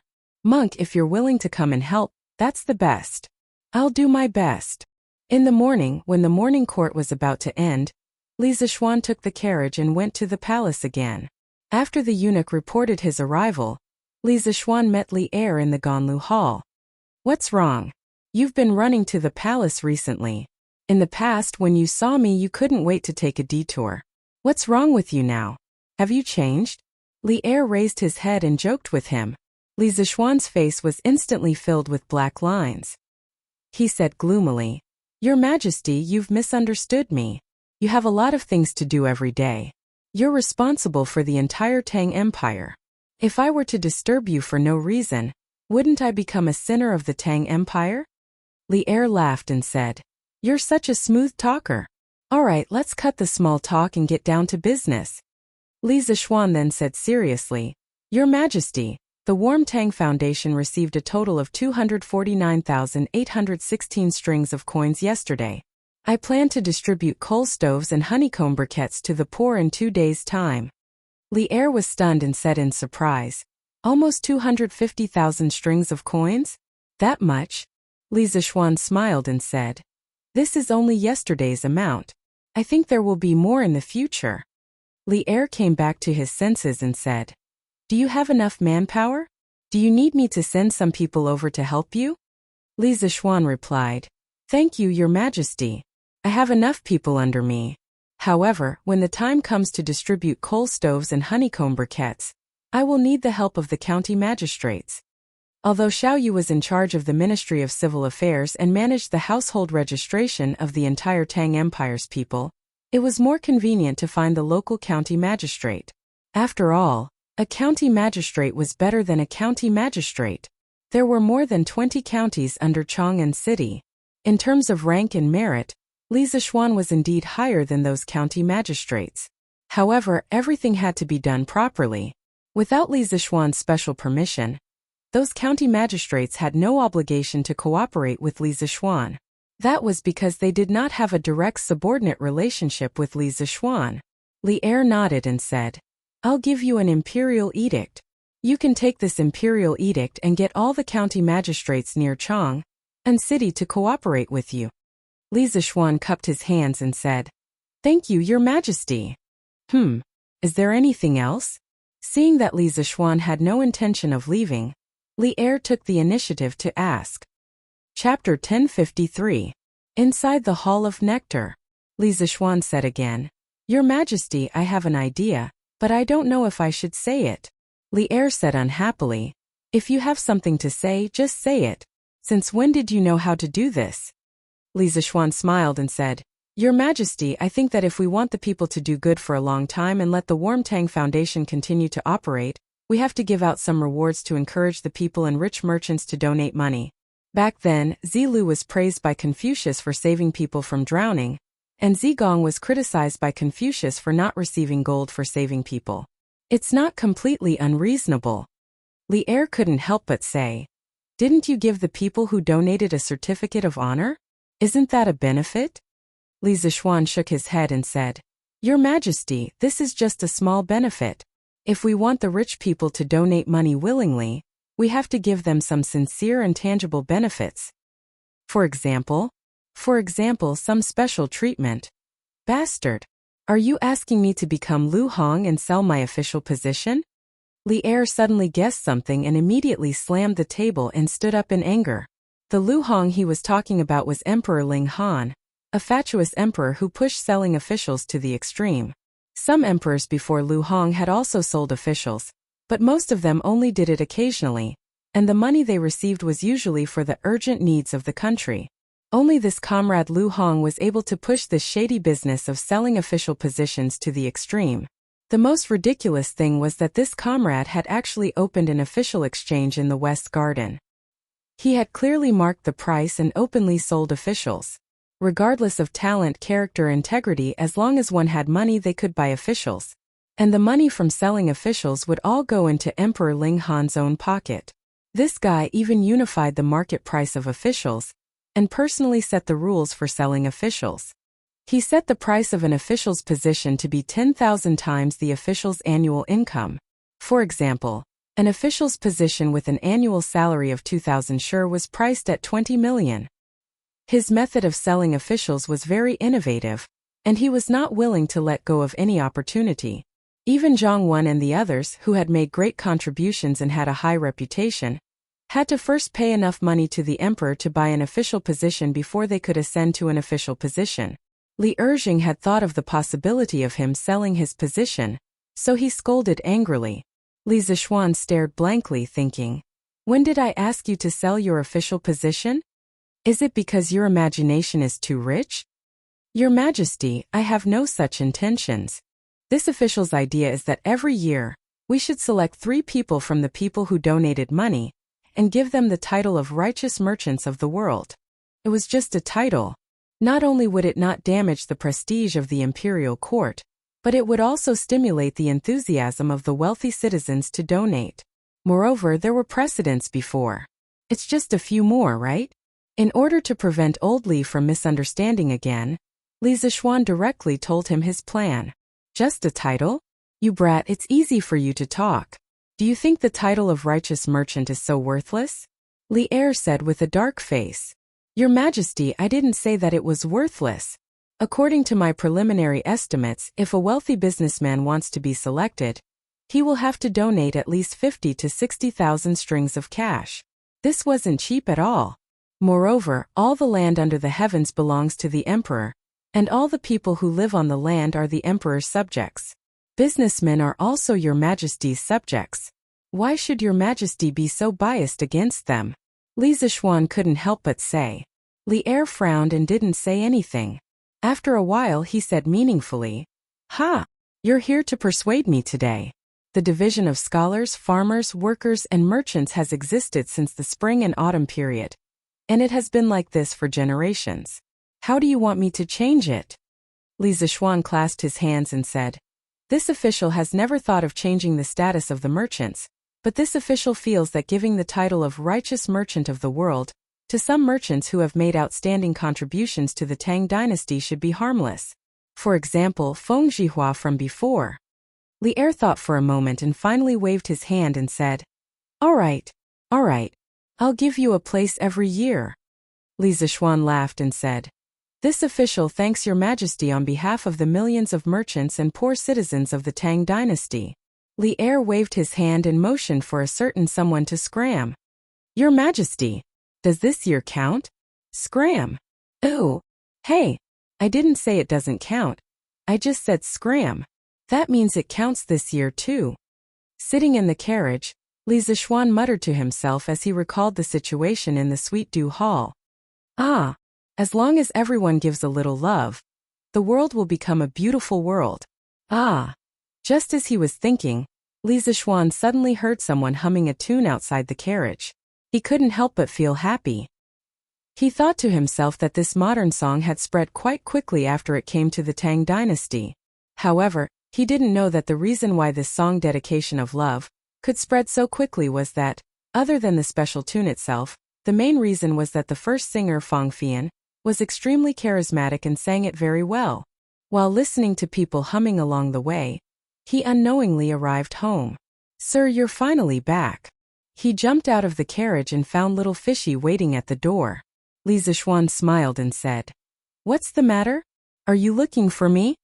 Little Fishy took out the newspaper from behind and walked to Li Zixuan. She pouted and said angrily, "Sir, you're asking the obvious. Why did you insist that I change the headline to this yesterday?" Little Fishy pointed at the headline on Datong Daily with a hint of displeasure on her face. Li Zixuan suddenly understood, but he said, "Oh, this headline. Little Fishy, don't you think this headline has a better meaning?" Little Fishy said angrily, "Humph, sir, you're still pretending. I did think so yesterday, but I only realized today that I was fooled by you. This headline is exactly the same as the song that was being sung at 100 Flowers Tower in Pingkongfong last night. Now, everyone in the editorial department is asking me if I went to Pingkongfong last night to listen to that song. Even Steward Ma asked me this morning. Damn it." Li Zixuan wanted to laugh when he heard that, but he quickly held it back. He held back his laughter and said with a straight face, "Ahem. Coincidence. It's definitely a coincidence. Those people in the editorial department are really too much. Little Fishy, you're a pure and innocent girl. How could they say that you went to that kind of place? The next time I go to the workshop, I'll definitely give them a good scolding." Little Fishy's face suddenly turned bright. She said, "That's right. Sir, you must give them a good scolding. I didn't go, but they insisted on slandering me. I did want to listen to that song, but there was no one to accompany me. These people are really despicable." Li Zixuan was stunned. He didn't get Little Fishy's anger at all. What was this little girl thinking all day long? She actually wanted to visit a brothel. Oh my God, was she a demon? Chapter 1054. In the morning, when the doors of the Warm Tang Foundation opened, it welcomed even more donors than the day before. Of course, there were also quite a number of people who came to donate money after listening to the song Dedication of Love. Speaking of which, the merchants who had donated money yesterday and received a certificate of honor for doing good, all of them had their certificates of honor framed and hung in the most conspicuous place in their shops, attracting the attention of the customers who came and went. When the shopkeepers who did not have a certificate of honor for doing good saw this, they were more or less unhappy, so they came today to get a certificate. Otherwise, if other people had one and they did not, wouldn't they lose out in terms of prestige? Li Zixuan was very happy to see this kind of behavior where people competed even when doing charity. He did not approve of people competing for power and influence, but he approved of people competing for charity. What he wanted was the kind of enthusiasm that if you donate 100 strings of coins, I will donate 200 strings of coins. The Warm Tang Foundation was still popular, but Curious Pavilion was not bad either. In fact, it was even more popular. The people who came to buy the coal stoves and honeycomb briquettes yesterday were all believers of Curious Pavilion. They firmly believed that the things from Curious Pavilion were the best, so they bought them as soon as possible. However, after the first batch of testers tried it, people realized that honeycomb briquettes were indeed better than charcoal by a few hundred times. Therefore, basically, people who were not poor came to buy the coal stoves and honeycomb briquettes. These things were the best tools to survive the winter, boil water and cook rice. As for those who were really poor and could not afford the coal stoves, they were hoping that the Warm Tang Foundation would come to send warmth. This winter, no one in Chang'an City would be cold anymore. Yo! Uncle Hu, Uncle Nyo, Second Master Lu, why are you all here? In the afternoon, Li Zixuan went to the workshop in Plum Village to check on the progress of the production of the coal stoves and honeycomb briquettes. However, he saw Hu Hanyun, Lu Wanshan, and the other villagers of Plum Village outside the workshop. Moreover, there were also villagers from other villages in his fief. There were at least a few hundred people in total. Young master, it's been cold recently, and there aren't many herbs in the mountains. It just so happens that you need manpower in your workshop. Since we farmers have nothing to do at home, we all came to help. Hu Hanyun was knocking on a piece of coal when he saw Li Zixuan coming over. He stopped what he was doing and replied. Fu Bin and his men were mining happily in Yifang County. Moreover, the goods route from Yifang County to Chang and had been completely opened. Basically, every 2 days a large batch of iron or sulfur ore and coal would be shipped here. The sulfur ores were naturally piled up in the warehouse, while the iron ores and coal ores were piled up outside the workshop. Because there were too many of them, they took up space inside. Yes, young master, you're using the coal stoves and honeycomb briquettes to do good deeds. Even if we farmers donate money, we won't be able to donate much. If we help young master make honeycomb briquettes, isn't that the same as doing good deeds? Just nice, I can do some work in the winter to warm up my body. Second Master Lu was old, but his body wasn't old at all. He always looked hale and hearty, and it felt like some young men in their 20s or 30s weren't as strong as him. Li Zishuan listened and nodded. That's fine too.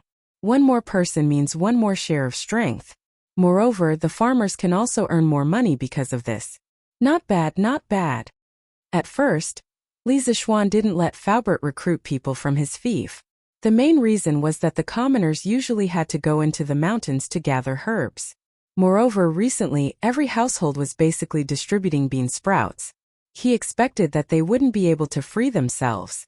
However, since the situation was like this now, he didn't have any objections. It was more reassuring to recruit people from his own side than outsiders. Young master, Xiao Hu and the others refused to accept wages no matter what. This old man has been trying to persuade them until my mouth is about to break. Just as Li Zishuan finished speaking, Faubert's voice came from behind. There's actually such a thing? Li Zishuan was startled. He immediately looked at Hu Hanyun and Second Master Lu and said seriously, Uncle Hu, Second Master Lu, this work is like doing business. How can you only contribute and not receive money? How can I have the face to ask the workshop to hire you to work like this? Old Hu said stubbornly, Young master, I, Old Hu, have never done business before, and I'm not doing business now. We all owe young master a favor, and we're all here to return the favor. We all know how young master usually treats us. At this time it's not a busy farming season, and we have nothing to do at home. We're all here to help and put in some effort. How can we still ask young master for money? Don't you think so? Yes. Xiao Hu's words are reasonable. We farmers don't know how to do business, but we understand the fickleness of human nature. What's the point of money? Now that everyone can eat, drink, and wear warm clothes, it's enough. Why do we need so much money? Second Master Lu couldn't help but interrupt. That's right. We have to have a conscience. We can't accept this wage. Yes, we can't accept it. Young master, please don't try to persuade us anymore. My family has made a lot of money from selling bean sprouts recently. If we really want to calculate it, we should be the ones giving young master money, not the other way around.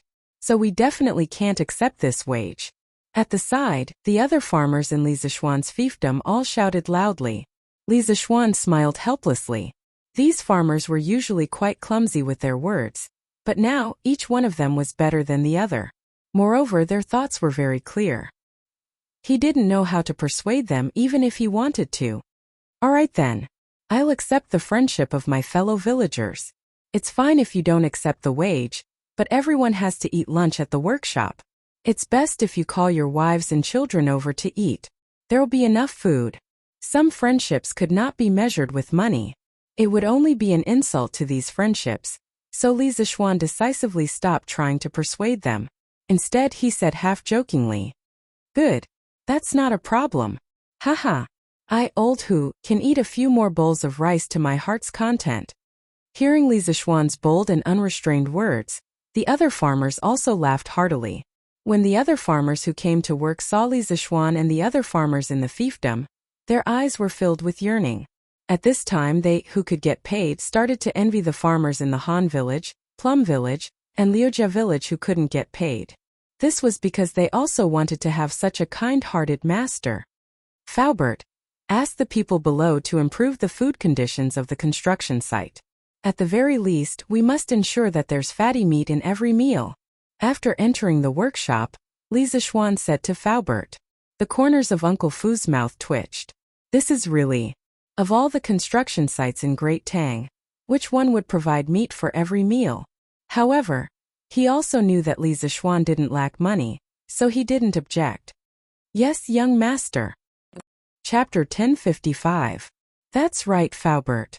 The workshop recently gave me 2,200 coal furnaces and 220,000 honeycomb briquettes. I have a use for them. Li Zishuan thought for a moment before speaking to Faubert. He planned to give 2 coal furnaces and 200 honeycomb briquettes to every farmer in his fief for free. Since the farmers were not willing to accept wages, he could only use this method to give them benefits. Furthermore, it did not add up to much, and he had already donated 20,000 strings of cash to the Warmtang Foundation. There was no reason for him to only take care of outsiders and neglect his own family, right? Young master wants so many coal furnaces and honeycomb briquettes. Are you planning to give them to the farmers?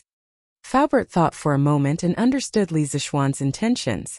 Furthermore, after interacting with Li Zishuan for so long, he had more or less figured out Li Zishuan's personality. He knew that Li Zishuan had always been very kind to his own people. Haha, that's right. We can't really let the farmers work for free, right? Li Zishuan said with a smile. Faubert shook his head and did not deny it. In any case, he felt that Li Zishuan was already very kind to the farmers.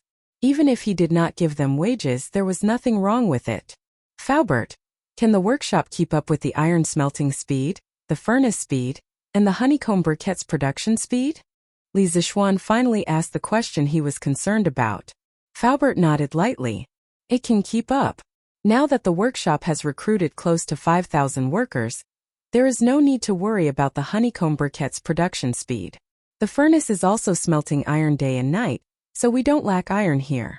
As for the furnaces, as long as there is no shortage of iron, the workshop's production speed can keep up with the consumption speed of the interesting pavilion. Now at night, the workshop was ablaze with flames. Because the blast furnace had to work day and night, there was no such thing as light pollution in this era.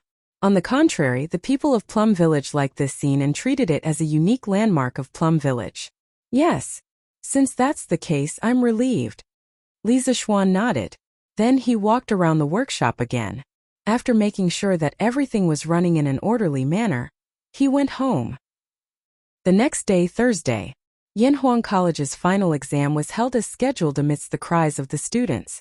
At 7:45 a.m., the bell and drum sounded, and all the invigilators in the examination hall began to distribute the test papers. The arrangement of the examination venue and time was similar to that of the previous monthly examination. The only difference was that the invigilation was stricter. Entering the examination hall actually required a body search. Fortunately, all the students in the academy were male. Otherwise, it would be very inconvenient to search them. In addition, the inspection team from the previous monthly examination had expanded this time. Mo Zhong, Mo Yun, and the other guards of the academy had also joined in. If you asked these guards to teach, they definitely wouldn't be able to do it. But if you asked them to inspect the exam, they wouldn't have any problem with it. Moreover, with their eyesight, they would be even better than the teachers of the academy if they were to invigilate the exam. With more people, it was natural that they would go to each examination hall more frequently. Basically, every half an hour, there would be an inspection team in front of each examination hall. As a result, no student would dare to cheat in such a strict environment. Li Zishuan didn't stay in the academy all the time this time. He came to the academy in the morning to take a look and then went back. First of all, now that every teacher in the academy had their own duties, the academy could run very well even if he wasn't there. His role was only to control the general direction of the academy's teaching. Moreover, he had something to do at home these 2 days, so he had to go back. This morning, Faubert sent someone to deliver the heating pipes and radiators that Li Zishuan had ordered previously. As for the heating boiler, it could be used after a slight modification of the one at home. Although Li Zishuan was eager to experience heating, he still went to the academy to inspect it. After that, he came back with a group of guards and servants to start installing heating in the house. The main hall in the front yard, all the bedrooms in the house, including the maids' and servants' bedrooms, and the 2 study rooms, all needed to be installed with radiators. Under Li Zishuan's command, Peng Feiji, San Bao, and the others started the large-scale renovation of the heating system in the residence. Feiji, take 5 people and carry these 8 radiators to the west courtyard. As for the pipes outside, you guys install them according to the method you used in the front yard, understand? Understood. Xiong da xiong air. You two brothers, get 2 more people to carry this boiler to the east courtyard.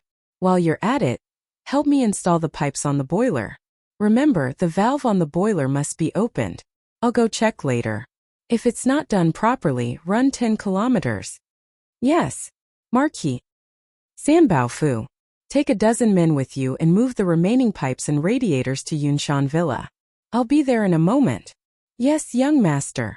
Since Li Zishuan had explained the installation method of the heater to everyone in advance and explained the relevant terms to them, Peng Feiji and the others could still understand the modern terms that Li Zishuan mentioned, such as heater, heater pipe, valve, and other modern terms. Under his command, when it was close to noon, a total of more than 40 rooms in the Li residence that needed heating had all been installed with radiators. The heating pipes had also been preliminarily installed, and all that was left was to test run. Old Man Li, Madam Li. There were also the 3 members of the Yi family. They stood at the side stunned. They couldn't even get a word in because they had never seen such a thing before. They could only watch from the side as Li Zishuan ordered the people to get busy. Little Xian, with just this, you can make the house as warm as spring? Seeing that Li Zishuan was almost done with his work, Li Jingma walked over and finally asked the question that had been in his heart for the entire morning. The rest of the family also looked over. Obviously, they didn't believe that Li Zishuan had made the radiator sound so magical. Hey, father, if this thing is really heated, not only will it be as warm as spring, it won't even be a problem to make the house as hot as summer. Li Zishuan chuckled. Many things that were impossible in the eyes of the ancients were so natural in the eyes of a modern person like him. Go away. You're bragging again.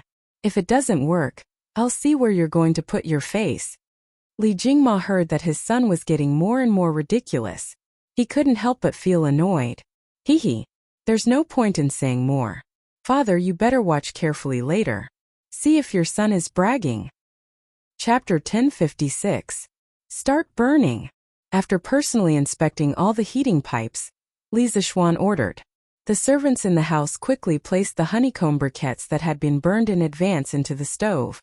In order to maintain enough steam, the capacity of the stove was 10 times larger than that of ordinary honeycomb briquettes. Therefore, the amount of coal consumed every day was not to be underestimated. After a while, the sound of boiling hot water could be heard from the pot. Li Zishuan quickly ordered. Feiji, quickly bring some people to check all the heating pipes in the house. See if there are any leaks. If there are, report to me immediately. Peng Feiji bowed and cupped his fists. Yes, Marquis. After that, Brother Chicken immediately brought a group of guards and split up to check the heating pipes that had just been installed. Old Man Li, who was watching from the side, felt a little unbearable. He went back to the main hall in the front yard and squatted in front of the radiator. He wanted to feel if there was any temperature. Drip. He didn't feel any temperature, but he heard the faint sound of water dripping from the heating pipes. After a while, it became the sound of flowing water. It was the sound of flowing water. However, the radiator was still cold. Just as Old Man Li was suspecting that his son's heating was useless, a trace of warmth suddenly came from the cold radiator. At first, he thought it was an illusion, but as time passed, that trace of warmth became more and more clear. In the end, it was even faintly hot. How is it, father? You should believe me now, right? At this time, Li Zishuan came in with his family from outside. Seeing his father's face full of surprise, he smiled and asked. Previously, Peng Feiji had brought people to check the heating pipes. After confirming that there were no leaks, Li Zishuan was completely relieved. This was because, generally speaking, as long as the pipes didn't leak steam, they could form a closed loop. There wouldn't be a problem with heating. This thing can actually transfer heat. It's just that our main hall is so big, Shiena, you only put two radiators. If it's far away, can you feel the warmth? At this time, Li Jingma already believed that radiators could indeed conduct heat, but he did not believe that 2 radiators could warm a room. Li Zishuan did not say anything, but Yi Guozhong spoke up. He had just come over to touch the radiators and heard him say, "Don't worry, Jingma, you really won't turn back until you hit a wall. Just based on how hot this thing is, as long as we close the doors and windows and let it continue to emit heat, the hall will definitely become warm. It's just a matter of time." Old Man Yi had been a Taoist all his life. Although he didn't know the law of conservation of energy, he understood the general meaning behind it. Sure enough, an hour later when lunch was served, Li Jingma couldn't help but wipe the sweat off his forehead and take off his thick fox fur coat because he actually felt hot. Ah, mother. Lana is hot too. Lana ran to Madame Li and said crisply. Madame Li had no choice but to help the little girl take off her fox fur coat. The little girl's voice was filled with excitement. This is great. Now I don't have to sleep under a thick blanket at night. Brother, this radiator you made is really amazing. Everyone laughed. To the little girl, the radiator's only advantage was that she didn't have to sleep under a thick blanket at night. Hee hee. Good. Good. This way, as long as we stay in the house during winter, we definitely won't catch a cold. And this radiator is much more comfortable than a fire. Old Madame Yi said with a smile. Speaking of which, during this trip to Chang'an, the three of them had seen a lot of new things. Of course. Grandmother, it's easy to get poisoned if you stay in the fire for too long. But this radiator won't have this problem at all. At most, it will make the air a little drier. But this problem can be solved by putting a basin of water in the house. Li Zixuan said with a smile. When it came to heating in winter, the most comfortable and natural method was the radiator. Even an air conditioner couldn't compare to it, let alone burning charcoal. It's really good. This time our house can really be as warm as spring and winter. When it comes to enjoyment, the whole Tang dynasty added together can't compare to you, Shen. Old Man Li said with a sigh. You old thing, you're always saying weird things. Don't tell me you didn't enjoy the radiator? Li Zixuan's little face darkened, but Mrs. Li rushed ahead of him and spoke up for him. Yi Guozhong stroked his beard and said with a smile, Jingma, little Xian isn't doing this for his own enjoyment. With his current martial arts cultivation, normal cold won't be able to enter his body at all. He's creating conditions for us to enjoy. Old Man Yi finally said something fair. Li Jingma was embarrassed by his slip of the tongue. Li Zixuan didn't blame his father. Li Jingma was his father, so what if he said a few words? Don't just talk about it. Father, mother, grandfather, grandmother, let's eat. I'll go to Yunshan again in the afternoon and install radiators there. The next morning, almost everyone in the Li residence was in high spirits. Compared to a few days ago, it was like the difference between the heavens and the earth. If you ask why, of course it was because of the radiator.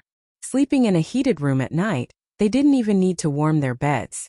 They could fall asleep after lying down for a while. However, before they went to sleep, they didn't forget Li Zixuan's suggestion and put a basin of water in their room. It was hard not to be energetic when they woke up in the morning. This radiator is really something. I never dreamed that the house could be as warm as spring and winter. Yeah. When I went back to my room last night, I took off all my clothes, but I didn't feel cold at all. This radiator that young master installed is really amazing. Young master is really good to us. This radiator must be very expensive, but young master installed it for us without even thinking about it. Damn it, there were 6 people who betrayed young master for money last time. Those people should be struck by lightning. That's right. Strike them to death. Now, even if someone wants my life, I won't betray young master and the Li family, let alone give me money. Yes. Even if we die in the future, we won't betray young master. The servants got up early to boil water, cook and clean the courtyard. The most discussed topic was the radiator that they experienced last night. When they talked about this, the servants were all grateful to Li Zixuan. If the same thing happened in other people's homes, the master would definitely not let the servants enjoy such a good thing like radiators. At this moment, Lianer was glad that she didn't betray Li Zixuan, but she also felt a little guilty that she almost betrayed Li Zixuan. She had mixed feelings. Now all she could do was serve the master with all her heart, repay his kindness and atone for her sins. Chapter 1057. Li Zixuan didn't know what the servants were thinking. Yesterday, he had installed a heater in the servants' room. It was just a humanitarian gesture. Although he had transmigrated to the Tang dynasty, Li Zixuan still had some modern thinking in his bones. He respected every life form around him. In his dictionary, there was no distinction between upper class and lower class. After getting up and having breakfast, Li Zixuan went to the academy, while Han Yuxi went to the Warmtang Foundation. Both of them had their own careers now, and they were both in the rising stage of their careers. They could not stay at home every day and leave the academy or the foundation alone. Sitting in the carriage, Li Zixuan couldn't help but shake his head. His and his wife's current situation was very similar to most couples in the modern world. After breakfast, they had to go to work. The only difference was that they were like bosses. Sometimes they didn't have to go to work. They had a lot of freedom. When they arrived at the academy, Li Zixuan was in Yin Silu's office, chatting with Yin Silu and Li Gang. Haha. These 2 days, the students of the academy have been working harder than usual. I was in the cafeteria just now, and I met a student who was eating and reading at the same time. It's really not easy. Yin Silu sighed with a smile. Li Gang shook his head. That's nothing. Last night, this old man had a sudden impulse and went to the student dormitory to check on the dormitory.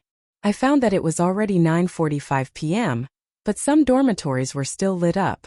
This old man went in to take a look and saw 6 people neatly lying under the lights, reading books. This old man originally wanted to punish them according to the rules of the academy, but when I thought of how hard they had worked, I directly let them turn off the lights and go to sleep. Sigh. In the end, it's Yamacho's fault for bringing the exam forward so suddenly. The old man didn't blame Li Zixuan. He mainly cared about his students. At his age, fame and fortune were no longer important to him. The only thing he cared about was passing down his legacy.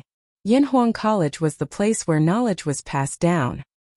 He had long regarded this place as his home and the students of the college as his own children. Sirs, in fact, people are forced to do so. The students are working so hard mainly because they feel a sense of urgency. They are still young, and a little pressure can only be good for them. There is no harm. Li Zixuan explained. To Li Zixuan, who had experienced the college entrance examination in his previous life, this was not a big deal. Besides, the earlier the exam, the earlier they could enjoy it. Now that the weather was so cold, wouldn't it be great if a portion of the students could have a holiday after the exam? As for why it's only a part and not all. Oh right. Mr. Yin. After the exam this afternoon, tell the students not to leave in a hurry. I have something to announce. Li Zixuan suddenly added. Yes. Yin Silu nodded and couldn't help but ask. Is Yamacho going to announce the duration of the holiday? Starting from the time of Emperor Wu of Han, there were officially established schools. This was the Imperial College recorded in the history books. The students who studied there were called Imperial College students. At that time, the students had already established a holiday system. The main ones were the farm leave and the holiday. It was a bit like the modern winter and summer vacations. The duration of the holiday was usually 1 to 2 months. Of course, for students who traveled long distances, the time spent traveling to and from school was not included.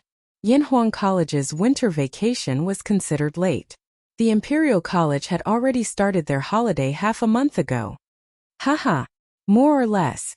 In the future, our college will call this holiday winter vacation, and the farm leave in the summer will be called summer vacation. In a while, I will make some arrangements for the students. The college had a lot of new concepts and terms, so it didn't matter if there was an extra winter and summer vacation. However, when Li Zixuan talked about the arrangements for the winter vacation, why did the smile on his face look so creepy? After staying at the college for a while, Li Zixuan returned to the courtyard to rest. Yesterday afternoon, he had brought some people to install a heater here. It was a good time to go in and enjoy himself. Hey, I have to find some time to install a heater in Li Gang's house too. The old man is so old, how can he stand the cold? After installing the heater, I will ask Priest's son to give him a physical examination next year. Li Zixuan was inexplicably startled. He suddenly remembered that according to history, Li Gang had less than 4 years to live. Moreover, the old man was now 81 years old. Let alone the academy, even in the entire Great Tang, people of this age were as rare as phoenix feathers and Qilin horns. He absolutely had to be taken care of. Therefore, Li Zixuan planned to install a heater in Li Gang's courtyard. In addition, he was thinking of asking Sun Simiao to give Li Gang a physical examination. He sincerely hoped that his arrival could slightly change history and let Li Gang live a long life. Clang, clang, clang. In the afternoon, the sound of gongs and drums suddenly rang out in Yanhuang College. It meant that the students' 2-day final exam was finally over. Stop writing. Stand up. The teachers in the 32 examination halls gave the order at the same time and started to collect the papers. Regardless of whether the students had finished or not, they all obediently put down their pens and returned to their classrooms after handing in their papers. Then the students started to chat. Some compared their answers, some complained that they did not do well, and some looked forward to a better life during the holidays. Suddenly, the classrooms of each class became noisy. However, not long after, the students regained their silence. This was because their respective form teachers came and brought a notice. All students gather at the sports field. The students did not find anything unusual. They guessed that Li Zixuan was probably going to tell them some things to take note of during the holidays. However, Li Zixuan's first sentence almost made the students kneel down. Students, although the final exam to test your results for this semester is over, your semester is not over yet. You have more important tasks to do next. Buzz buzz without any pleasantries. Li Zixuan immediately laid out his plan. The students were still fantasizing that they could finally finish their exams and go home to relax during the holidays. They didn't expect that their dreams would be mercilessly shattered by Li Zixuan in one fell swoop. The students found it hard to accept and could not help but whisper to each other below the stage. Damn! Does Yamacho mean that they are not going to give us a holiday? No, it's going to be the Chinese New Year in about 20 days. What does Yamacho mean? Please don't give us a holiday. My house is far away. We have to leave early to go home. Otherwise, we won't be able to make it in time for the Chinese New Year. Isn't this too much? Chapter 1058.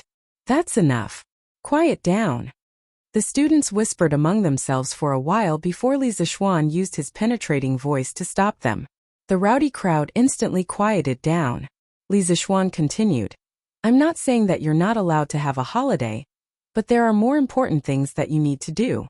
I'm also not saying that you're not allowed to go home for the new year. Those who live more than 200 miles away from Chang and can pack up and go home tomorrow. School will officially start on the 25th of the first lunar month next year. As soon as he said that, many of the students' faces lit up. Li Zixuan paused, then continued. As for those who live closer to Chang'an from tomorrow onwards, you will report to the Warmtang Foundation. When school started, I told you that Yanhuang College does not nurture useless students who only know how to study. You must apply what you've learned to benefit the country and its people. Sending you to the Warmtang Foundation is a very valuable opportunity for you to practice. At the same time, what you're doing is very meaningful. I hope that you'll cherish this opportunity. Yamacho, what does the Warmtang Foundation do? Yeah, why does the name sound so weird? After listening to Li Zixuan, many of the students were confused. They were not confused because they could not have a holiday, but because they had no idea what the Warmtang Foundation was. On the day that the Warmtang Foundation was first established, the students had received news that the final exams would be held on Thursday. Because of that, they did not even have enough time to study, let alone read the newspaper. This included Chan Tianhua and Liao Feichen, the two part-time novel writers, who did not have time to read the newspaper. Datong Daily's editorial department was still using the manuscripts that they had sent over last week. Therefore, more than 80% of the students had not heard of the Warmtang Foundation that had recently become the talk of the town. Li Zixuan was stunned when he heard the whispers of the students. However, he quickly recovered and cleared his throat. It seems that everyone has been studying hard recently. It doesn't matter if you don't know about the Warmtang Foundation. I'll ask Mr. Ma to tell you about it now. Other than being the leader of the Academy's economics department, Ma Zhou was also the head of the editorial department of Datong Daily. Among all the teachers in the academy, the one who knew the most about the Warmtang Foundation was definitely Ma Zhou. Under Li Zixuan's invitation, Ma Zhou walked up to the rostrum. He did not prepare a speech in advance. If it were someone else, they would definitely be at a loss. However, Ma Zhou was someone who had seen big scenes. How could he be afraid now? Ma Zhou quickly organized his words in his heart. Then he looked at the students below the stage and said in a clear voice, Students, the Warmtang Foundation is a charity department that was personally established by the current emperor to empathize with the people. It uses the donations of the people to help the poor people. Ma Zhou was best at writing and strategy. Under his narration, Li Zixuan became the holy son of heaven who worried about the people day and night, and Li Zixuan became the great philanthropist who would rather use up all his wealth to help the poor. The students could not help but be greatly moved. At the same time, a strong sense of pride rose in their hearts. This was because Li Zixuan was their Yamacho. They felt proud that they were Li Zixuan's students. Alright, now you should understand what kind of department the Warmtang Foundation is, right? Now let me talk about your upcoming tasks. After Ma Zhou spent half an hour introducing the Warmtang Foundation, Li Zixuan continued, the Warmtang Foundation has recently launched a warm winter program. By distributing free coal stoves and honeycomb briquettes to the poor people in and around Chang'an City, they will be able to afford warmth. Your task is to be responsible for distributing the coal stoves and honeycomb briquettes. This task is actually not simple at all. First, you have to select the people who meet the requirements and confirm that there is no one who is pretending to be poor because they are greedy for our things. Then, you have to bring people to deliver the coal stoves and honeycomb briquettes to the people who meet the requirements. Finally, you have to make a record of every donation and summarize the accounts every 1 or 2 days. These tasks are indeed difficult for you. But there is nothing in this world that is impossible for those who set their minds to it. Among you, some of you will take part in the imperial examinations after you graduate from the academy and enter an official career. Some of you may stay in the academy and continue your studies. Some of you may only want to use the knowledge you have learned to settle down in a corner and become a rich man. But no matter what, you cannot forget that you graduated from Yanhuang College. Since you are a student of Yanhuang College, you have an obligation to do something for the Tang Empire and the people of Tang Empire. Many years later, when you look back on this holiday practice, you will definitely not regret the effort you have put in. Good and evil will be repaid, and the heavens will reincarnate. Your good deeds will definitely be rewarded. I hope that you will put your heart into this holiday practice. I hope that you will use your love to warm this city. Use your love to warm this city. After Li Zixuan finished speaking, the entire field suddenly became quiet. At this time, no one had any complaints about Li Zixuan not having a holiday because Li Zixuan's words had touched them. Use your love to warm this city. The Tang people's sense of national honor was actually the strongest in the entire history of China. They loved this land and their people. Now that they had a chance to help their people, how could they not help because of their own selfishness? Yamacho, I want to join too. I don't have to go home for the new year. On the field, among the silent students, such a voice suddenly rang out. This shout was like a fuse, and it was followed by more and more similar shouts. Yamacho, I don't have to go home for the new year. I also want to join this holiday practice. Yamacho, I don't have to go home either. More and more students stood out. They were not locals of Chang'an, and they lived far away from the academy. Li Zixuan had also given them the opportunity to go home for the new year. But at this moment, they felt that some things were more important than going home for the new year. When Li Zixuan saw this, he smiled and said, Good, good, good. I am very happy that so many people are willing to give up the opportunity to go home for the new year to help the Warmtang Foundation. But I still hope that you will think carefully before making a decision. Those who are willing to go home, I will support. Those who are willing to stay at the academy to do good, I will also support. Tonight, think about it carefully, and tomorrow, you will tell your final decision to your class teacher. Chapter 1059. The next morning, when Li Zixuan arrived at the academy, he found hundreds of students gathered in front of the school building. He glanced around and found that the number was about the same as the one at the field yesterday. He could not help but nod to himself. In fact, he placed great importance on the first batch of students from Yanhuang College. This was because the temperament and style of the first batch of students would determine the future of the academy. If they went astray, then the next batch of students would most likely go astray as well. At that time, it would be impossible to correct them even if he wanted to. Fortunately, the first batch of students from Yanhuang College went astray. Yamacho is here. Quick, stand still. Some students noticed Li Zixuan walking toward them. The noisy crowd immediately quieted down. Yamacho, Other than 2 students who have urgent family matters, the rest of the students are willing to join the warm winter operation. Ma Zhou walked to Li Zishuan's side and said, Li Zishuan nodded, then walked to the front of the group of students. He paused for a moment before saying, Haha, I'm glad that most of you have chosen to stay. In the next half a month you will definitely get more than what you put in. Alright, I've said everything that needs to be said yesterday. Let's go now. To the Warmtang Foundation. Okay, the students answered loudly. And so, more than 600 students, led by Li Zishuan, left Yunshan and headed toward Chang'an City. At the headquarters of the Warmtang Foundation, there were already people lining up at the entrance to donate money. Compared to the first and second day of donations, the amount of donations received every day had gradually decreased. This was something that couldn't be helped.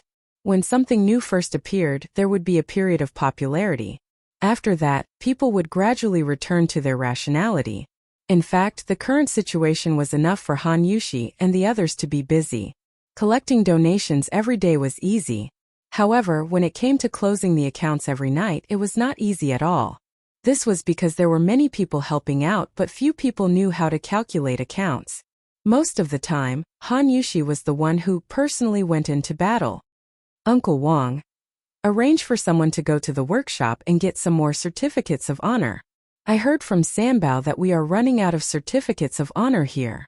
The workshop was originally a small room used to store blueprints. Han Yushi had transformed it into a study room. At this moment, she was sorting out the accounts while speaking to Wang Zhong. Yes, madam. Wang Zhong accepted the order and left. Han Yushi lowered her head again, but she suddenly heard a commotion outside. She thought for a moment and recalled what Li Zishuan had told her last night. So she quickly got up and walked out of the door. Sure enough, there were already hundreds of students in the front yard of the workshop. They were all dressed in scholarly robes. When they stood together, they looked really imposing. Those who were about to donate money couldn't help but whisper when they saw this scene. Wow! Where did these half-grown children come from? Are you here to help?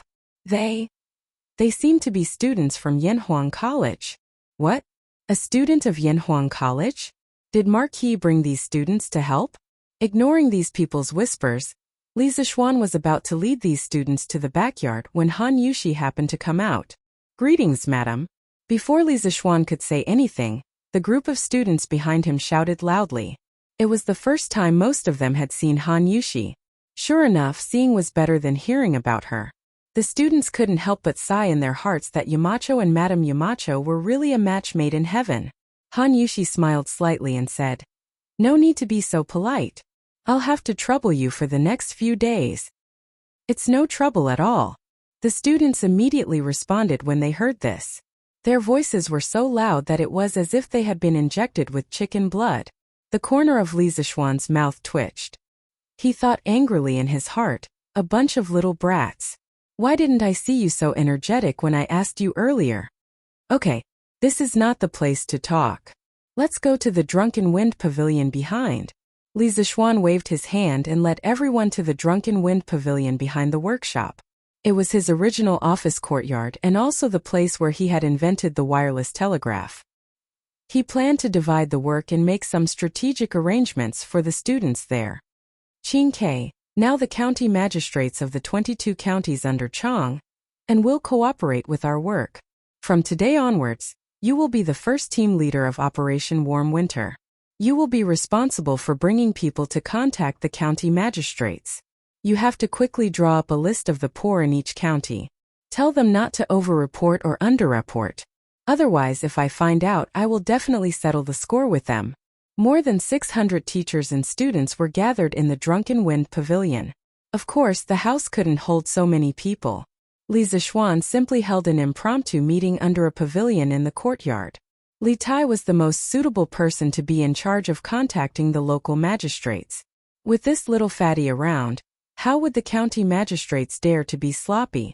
If you asked them to go east, they wouldn't dare to go west. Li Tai didn't expect good things to come so quickly. He couldn't help but feel energized. He quickly nodded and said, Yes, Yamacho. I guarantee that we will complete the task. But how many people are there in the first team? Li Zixuan thought for a moment and said, I will allow you to have 100 people. You can choose your own people. Of course, the other students can also recommend themselves. But in the end, both sides have to agree. Okay. Qingke understands. Li Tai nodded and replied. Li Zixuan continued. Li Ku, I appoint you as the second team leader of Operation Wormtang. Chang Chumo will be the vice leader. Your second team's main task is to follow the list provided by Qingke and deliver the coal and honeycomb coal produced by the workshop to the poor people. You can arrange the transportation yourself or ask the students of the academy for help, but you must control the cost. The total operating cost of your second team must not exceed 500 strings of coins. I will allow you to have 400 people in your team. As for which students to choose, you can discuss it later.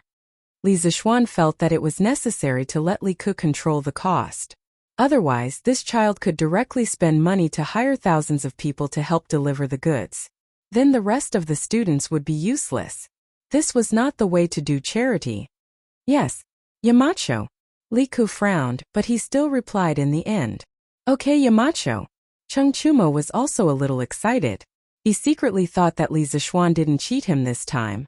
Li Zixuan then said, Bruiser, I appoint you as the leader of the third team for Operation Warm Winter. Meng Wenhao and Li Yan will each be the vice leaders. I'll allow your team to have 138 members. You'll be responsible for keeping track of the accounts. First, you'll need to check the accounts of the Wormtang Foundation every day. Second, you'll need to record every expenditure of the workshop. All the accounts must be done clearly, do you understand? Yes, Master. Yes, Yamacho. The three of them replied in unison. After everything was done, Li Zixuan stood up and said, Well then, Operation Warm Winter will officially start from now on. Now you will all be in your teams. Everyone must choose a team. After you are in your teams, follow my instructions and start working. Chapter 1060. Inside the Drunken Wind Pavilion. The students were quickly divided into teams, according to the size of their respective teams. The team leaders of each team were all well-known students in the academy. This way, at least they would not be in a situation where they did not know who was better. After the students had chosen their teams, the three teams immediately began to move. Li Tai divided his first team into 22 teams. They went to Chang'an County, Wanyan County, and the 20 counties outside of Chang'an City. He personally led a team to Chang'an County. Bruiser, on the other hand, led his 3rd Brigade to settle the accounts with the Wormtang Foundation. Li Ku and Chang Chumo led the second team out of the workshop to prepare the carriages. Because Li Zixuan had limited their activity funds, Li Ku and Chang Chumo, who had been pampered since they were young, had no choice but to save money and bargain with others. What? You charge 20 copper coins a day to rent a horse here? Why don't you go rob a bank? Do you think I won't sue you for running a scam? This was Chang Chumo's voice. The shopkeeper's face stiffened. He said in a muffled voice, Little brother, the entire Shi city is like this. If you don't believe me, you can ask other places. Don't try to blackmail me. Chang Chumo's mouth was smiling, but in his heart he was cursing. It was not like he had not asked other places, but the prices of the carriages and horses were more expensive than this place. Otherwise, why would he be chatting with an old man here? Oh my! You say I'm blackmailing you? Let this young master tell you. An old horse like yours can only earn 3 copper coins a day at most. Don't think I don't know anything about horses. I've seen the current emperor's white-hoofed shadow, and white-hoofed shadow with my own eyes. 3 copper coins a day is already too much for me. This idiot saw that the old man did not fall for his trick, so he started to boast.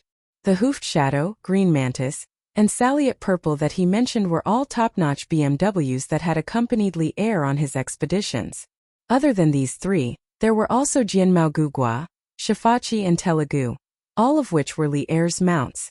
In the middle of the Zhengguan period, in order to commemorate these 6 warhorses, Li Er ordered Yen Lide and Yen Liban to depict the 6 warhorses in relief, which were placed in the Zhao Mausoleum, and were known as the 6 horses of the Zhao Mausoleum in history.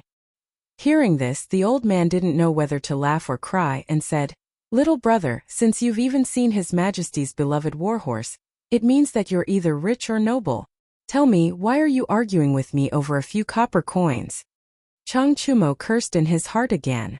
It's true that I'm rich, but I can't spend it now. Just as Chang Chumo was about to go berserk and beat someone up, Li Ku walked over from the other side of the street. Choax, what's wrong? Have you reached an agreement? Li Ku asked after he came over.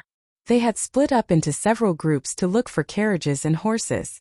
He had just finished talking with the owner of a carriage company and had come over. Not yet. This shopkeeper is stubborn. Little Ku, you only gave me so little money. There's no way we can talk about this business. It's better for you to talk to him. Chang Chumo curled his lips and wanted to quit. When the old man heard Chang Chumo say that he was stubborn, he couldn't help but twitch the corner of his mouth. He actually wanted to beat someone up now. However, he saw that although Li Ku was young, he couldn't hide his noble aura. He knew that Li Ku's background was not small. He calmed himself down and then cupped his hands to Li Ku, saying, "It's not that this old man is stubborn, but the price that little brother just said is simply impossible. 3 copper coins to rent a horse, not to mention Chong, and even in Bing Province and New Province, it's impossible to have such a price." The Great Tang had many horse farms in Bing Province and New Province, so the price of horses there was slightly cheaper than in other places. Li Ku didn't feel offended. He smiled kindly and cupped his hands to the old man, saying, "Shopkeeper, we are all students from Yanhuang College. This time we came out from the academy to help the Warmtang Foundation, so we came here to look for some carriages to deliver honeycomb coal and coal stoves to the poor people who can't afford to burn firewood. So, can you give us a discount? After all, we didn't bring much money with us when we came out from the academy." Compared to Chang Chumo's careless shouting, Li Ku's gentle and refined way of speaking was undoubtedly more comfortable. The shopkeeper only heard half of it and had a good impression of Li Ku. However, when he heard the purpose of Li Ku and the others looking for carriages, the shopkeeper couldn't remain calm. "Hey, so you're students working for the Warmtang Foundation. You should have said so earlier. 3 copper coins, right? This old man will rent as much as you want. Just treat it as this old man doing a good deed." "Then thank you very much, shopkeeper." Li Ku smiled and cupped his hands. Chang Chumo's eyes almost popped out of their sockets when he saw this. How the F***ck is this possible? Does that mean that all the effort I've put into talking for so long was all in vain? When he thought of this, Chang Chumo looked at the old shopkeeper with resentment. As if he could feel Chang Chumo's resentment, the old shopkeeper inexplicably shuddered. He looked at Chang Chumo and smiled apologetically. "Little brother, you can't blame this old man for this. If you had told me your purpose from the beginning, this old man wouldn't have disagreed no matter what." Chang Chumo snorted and ignored the old man. Li Ku couldn't help but laugh. "Shopkeeper, don't mind him. This brother of mine has always been like this. I haven't asked you how many horses you have here. We'll rent them all." The shopkeeper was stunned when he heard this. He didn't expect Li Ku to have such a big appetite. "There are 32 horses in total. Little lord, are you sure you want to rent them all?" "I'm sure. Shopkeeper will rent them for 20 days first. Here, the rent is 1,920 copper coins. That's the guarantor we hired." Li Ku quickly calculated the rent, and then pointed to a middle-aged scholar who was walking over. The old shopkeeper couldn't help but feel a toothache. If he rented all the horses to Li Ku for 3 copper coins a day, then his loss would be too great. However, he had already bragged earlier. At this time he couldn't regret it even if he wanted to. He could only accept the money and let the horses go. "Ahem. Little lord, since this old man rented so many horses to you at such a low price, can you let Datong Daily mention this old man's good deeds in tomorrow's news?" After the handover, the old shopkeeper remembered that Li Ku was a student of Yanhuang College, and the Yamacho of Yanhuang College was the founder of Datong Daily. He had a little evil thought in his heart, so he eagerly asked Li Ku. Before Li Ku could speak, Chang Chumo said in a rough voice, "No, do you think it's so easy to get into Datong Daily? If you really want to do good, why don't you just give these horses to us for free?" Little Ku, ignore him. Let's go. Call someone else to take the horses. Chapter 1061. Little Ku, is this considered cheating? Chang Chumo could not help but ask on the way back. Li Ku was still riding on his horse. He laughed and said, "How is this cheating? The Yamacho only said that we are not allowed to use our status to get help from our underlings, and that the total expenditure cannot exceed 500 strings of coins. They did not say that we are not allowed to bargain with others in the name of doing good. Chonyo, things are different now. We have to be careful in everything we do. Otherwise, 500 strings of coins will not be enough. The Lika now was a completely different person compared to 4 months ago. At that time he was living like a prince and only needed to practice martial arts in the palace. Why would he need to worry about money? Why would he need to be careful? Hey, little Ku, what you said makes sense. How many carriages do we need? Which one should we go to now? Chung Chumo scratched his head and laughed. Actually, as long as they could complete the mission and not be caught by Li Zixuan, he could not be bothered to find out if this was cheating. Lika's lips curled into a smile. There's no need for that. We have enough carriages and horses. That's it? Does that mean that Zifin, Yui Baolin, and the rest have already rented carriages? Chung Chumo was stunned for a moment and said in disbelief. The members of the 3rd Brigade had all gone out to look for carriages according to Lika's plan. Sun Zifin and Yui Baolin were members of the 3rd Brigade. Haha, this is also a coincidence. Sun Zifan's family opened a carriage company, and the scale is not small, so we rented a lot of carriages from there at a low price. Now all of them added up, it is completely enough. Li Ku said with a smile. He even emphasized the word low price. It was obvious what he meant. F*ck. Sun Zifin's family owns a carriage business? Why didn't this kid say so earlier? He made us look so hard for carriages. F*ck. No, he should be back at the workshop now, right? I'm going to find him. This kid tricked me. Hiya. Chung Chumo's eyes widened. His face was filled with disbelief and anger. Yes, anger. At this moment, he felt that Sun Zifin was even more despicable than the old man from the carriage company.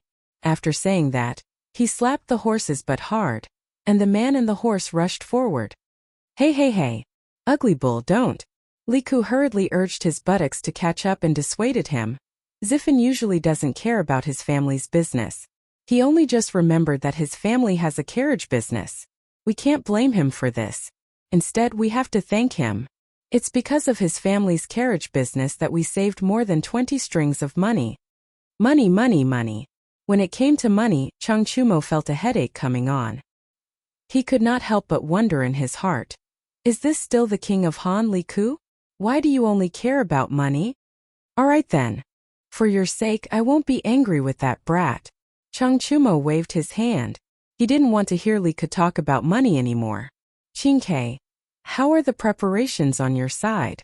Did you get the list of the poor people in each county? When it was close to noon, all the students returned to the Drunken Wind Pavilion in the backyard of the Warmtang Foundation.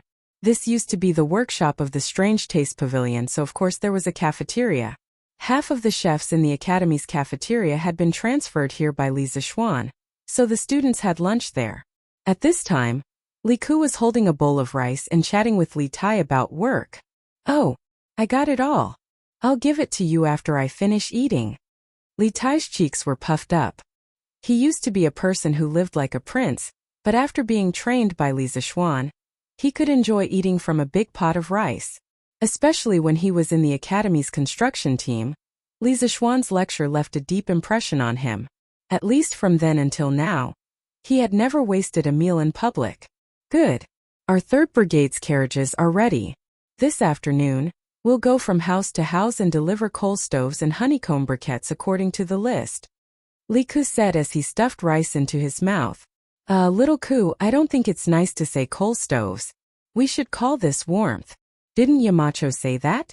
We're participating in the Warmtang Foundation's warm winter operation, so it's only right that we call it warmth. Li Tai's eyes turned as he corrected Li Ku. Li Ku thought about it and also felt that coal moldy stoves didn't sound nice. He nodded and said, Okay, then we'll go and deliver warmth to the poor people in the afternoon. Li Tai smiled and said, Yes, that's right. But did you hire a coachman? Why would we hire a coachman? A coachman's salary is dozens of copper coins a day.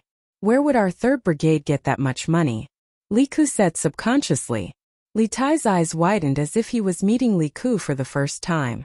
He said, No, little Ku, did I hear wrong? You're stingy with a few copper coins? Are you the little Ku I know? Li Ku said matter-of-factly. What do you mean by stingy? There's no need to waste money. By the way, Qingke, do you have people who lend money to earn interest? Li Tai was puzzled. Yes, I do. But why are you asking about this, little Ku? In ancient times, the rich and powerful all did this kind of business where they lent money to the poor and earned interest. One of the 4 princes of the Warring States period, Meng Chongjun, used this business to raise 3,000 mercenaries. Li Ku replied, It's not convenient for us to carry around the 500 strings of coins that Yamacho gave us, and we don't need that much money at the moment. Why don't you get your people to lend 300 strings of coins to people who are short of money? It doesn't matter if the interest is low, as long as it's safe. Li Tai was completely speechless when he heard this. To think that Li Ku was so meticulous in his calculations, he really suspected that Li Ku was possessed by a devil. Heh, little Ku, you're quite quick-witted. Using money to earn money, not bad, not bad. Li Zishuan, who had just finished eating at home, heard the second half of the conversation between Li Ku and Li Tai and couldn't help but laugh. Although he didn't support Li Ku's business of lending money, he still appreciated Li Ku's idea of using spare money to earn money. Because if an ordinary person was in Li Ku's situation, they would only use the 500 strings of coins in their hands sparingly. Very few people would be like Li Ku, not only saving money, but also earning money. Yamacho. The 2 brothers heard and hurriedly turned around to greet him. You guys continue to eat, don't worry about me. Yamacho, I'm not breaking the rules, right? I just feel that it's inconvenient to leave the 500 strings of coins with us, so I thought. Li Ku's face turned red and quickly explained. Chapter 1062. You're trying to cover it up. Inside the Drunken Phoenix Pavilion, Li Zishuan looked at Li Ku and said with amusement, I've said before that you're not allowed to use your status to ask for help from others. Now that you're asking Green Sparrow for help, aren't you asking for help from others? Yamacho. Li Ku's face froze and he was speechless. Li Zishuan continued, But I'm glad that you know how to increase income and reduce expenditure. You said that it's inconvenient to carry 500 strings of coins around, and that's not unreasonable. But we're Yanhuang College's people, and we have to solve problems when we encounter them. When this matter is over, little Ku, you can think of a way to solve this problem. If you can solve it smoothly, then you'll start a new era, and your name will go down in history. Although it's inconvenient to carry 500 strings of coins was just an excuse that Li Ku came up with, this was indeed a problem that Great Tang was facing. Not only would a cumbersome currency affect trade, it would also affect the economic development of a country. The Song dynasty was not as strong as Tang, but why was its economy the largest in ancient China? It was because banknotes replaced the heavy metal currency, and it greatly promoted the prosperity of domestic commerce. At that time, the Song dynasty's imperial court collected business taxes every year, and it far exceeded the agricultural taxes. Li Ku's excuse reminded Li Zishuan of the financial plan he had been planning for Tang, banknotes and banks. These 2 things must be done in the future. Start a new era? Go down in history? Li Ku originally thought that he would be reprimanded, but he never expected to hear such a shocking thing from Li Zishuan. His breathing became a little rapid. Yamacho, what method is so powerful? Can go down in history directly? Li Zishuan laughed. You have to think about it yourself. Come find me when you've thought about it. After that, he left with his hands behind his back, leaving a stunned Li Ku behind. Hey, little Ku, don't think about it. Eat first, we still have work to do in the afternoon. Li Tai saw that his brother seemed to have lost his soul, so he pushed Li Ku's arm and said, Oh. Li Ku came back to his senses and continued to shovel rice into his mouth. Taiju, open the door. The people from the Warm Tang Foundation are here to deliver the coal stove. In the afternoon, in the Maojia village of Xinfeng County outside Chang'an City, 4 or 5 students from Yanhuang College were driving a carriage. They followed a middle-aged man with a stocky back and a bear-like waist and knocked on a shabby courtyard door. Mao Lijeng, our captain, said that it's to send warmth. You can't call for coal stoves.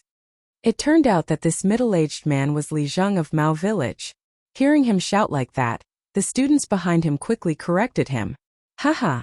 Fine. That's called sending warmth. As expected of a scholar, even the way he speaks is different from the people in our village. Mao Lijeng didn't get angry. Instead, he gave a simple and honest laugh. Then he shouted towards the dilapidated courtyard. Hey, Taiju, open the door. Someone is here to bring you warmth. Only then did a skinny little girl come out of the courtyard. It was winter, but she was only wearing a few pieces of unlined clothing. Moreover, they were all tattered. If one looked closely, one could see that her 2 legs were trembling. Lijeng, you're here. The little girl opened the courtyard door and greeted Mao Lijeng. Then she timidly began to look at the students behind Mao Lijeng. Haha, Dia, where's your father and mother? Mao Lijeng walked in with the students of the academy. He looked around and then asked. Lijeng, my mother went to the mountains to collect firewood. My father's legs acted up again 2 days ago. He's still in bed now. The little girl replied. What? Taiju's legs aren't listening to him again? Sigh. It's not good to have an attack in the winter. Mao Lijeng was stunned. He sighed in surprise and then said to the students behind him. Hey, you guys don't know. Taiju accidentally broke his leg when he was hunting in the mountains. Every time it's cold, he can't get out of bed. Therefore, in autumn and winter, it's usually Dia's mother who is busy with the work inside and outside the house. Sigh. Let's not talk about this first. Come in. Dia, go and boil some hot water. Today we're all literary stars. We're here to bring coal to your family, to bring warmth. After that, Mao Lijeng led the group of Yanhuang College students inside. Mao Lijeng, you go in first. We'll go and take down the coal stove and honeycomb briquettes from the car. A student said. Only then did Mao Lijeng realize that there was a car full of warmth behind him. He patted his head and said, Hey, look at my memory. I almost forgot about this. You guys are all literary stars. How can you do this kind of rough work? You guys go in and rest. I'll do it. I guarantee it won't be wrong. Although Yanhuang College was in Lantian County, it was very famous. Not to mention Xinfeng County, even hundreds of miles away from Lantian County, there was no one who didn't know about it. Yanhuang College's tall and magnificent building had become the immortal palace in the human world through word of mouth. Students who could get into Yanhuang College were naturally literary stars. Moreover, Li Zishuan, the Yamacho of Yanhuang College, was full of righteousness. He had always taken care of the people in his fief. Everyone knew about his benevolence. Therefore, the people were very respectful to Li Zishuan and Li Zishuan's students. Don't. Mao Lijeng. Before we went down the mountain, the Yamacho told us that we have to do it ourselves. We can't let others do it. Thank you for your kindness. The students of the college quickly stopped him. Sigh. Fine. Since that's the case, I won't break the rules of your college. But you guys are so soft and tender. Oh no, I mean you guys who study all year round. How can you move this? Haha. Mao Lijeng, don't worry. We moved this up ourselves. Of course we can move it down. Half an hour later, the students moved a coal stove and 50 honeycomb briquettes into the dilapidated house. After patiently teaching the little girl how to use the coal stove and repeatedly reminding her to pay attention to the ventilation when burning the briquettes for warmth, the students left under the little girl's sparkling eyes and the man named Tieju's endless gratitude. They still had to hurry to the next house. Big brother. Wait a minute. Which one of you dropped your money bag? But who knew that the group of students hadn't gone far when the little girl chased after them again. She was holding an exquisite black purse in her hand. The whistling north wind messed up her hair and blew her little face red, but it still didn't stop her footsteps. Huff huff. Big brother, look, which one of you dropped your money bag in the house? Chapter 1063. Haha. Jishuan, what kind of memory do you have? How could you forget the money pouch? Luckily, the girl from the farmer's family was honest. Otherwise, where would you find it later? On the way, the group of Yanhuang College students joked with each other. It turned out that it was Di Jishuan who dropped the money pouch just now. Chu Suoyang's son, Chu Yanfu, was also among them. Di Jishuan just shook his head and smiled when others made fun of him. Jishuan, you deliberately left the money pouch in their house, didn't you? Those who could get into Yanhuang College were not fools. One of the students couldn't help but ask. As soon as the words came out, everyone was stunned. Several pairs of eyes looked at Di Jixuan. Di Jixuan smiled helplessly and said, I also saw that family's life was really difficult. But if I gave them money openly, they definitely wouldn't accept it. So I thought of this idea. I didn't expect that girl to be so honest. Alas. In fact, it's only a few hundred coins. Even if it's lost, it won't hurt at all for you and me. But for that family, it's a life-saving money. We've sent coal furnaces to almost 5 families today. To be honest, I admire Yamacho's wise decision. If we didn't go down the mountain this time, many of us might not know how difficult it is for the common people to live. Alas. As soon as he said this, the group of people who were laughing and joking just now suddenly fell silent. Among them, Di Jixuan and Chu Yanfu were from the families of officials, while the other 3 students were from the families of merchants. They really didn't know what was called suffering in the world since they were young. Mao Tieju's poor family just now also touched them a lot. There were still common people who lived such a poor life. There were still such poor people in the world. Jixuan, you were right. If I had known, I would have secretly hidden some money in their house just now. The student who laughed at Di Jixuan's carelessness just now said in a low mood, Haha, Chini, it's useless. Even if they can't find the money you hid now, once they find it later, they'll come back to return it to you no matter where you go. Di Jixuan shook his head. The student named Chini was puzzled and asked, Jixuan, why are you so sure? Di Jixuan didn't explain, but Chu Yanfu laughed and said, Enough. Cheni. Ji-sun is able to see things clearly and see into people's hearts. In this aspect, you shouldn't doubt him. Haha. Let's go. It's almost time for the next one. Di Jixuan's team was not the only one who encountered such poor people. In the evening, all the students returned to Yanhuang College. Compared to the students of the other 2 brigades, the students of the 2nd Brigade, who were responsible for delivering coal stoves and honeycomb briquettes to the poor, were obviously in low spirits. Even Chang Chumo and Yuchi Baolin, who were careless, were quiet when they were eating in the canteen at night. Clearly, what they had seen and heard this afternoon had greatly affected these students. Yamacho, the students don't seem to be in a good mood. Coming out of the canteen, Yen Silu said to Li Zixuan. According to Li Zixuan's rules, the teachers of the academy were not allowed to intervene in the whole process of organizing the students to do good deeds down the mountain. They were only responsible for the logistics at most. Therefore, Yen Silu did not know much about the students' experience this afternoon. However, the old teacher had experienced the vicissitudes of life. How could he not see that the students were in low spirits? Li Zixuan stopped in his tracks, nodded and replied, They must have seen too much suffering in the world today. This was also good. There were some things that could only be learned after experiencing it. Only then would one know how to cherish what they had now. And as students of Yanhuang College, it's not good if they only know how to read and ignore the outside world. Yanhuang College exists for only one purpose, and that is to benefit the people of Tang. Yen Silu stroked his beard and sighed. Yamacho is right. These children can't always stay in the academy and study. It's good to let them see the suffering of the people. On the first day, the students of Yanhuang College visited more than 800 poor families and gave away more than 800 coal stoves and 40,000 honeycomb briquettes. Early in the morning of the second day, the students woke up at 5 in the morning, washed up and ate.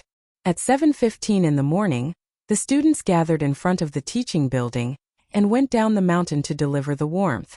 At this time there was a thin layer of frost on the withered leaves by the roadside. After arriving at the Warmtang Foundation, the students of the 3 brigades immediately went into working mode. They each had their own duties. Those who needed to go to the government to coordinate, those who needed to deliver the warmth, and those who needed to stay behind to keep track of the accounts. The division of labor was clear and orderly. The news of the students of Yanhuang College going down the mountain to do charity in the name of the Warmtang Foundation had already spread yesterday. Many people knew about it. Today's Datong Daily's headline was, without a doubt, left to this group of students who silently gave their love in the cold wind. The title was, "This Winter's Not Too Cold." There was a paragraph in the news that read, "They came from Yunshan, and their hearts were filled with the poor villagers. They drove their carriages to visit one village after another, and they sent warmth to one family after another. It was they who warmed this city, and it was they who made this winter not so cold. Their cheeks were red from the cold wind, and they were shivering, but they were still fearless. They still traveled over land and water to deliver their love to the people in need. They are all the students of Yanhuang College. Tisk tsk. Yesterday, I even met a group of students from Yanhuang Academy who were driving a carriage. These kids are really good. On the streets, some of the people in the city who had read the newspaper sighed. Isn't that so? Why don't you take a look at who the Yamacho of Yanhuang College is? How can the students taught by Marquis be bad? Haha, that's right. When Marquis said that he wanted to build an academy, I felt that the academy built by Marquis would definitely be extraordinary. Looking at it now, it was indeed so. Look at the Imperial College and the Hongwen School. Can they teach such students? Hey, that's definitely not possible. The Imperial College and the Hongwen School are already on holiday. I heard that the students of Yanhuang College were also on holiday, but they volunteered to do this. Many of the children who live far away might not be able to make it back in time for the new year because of this. Whoa, there's actually such a thing? How can it be fake? Sigh. In the future, if my brat can't get into Yanhuang College, I'll beat him to death. This kind of academy is a good one. Unknowingly, Yanhuang College's reputation in the hearts of the people increased again. However, the Imperial College and the Hongwen School were inexplicably implicated. Chapter 1064. While the students were busy sending warmth to the people of Chang'an City, Li Zixuan was not idle either. He brought his personal guards to send warmth to the villagers in his fief. No matter if they bought a coal stove or honeycomb briquettes, they would send 2 coal stoves and 200 pieces of honeycomb briquettes. If they did not accept, they would be disrespecting the master. Young master, the house is so big. 1 coal stove is enough. Isn't it a waste to send 2? What's there to waste? It doesn't matter if the house is small. 1 stove can be used to boil water and cook rice. The other stove can be used to warm the fire. It's so cold today. Don't let these 3 children freeze. Quick, Sambao, move the coal stove in. We have to hurry to the next house. Hey, don't. Young master, it's better for this old man to move it himself. We can't tire your men out. Sanbao chuckled and said, Second Master Han, it's not tiring. Sanbao won't tire himself out with this kind of work. Let me do it. After unloading the coal stove and honeycomb briquettes in Second Master Han's house, the small team continued to send warmth to the next house. When they went out, they met Hu Hanyun, who had heard the news and rushed over. Young master, it's so cold today. Why did you come over personally? Even if you want to send things to the villagers, you don't have to do it yourself. Han Lijing was now at Hudong Road. Old Hu was now the acting Lijing of the Han family manor. If there was any trouble in the manor, he would be the first to know. This time, Li Zixuan was really planning to visit every single household in his fief. When he heard this, he smiled and said, Uncle Hu, since I have nothing better to do at home, why don't I come out to deliver some gifts to the villagers and exercise my muscles a little? Old Hu sighed helplessly. He thought for a while and said, Hey, young master, the villagers appreciate your kindness. But there are more than 1,000 villagers in your fief.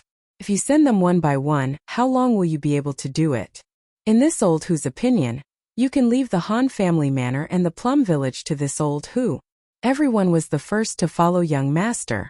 Even if young master didn't go personally, everyone would still appreciate your kindness. His suggestion was mainly to lessen the burden on Li Zixuan. Among the 8 villages under Li Zixuan's control, the Han village and Plum village had the largest population. Without these 2 villages, Li Zixuan would have a much easier time. Haha, Uncle Hu, I appreciate your good intentions. However, this matter is not urgent. If I can't finish running in 1 day, I'll run for 2 days. If I can't finish running in 2 days, I'll run for 3 days. I can't just go to one house and not go to another, right? It just so happens that the academy doesn't have classes now, so I still have time. Li Zixuan said with a smile. Actually, he wasn't doing this because he had nothing better to do. Previously, when he was conferred the title of Marquis, Li Er had rewarded him with some land. Later on, he had merged into a few villages. Because he was busy with work, he didn't go there much, let alone know the villagers. As for those few villages, Wang Zhong had been taking care of them for him. Now that the academy had stopped classes, he could finally take some time out to walk around his fief. At the same time, he could also get to know the villagers in his house. Seeing that Li Zishuan was so insistent, Hu Hanyu knew that he couldn't persuade him anymore. He said, "Hey, since I've met young master, there's no need to trouble young master to personally send them to my house. I'll move them back myself." After saying that, he walked up and lifted a coal stove with one hand. The strength of his hands was not ordinary. Haha. All right, I won't stand on ceremony with Uncle Hu. Li Zishuan laughed and said to Ah Fu, who was beside him, "Ah Fu, help Uncle Hu carry these honeycomb briquettes back. We'll go to the next house first. Catch up with us later." "Yes, young master." Ah Fu carried a bag of coal and left. Li Zishuan said to Peng Feiji, "Let's go. Next house." Although there were many villagers in the Han family village, they lived in close quarters. Therefore, Li Zishuan ran from house to house and was done by noon. Lunch was naturally settled at the academy. The academy had indeed transferred half of the chefs away, but the other half were still cooking for the teachers who stayed in school. After resting at the academy for a while, Li Zishuan ordered Peng Feiji to bring some people to the workshop to get some things. Then they went to the 9th house in Yunshan, Li Gang's house. Li Gang was one of the earliest professors in Yanhuang College. Of course, he had the right to live in this house. When Li Zishuan separated the houses, he gave the 9th house to Li Gang. The number 9 represented longevity and health. He had put in a lot of effort in this. "Grandfather, why isn't it snowing this year?" "And Run, why are you looking forward to it snowing?" "It's fun when it snows. When it snows and Ren can snowball." "Ha! And Ren, you think it's fun when it snows, but those poor people who can't afford to wear clothes will freeze to death when it snows. Do you still want it to snow now?" "Ah, grandfather, why don't they have clothes to wear? Can't and Run let them wear his clothes?" "Haha. If you let them wear your clothes, what will you do?" "And Ren will hide in the blanket and not go out. Then he won't freeze. Ha ha ha." As they approached the 9th courtyard, due to Li Zishuan's astonishing hearing, he was able to hear the conversation between the grandfather and grandson from far away. He couldn't help but feel a trace of warmth in his heart. What an adorable and sensible child. At this moment, he felt that his decision to set up the Warm Tang Foundation and Operation Warm Winter was absolutely correct. If even a child had the ambition to protect the poor people of the world, as an adult with a high position, if he still remained indifferent despite having the ability to do so, then wouldn't he have lived 2 lives in vain? Haha, little and Ran, you don't have to hide in the blanket. Those poor people have a fire to roast them now. They won't freeze to death. Li Zishuan pushed open the courtyard door and smiled at the cute little boy in the courtyard. "Yamacho. Wow, it's brother Xiaoxian." Li Gang got up and looked at Li Zishuan in surprise, but Li Anren had already jogged over to greet him. He had met Li Zishuan many times, and his grandfather always praised Li Zishuan in front of him. This made him have a good impression of this big brother Li Zishuan. "Haha, little and Run, long time no see." Li Zishuan smiled and patted Li and Ren's head. Then he looked at Li Gang and said, "Mr. Li, have you eaten?" Li Gang chuckled and replied, I've eaten. Why does Yamacho have time to think about an old man like me?" Li Zishuan pointed at the carriage of pipes behind him and said with a smile, "I thought that it would be a little cold recently, so I brought people over to install a heater in Mr. Li's house. This way, when it snows, Mr. Li and Little and Run won't be cold." Chapter 1065. Heater? What is heater? In the 9th courtyard of Yunshan, Li Gang looked at Li Zishuan and asked curiously, "Hihi, Mr. Li, this heater is something that can make the house as warm as spring. Compared to burning charcoal, the warmth provided by this thing is more comfortable and safer. You will be able to feel it after it is installed." As Li Zishuan spoke, he called for Peng Feiji to bring people to install the heater in Li Gang's house. These people were all experienced now and could do it without his command. "Thank you, Yamacho." Li Gang was touched. Regardless of whether the heater was good or not, just the fact that Li Zishuan had brought people here and put in so much effort was enough to move him. "Brother Xiaoxian, Can these iron pipes make the house warm? But it's clearly cold when I touch it. Li Zishuan had said that it was magical, so he ran over to touch the heater pipe. But Li Zishuan couldn't help but laugh. Haha, of course it's cold now. And wait for a while. After they install it, you can touch it again. It definitely won't be cold. Oh, then I'll touch it later. Compared to the Li residence, which occupied a huge area, the courtyard in Yunshan was not considered big. Therefore, Pang Feiji and the others used less than 2 hours to install the heater in Li Gang's house. Li Zishuan ordered, "Light it. Try to see if it leaks." "Yes, Marquis." Pang Feiji went to light the heater with ease. After about half an hour, the heater finally started burning. Li Zishuan's people quickly entered the house to check the pipes. After a while, after confirming that all the pipes were fine, Li Zishuan said to Li Gang, "Mr. Li, it's done. In the future, you just need to instruct the servants to put honeycomb coal in the boiler after a period of time, and it will ensure that the house is always warm. Now you and Run can go in and experience it." Although Li Gang had studied Confucianism all his life, he had been in Yanhuang College for so long. Even if he wasn't proficient in engineering, he could still understand some of the things related to engineering. When he saw Pang Feiji and the rest install the heater, Li Gang could roughly guess the operating principle of the heater. Yamacho's creativity is unprecedented. On behalf of Mayan Run, this old man would like to thank the mountain head for his trouble. Li Gang politely cupped his hands and said, "Mr. Li, don't be in a hurry, let's try it first." Li Zishuan extended his right hand and made an inviting gesture. "Okay, and Ren, let's go. Let's go in." Li Gang pulled his son and walked into the house. While they were gossiping outside, the heater in the house had already heated up. Although it was not as warm as spring, they could still feel the warm air blowing against their faces when they walked in. Obviously, the inside of the house and outside of the house were two different worlds. "Wow, grandfather, this house is so warm," Li Anren exclaimed and said excitedly, "This thing works too fast." Li Gang was also a little surprised.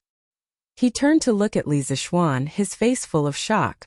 Although he had roughly guessed the operating principle of the heater, he didn't expect it to work so quickly. It will be even warmer in a while. I have some other things to do in the afternoon, so I'll take my leave first. If there's anything wrong with the heater, just send someone to let me know, sir." After seeing that everything was fine, Li Zishuan said goodbye. He still had to go to Plum Village in the afternoon to send warmth to the villagers. "Okay. Take care, Yamacho." Li Gang nodded. "Brother Xiaoxian, why don't you have a cup of hot water before you go?" At this time, Li Anren walked over with a cup of hot water that was emitting white steam. Li Zishuan was afraid that the child would accidentally burn himself, so he hurriedly stepped forward and took the teacup, saying, "Anren, be good. You're all grown up now, so you have to take care of your grandfather, okay?" "Okay, Anren will definitely." After coming down from Yunshan, Li Zishuan went to the workshop to get a few carts of warmth, and continued to send warmth. The students of Yanhuang College weren't idle either. Needless to say, the students of the 2nd Brigade had been rushing around in their carriages since morning. Unlike Li Zishuan's situation, the villagers on the list they got from the government rarely lived together, so they had to travel a long distance to deliver the warmth. Naturally, it wasn't as convenient as Li Zishuan's method of delivering the warmth from door to door. After more than a day of hard work, the 1st Brigade was almost done contacting the government. Li Tai now had a list of the poor people in more than 20 counties near Chang'an. In total, there were about 20,000 households. What was even more amusing was that Li Tai even received a list of poor people from some counties not near Chang'an. They hoped that Li Tai could ask the foundation to help them. Li Tai could only put the list aside helplessly. Their mission now was mainly in Chang'an City and the 20 counties around Chang'an.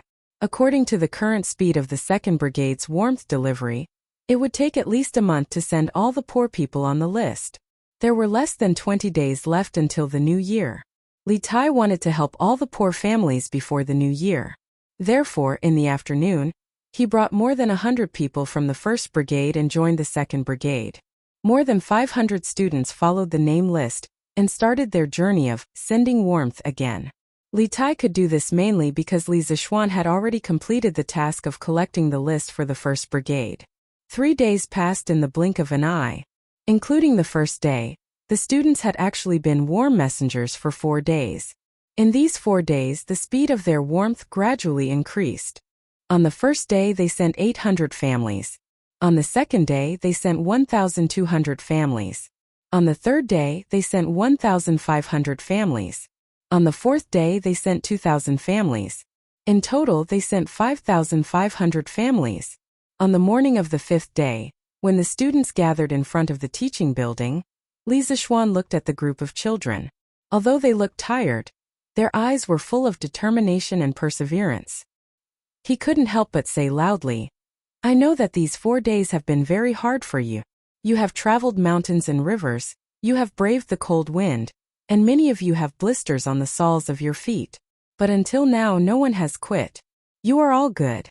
I, Li Zixuan, am very proud to have a group of students like you. Do you still remember what I said at the beginning of school? I said that the purpose of Yanhuang College was to establish a heart for heaven and earth, and establish a life for the people. Now you have done it. What you are doing now is to establish a heart for heaven and earth, and establish a life for the people. This year's winter in Chang and city is not too cold because of your efforts." Chapter 1066. Set your heart for the heavens and earth. Set your life for the people.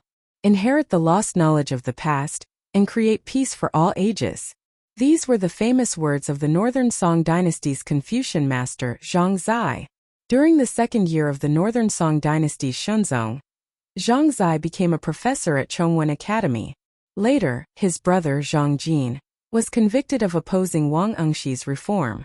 Zhang Zai resigned and returned to his hometown, where he made a living by lecturing and writing books in the local Chongsho courtyard. After Zhang Zai's death, people changed the name of Chongsho Courtyard to Henku Academy in his memory. Zhang Zai's famous words were magnificent and had a large structure. China's modern philosophy master Feng Yulan called them the 4 lines of Henku. Looking at Zhang Zai's life, he was summoned twice and became an external official 3 times. He wrote books and established a school, but he was poor all his life. After his death, he was so poor that he didn't even have a coffin to bury himself. Fan Wenzhengong wrote in the famous book, Yang Tower Records, that those who live high in the temple worry about the people. Those who live far away worry about the ruler. Henku Academy's Mr. Henku was an official when he advanced and a sage when he retreated. He used his actions to open up a new era of Confucianism. History was always fair.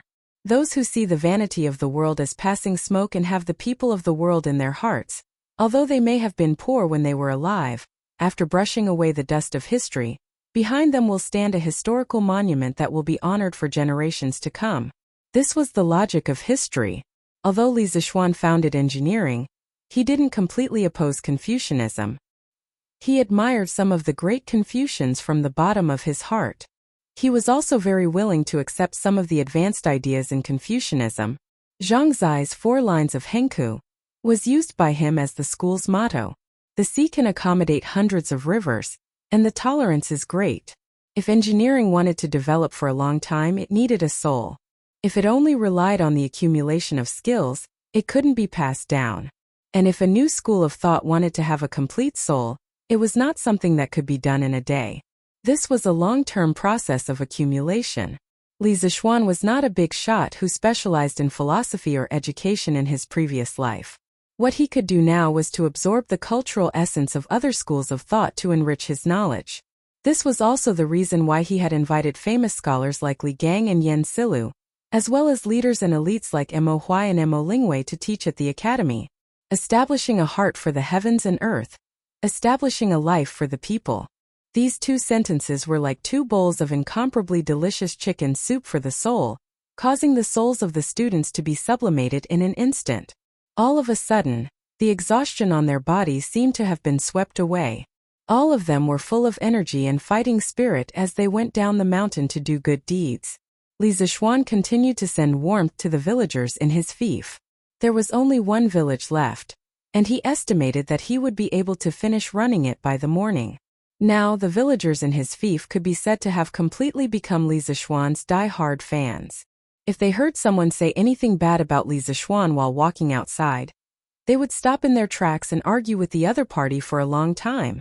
This was the aspiration of the people. This was the invincible benevolence. The next day, under Ma Zhou's arrangement, Li Zixuan's speech to the students yesterday morning was edited by Ma Zhou and published on the Datong Daily's headlines. The title was, "Establishing a Heart for the Heavens and Earth, Establishing a Life for the People." Marquis Yong'an's hope for all the teachers and students of Yanhuang College. There was a paragraph in the news that read, "The heavens and earth have no heart, but people have hearts. The heart of a person is to be born with a benevolent heart of universal love and help the people, and the heart of a saint like the Grand Duke, using rational cognition to think about the principles of all things in the heavens and earth. This is establishing a heart for the heavens and earth," Mencia said. "Those who do their best know their nature and know the heavens. Keep a heart, nurture a nature, and so do the heavens. Live a long life, cultivate the body to wait for it, and so establish a life. A sage's aspiration is to establish a life for the people and our compatriots, so that there is nothing in the world that cannot be found. Only then can it be complete, and cannot be satisfied with just oneself or a few gentlemen settling down and living their lives. Such an atmosphere is establishing a life for the people." Recently, there was a lot of news on Datong Daily about Yanhuang College's students running around and helping the needy. The people now had a good impression of Yanhuang College. After they saw this headline, although they didn't quite understand what Ma Zhou meant by writing a bunch of people, they felt that it was very awesome. This was probably what it meant to not understand clearly. But when the scholars saw this news, they couldn't remain calm. Establishing a heart for the heavens and earth, establishing a life for the people. What great courage! What a broad-minded mind! In a 3-story house near the Imperial College, Kong Yingda was holding the latest issue of Datong Daily. His hands were trembling. Other than shock, there was also a trace of regret on his face. Establishing a heart for the heavens and earth, establishing a life for the people? This person has such a big tone. "Grandfather, who said this?" A youth beside Kong Yingda raised his head and asked. "Sigh." Kong Yingda sighed and shook his head without saying anything. At this point there was no point in thinking too much. Li Zixuan was already walking further and further away from the Confucian school. This was a person who was gradually establishing a sect. In the past, Kong Yingda didn't particularly care about this new school of thought. This was because he felt that although it was the opposite of Confucianism, it only had a skeleton and didn't have a soul. Even if it could create a lot of advanced tools, it couldn't compare with Confucianism that had been passed down for nearly 1,000 years. But now, Kong Yingda felt an inexplicable sense of crisis in his heart. This was because Li Zixuan was injecting a soul into engineering. And in this soul there was a shadow of Confucianism. Inclusive, learned from other strong points and could be used for oneself. This kind of opponent was often more terrifying than those talented and arrogant opponents. Establishing a heart for the heavens and earth. Establishing a life for the people. What kind of place is Yanhuang College? After reading the headlines on Datong Daily, the scholars couldn't help but have such doubts in their hearts. Previously, they had regarded engineering as a different kind of school. But now, why did it have a hint of Confucianism in it? Imperial Palace, Suite du Hall. Li Er's lips curled into a smile. Haha. Establishing a heart for the heavens and earth. Establishing a life for the people. Guanyin maid, this kid has such a big tone. Zhang Sun tightened the fox fur coat on her body and tilted her head to look at the newspaper in Li Er's hand. After a while she smiled and said, "Your Majesty, the Marquis of Yong'an is very knowledgeable and ambitious. He's really a talent for governing the country. I congratulate Your Majesty on getting such a talent." Li Er couldn't help but laugh. Haha. If that kid hears Guanyin maid praising him like this, his mouth will definitely be crooked from laughing. Oh. Chapter 1067. Husband. I've been looking at the Warm Tang Foundation's accounts for the past 2 days and found some problems. When it was almost noon, Han Yushi took an account book and found Li Zixuan in West Courtyard. There were only 2 alleys between Yongla Lane and an E Lane, where the Warm Tang Foundation's headquarters was located. Now that a group of top students from Yanhuang College had joined the foundation, the pressure on Han Yushi instantly disappeared. She didn't even need to do the accounting. This was because the people from Yinhuang College were very good at accounting.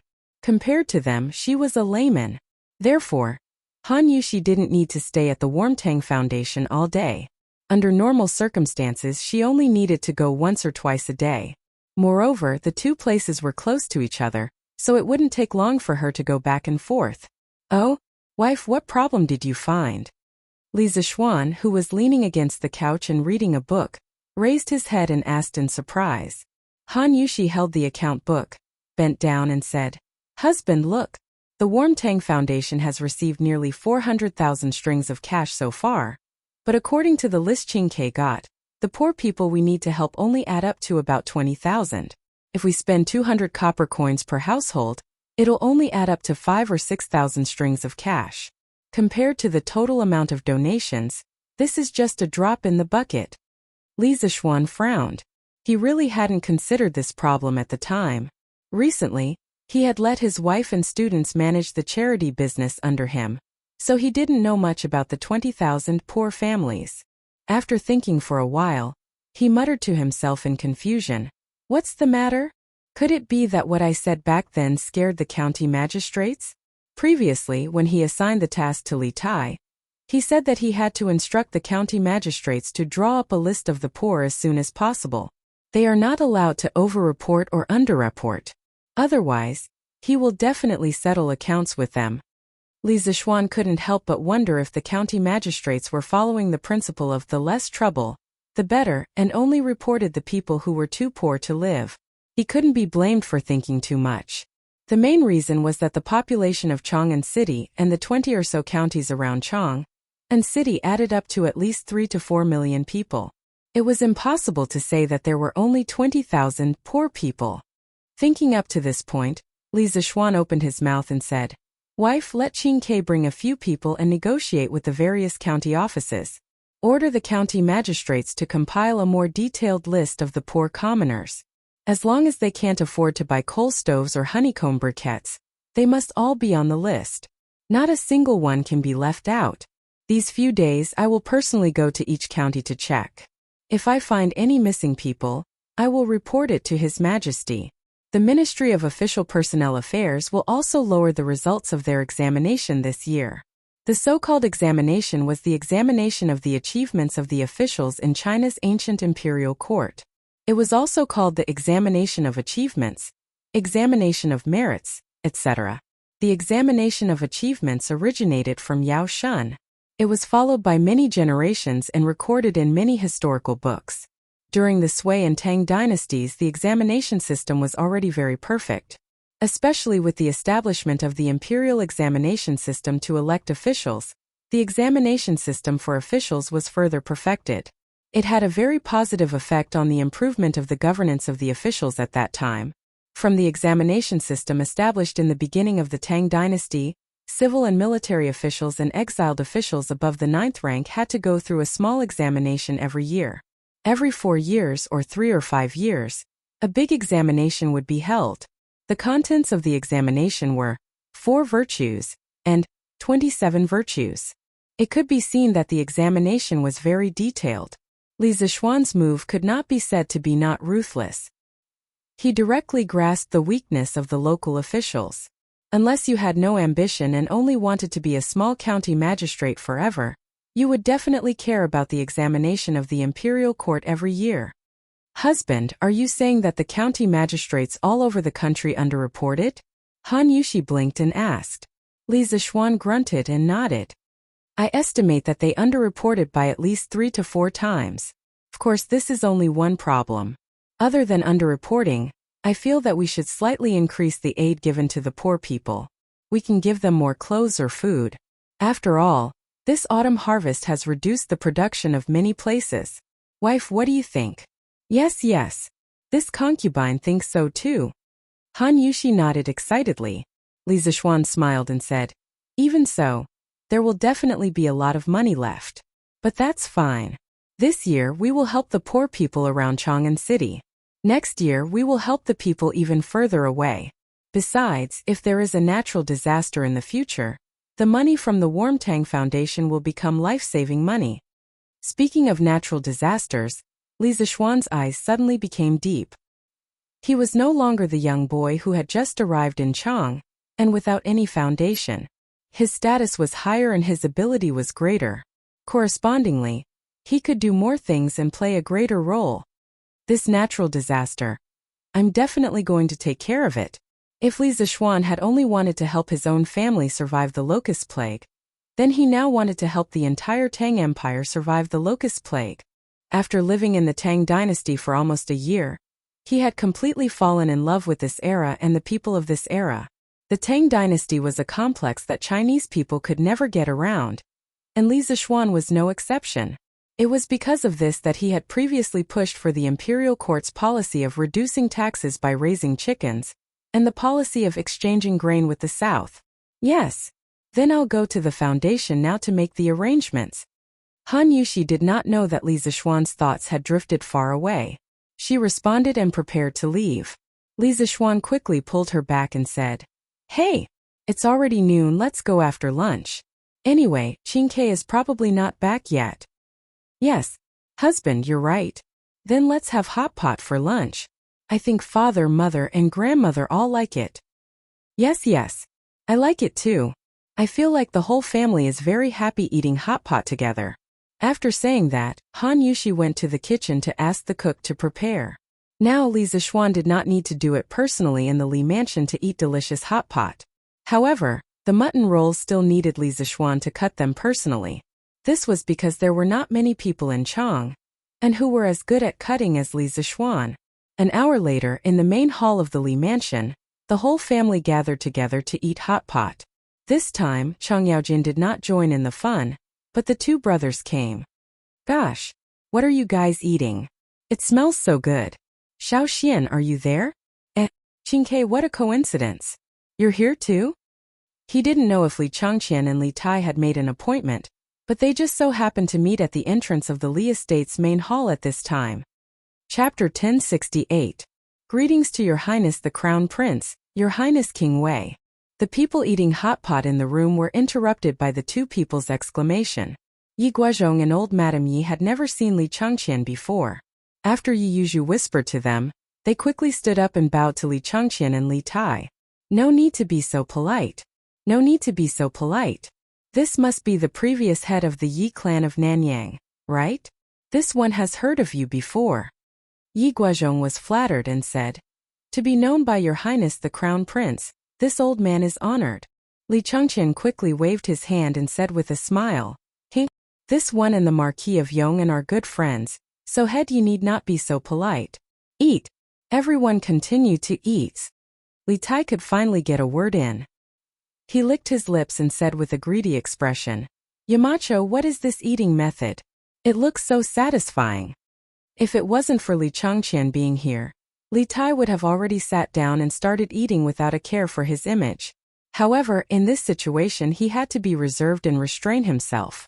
Otherwise, Li Changqian, as the eldest brother, would definitely scold him. Li Zixuan glanced at the little fatty who was about to drool and said, "Qingke, if you haven't eaten lunch, then come and eat with us." "He, haven't eaten. Haven't eaten. Then I won't be polite. Xiao He, I'll have to trouble you to bring me a pair of chopsticks." As expected, Li Tai unceremoniously moved a stool and sat next to Li Zixuan. For the sake of food, this guy's tone of speaking to Xiao He was 3 times more polite. Lanner gave a dissatisfied humph, because Li Tai had pushed her away from Li Zixuan. "While you're at it, help him get a bowl of dipping sauce," Li Zixuan added from behind. If there was no dipping sauce, this unlucky child probably wouldn't be able to take a bite. Then he remembered that Li Changqian was still standing to the side, so he turned his head and asked, "Qingqian, have you eaten lunch? If not, why don't we eat together?" In this room, he was the only one who dared to invite Li Changqian, the crown prince, to eat at the same table. The main reason was that he came from the modern era and didn't have much concept of hierarchy in his bones. Furthermore, he had always treated Li Changqian and Li Tai as friends. "I'll eat." "Oh, I haven't eaten yet. Let's eat together then." Li Tai was just about to say eat when he saw Li Tai dip some bean sprouts into the pot and dip them in Lanner's dipping sauce bowl. Before Lanner could react, Li Changqian quickly put them into his mouth. Li Changqian couldn't help but feel the gluttony in his stomach, so he quickly corrected himself. Good. Then Xiaohe, go and help me get 2 bowls of dipping sauce and 2 sets of chopsticks. Li Zishuan nodded and instructed Xiaohe. Xiaohe took the order and left. At this time Lan'er screamed, Smelly brother Qing, you stole Lan'er's dipping sauce. Yi Guozhong was so scared that he almost couldn't hold his chopsticks. Although Li Tai was Li Zishuan's student, he was still the king of Wei. How dare a little girl talk to him like that? Who knew that Li Tai's face didn't show any anger at all? Instead, he didn't feel ashamed and instead felt proud. With a shameless attitude, he said, Haha. At most, I'll let Lan'er dip it back later. Li Tai was very happy to be mischievous. Lan'er pouted and said, Humph, brother Qing Ke is so shameless. The sensible old lady Yi quickly held Lan'er's hand and said, Come, come, come. Lan'er, be good. Grandmother still has more dipping sauce here. Use grandmother's. No, grandmother, you eat. Lan'er has more here. Lan'er very sensibly refused. Li Changqian looked at Li Tai and shook his head helplessly. He didn't criticize him because he felt that although the current Li Tai was a little mischievous, he was more sunny than before. In the past, Li Tai would give people a cold and gloomy feeling. After a while, Xiaohe brought 2 bowls of dipping sauce and 2 pairs of chopsticks. The 2 brothers, Li Tai and Li Changqian, started to eat without holding back. Although they had never eaten hot pot before, they imitated Li Zishuan's family and ate with relish. Oh, is this mutton? Why is it so delicious? I can't feel the smell at all. Wow, it's really mutton. Even the imperial chefs in the palace can't compare to this knife skill, right? When did your cook become so good, Yamacho? Everyone in the Li family liked to eat meat. The 2 brothers immediately launched an attack on the mutton. After tasting the deliciousness of the hot pot mutton, the 2 of them immediately exclaimed. Li Zishuan glanced at the 2 brothers and said lightly, What, cook? I cut this myself. You 2 are in for a treat today. Li Tai couldn't help but give a thumbs up with his left hand and said, Yes, yes. Yamacho is Yamacho. You're good at everything. Little Fatty didn't stop when he was flattering. His chopsticks were constantly moving back and forth between the mutton plate and the hot pot plate, as if he was afraid that he wouldn't be able to eat it if he was too slow. After tasting it, Li Changqian didn't crave it as much. He wasn't a person who particularly valued good food, but he still found the way the family ate around a stove very interesting. After a while, he ate a lot. This meal was undoubtedly the most special meal Li Changqian had eaten in the past 10 years. In the past, when he was in the Eastern Palace, he ate most of the time alone. Sometimes he would eat with Li Heir and Empress Zhongsun, but at that time the family was sitting upright and eating in a proper manner. There was a lot less flavor. In Li Zishuan's house, he truly felt the taste of home. Everything was so warm and harmonious. Little Xian, can you teach me how to make this hot pot? I want to bring it back and let Imperial Father and Imperial Mother try it. After the meal, Li Changqian leaned comfortably on the armchair and asked directly. He had a fantasy in his heart. He imagined that his Imperial Father, Imperial Mother, Imperial Brother, Imperial Sister, and his Imperial Grandfather could also eat hot pot together like Li Zishuan's family. Li Zishuan didn't plan to use the hot pot secret to earn money. He smiled and replied, Why not? Changqian, when you return to the palace, send a chef over. My kitchen maid will teach him. As for this mutton roll that is as thin as a cicada's wing, you have to find someone with good knife skills. In my opinion, Steward Zhao is definitely up to the task. The dignified head eunuch, a martial arts expert in the Grandmaster realm, was arranged by Li Zishuan to be a chef. If Zhao Song knew, he would probably cry but have no tears. Li Changqian didn't know whether to laugh or cry as he touched his nose and said, This, we'll talk about it later. Steward Zhao is already very tired from being in charge of my Imperial Father's safety. How can I trouble him for such a small matter? That's not right. Yamacho, why is your house so warm? Li Tai, who was lying on the armchair picking his teeth, seemed to have realized something was wrong and asked in surprise. Chapter 1069. Previously, when Li Tai and Li Changqian entered the house, Li Zishuan and his family were sitting around a coal stove and eating hot pot. Although the 2 brothers felt that the house was very warm, They only thought that it was because there was a stove in the house. Recently, coal stoves and honeycomb briquettes had become very popular. They had seen it before, so they weren't very surprised. However, after the coal stove was removed, the temperature in the house didn't drop at all. It was still as warm as before. This made Li Tai feel strange. That's right. Xiaoxian, is there a heater somewhere in your house? Why is it so warm? After Li Tai's reminder, Li Changqian also reacted. He sat up straight and asked, Hee, there isn't a heater in this house. Qingke, you've taken chemistry class before. You should know that a heater can poison people, right? Li Zishuan shook his head and laughed. Li Tai rubbed his chin and thought for a moment. He nodded and said, there is such a saying. However, if there isn't a heater in this house, why is it so warm? Yamacho, don't keep us in suspense. Li Changqian nodded in agreement. He also looked at Li Zishuan curiously. Li Zishuan pointed at the row of heaters behind Li Tai and said, there, go and touch that piece of metal and you'll know why. When Li Tai heard this, he couldn't help but retract his hand. You want me to touch a cold piece of metal in the middle of winter? Isn't that asking for my life? I'm very afraid of the cold. Li Changqian saw Li Zishuan's solemn vow and felt that Li Zishuan wouldn't deliberately trick him. He stood up and took 2 steps forward. Then he reached out to the metal heaters. The expected cold didn't come. Instead, it was a very comfortable warmth. This warmth was even a little hot. What's going on? Not only is this lump of metal not cold, but it's also hot. This is really strange. Even though Li Changqian was mentally prepared, he was still very surprised at this moment. This clearly went against common sense. Let me try. Hearing this, Li Tai immediately perked up. The little fatty walked to Li Changqian's side and placed his white and fleshy palm against the radiator. Sure enough, what he felt was warmth and not coldness. His eyes lit up and he said excitedly, Yamacho, I understand. It's because of this iron lump that your room is as warm as spring, right? Lana rolled her eyes and said disdainfully, Tizke, what a lump of iron. This thing is called a radiator. There's a heater in it, so of course the house will be warm. Radiator?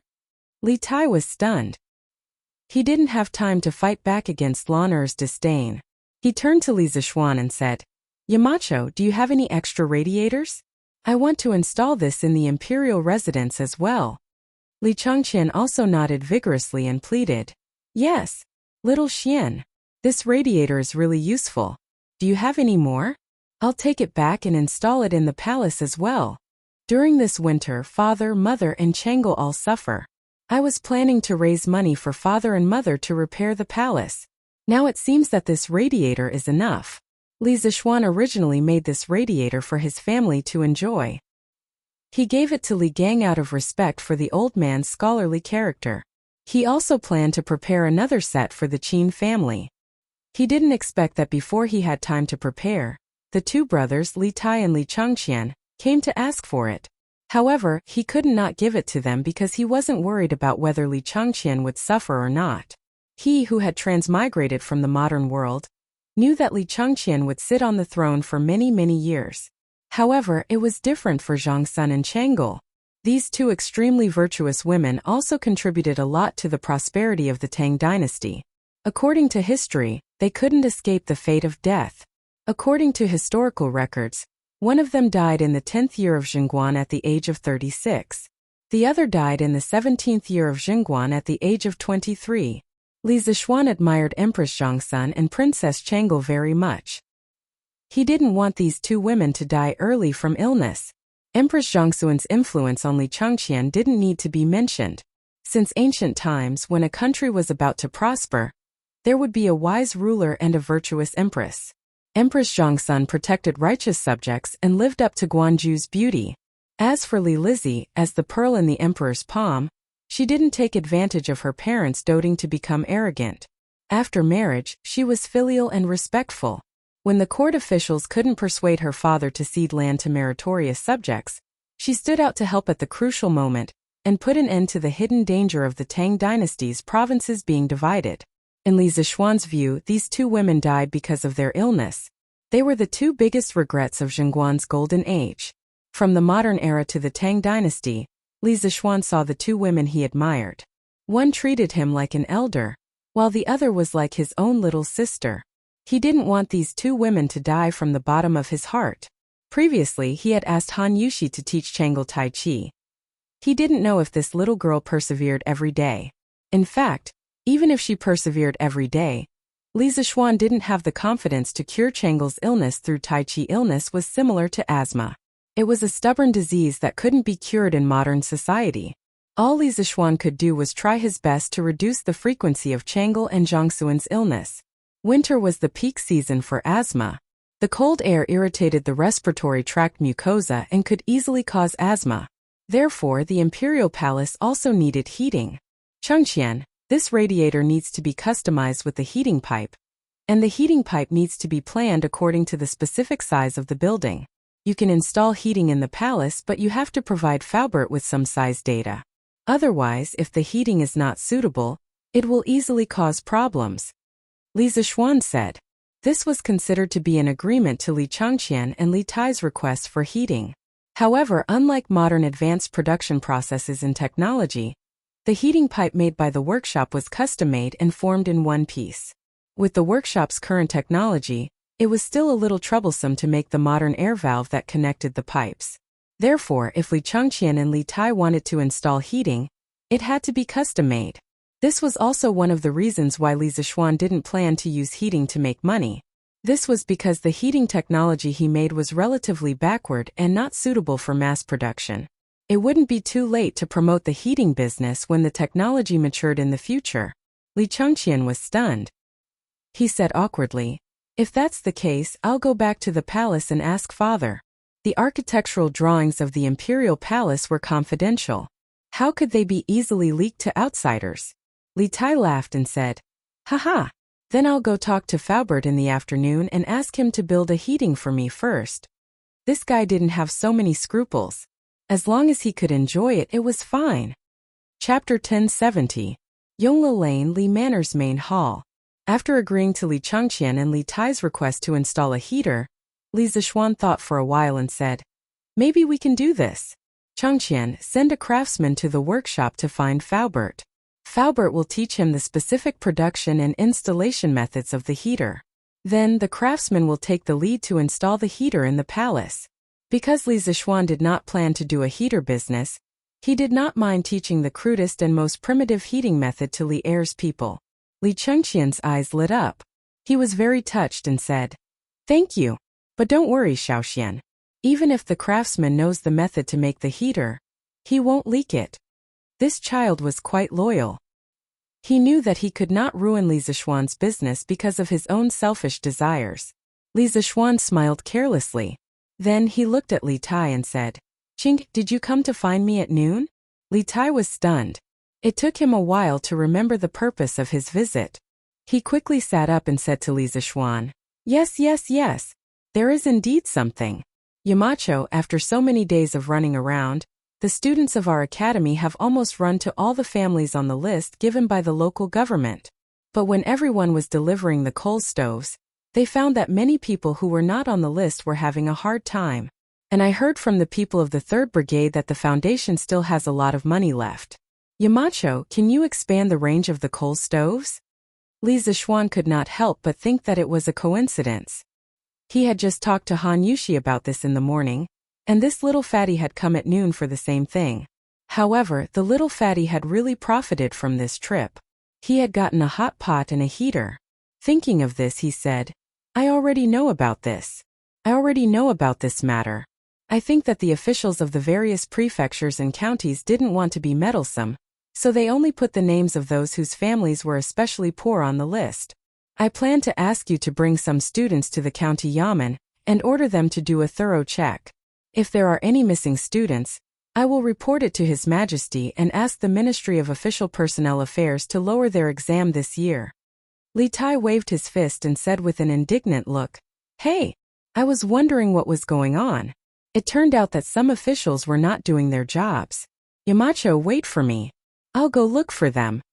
Li Zixuan hurriedly said, Hey, stand. Wait. Li Tai halted in his tracks upon hearing this. Li Zixuan continued, It was originally a good deed to accumulate virtue and do good deeds. Qingke, don't use your status to ruin it. That won't happen. Apart from this, there is one more thing. Qingke, you said earlier that the foundation has a lot of money left in its account, so I plan to send some clothes and food to the poor people in the future in addition to coal stoves and honeycomb briquettes to help them through the winter. Li Tai immediately laughed when he heard this. Haha, that's good. Yamacho, you don't know, but there were many students who saw how pitiful those poor people were, so they gave some money to those people. These few days, not only did the students put in effort, but they also gave money. Haha. Li Zishuan couldn't help but praise the first batch of students from Yanhuang College. Their character was really not bad. Tell the students to report all the money they gave to the people these few days. Let the 3rd Brigade do the tabulation. When this matter is over, I will return all the money to them. Li Zishuan waved his hand and said generously. Haha, that's good. Yamacho, I'll go back to the foundation first. After eating and drinking to their heart's content, Li Tai said his goodbyes and left. Li Zishuan looked at Li Changqian. Li Changqian looked embarrassed and said, Ahem. If it wasn't for Qingke, I would have forgotten that I came here today to talk to you about something. Li Zishuan smiled and said, What is it? Li Changqian said slowly, Recently, when I was in the palace, I often heard news of Yanhuang College's students running around to help the needy. Father is usually very busy and may not have the time to pay attention to these things, but as the heir to the throne, he also wants to do something for this matter. Xiaoxian, do you still need manpower? The East Palace has 100 guards, 30 eunuchs, and more than 50 carriages at your disposal. He didn't come here to freeload today. This was his main purpose for coming to the Li family. However, he was attracted by the hot pot and the heater and forgot his purpose. Li Changqian had already put it this way. How could Li Zishuan still have any reason to disagree? He smiled and said, Sure. It just so happens that the tasks on the shoulders of the students will become heavier. Changqian, the people in your East Palace will be assigned to Qingke later. One more person meant one more force. Moreover, the guards in the East Palace could be considered martial arts experts. One guard was almost equivalent to 3 students. After the warm people expanded, the foundation just happened to be lacking manpower. With the help of the East Palace, they would be able to complete the warm winter operation before the end of the year. Good. Then I'll take my leave first. Li Changqian stood up and cupped his hands. He originally came here to send people off, but in the end it could be said that he gained a lot. Not only did he get the recipe for the hot pot, but he also got the heater. This trip was really worth it. After Li Changqian left, Mo Zhong came to inform him that Sun Simiao was looking for him. Li Zishuan could only sit in the carriage and go to Yunshan. Selling sesame cakes. Fragrant and crispy sesame cakes. 3 copper coins for 1. 3 copper coins for 1. Just as the carriage left Yongla Lane, Li Zishuan heard the voice of an old woman hawking outside the carriage window. He couldn't help but be startled. Logically speaking, this kind of wandering peddler rarely came out in winter. Moreover, it was selling sesame cakes. That was even more impossible. Sesame cakes cooled quickly in winter. In this era, there was no cheap way to keep them warm. Who would buy them? This sesame cake was baked with sesame and flour. Among them, the Tang dynasty's Chong and Fuha Square's production was more outstanding. The poet Bai Jui once wrote, Sesame cakes imitate the capital in every aspect, crispy and fragrant from the oven. Later on, it gradually evolved into sesame cakes. Thinking of this, Li Zishuan quickly asked Sanbao to stop the carriage.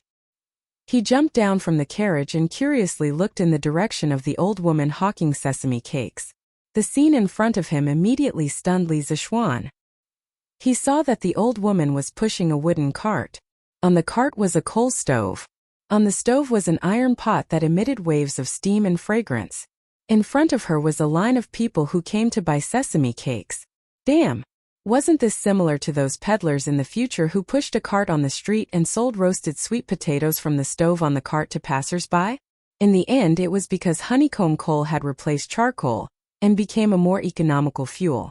If it wasn't for this old woman wouldn't be pushing a cart out to sell sesame cakes.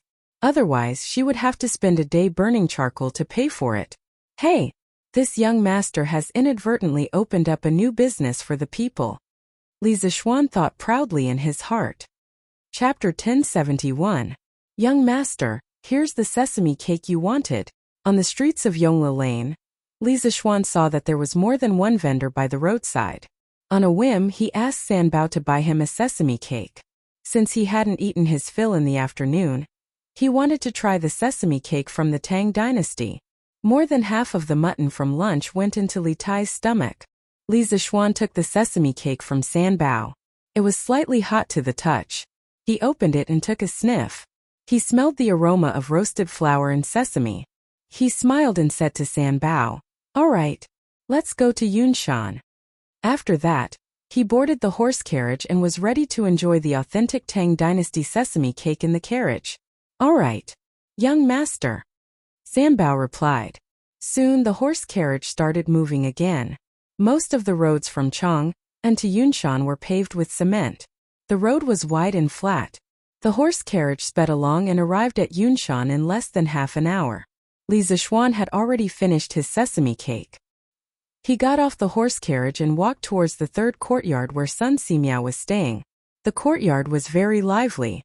Other than Hu Jing, Professor Wang, Professor Qin, and their two disciples were all there. "Yo, Yamacho is here."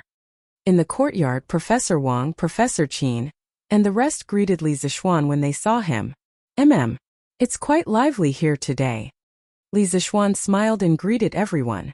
He then looked at Sun Simiao and asked, "Taoist Master Sun, I heard that you were looking for me?" Sun Simiao stroked his beard and smiled. "Yes, there is. Xiao Xian, take a seat first." Li Zishuan found a stool and sat down. Sun Simiao continued, "Xiao Xian, recently, the students of Yanhuang College went down the mountain to help those in need. I've heard about it. I'm very glad that Taoism has a junior like you." Li Zishuan was stunned. Sun Simiao's words meant that he thought that he was doing so much to increase the reputation of the Tao sect. However, the actual situation was not like that. He had asked his students to do this because he could not stand the sight of so many poor people around him. In addition, it was also convenient for his students to gain experience.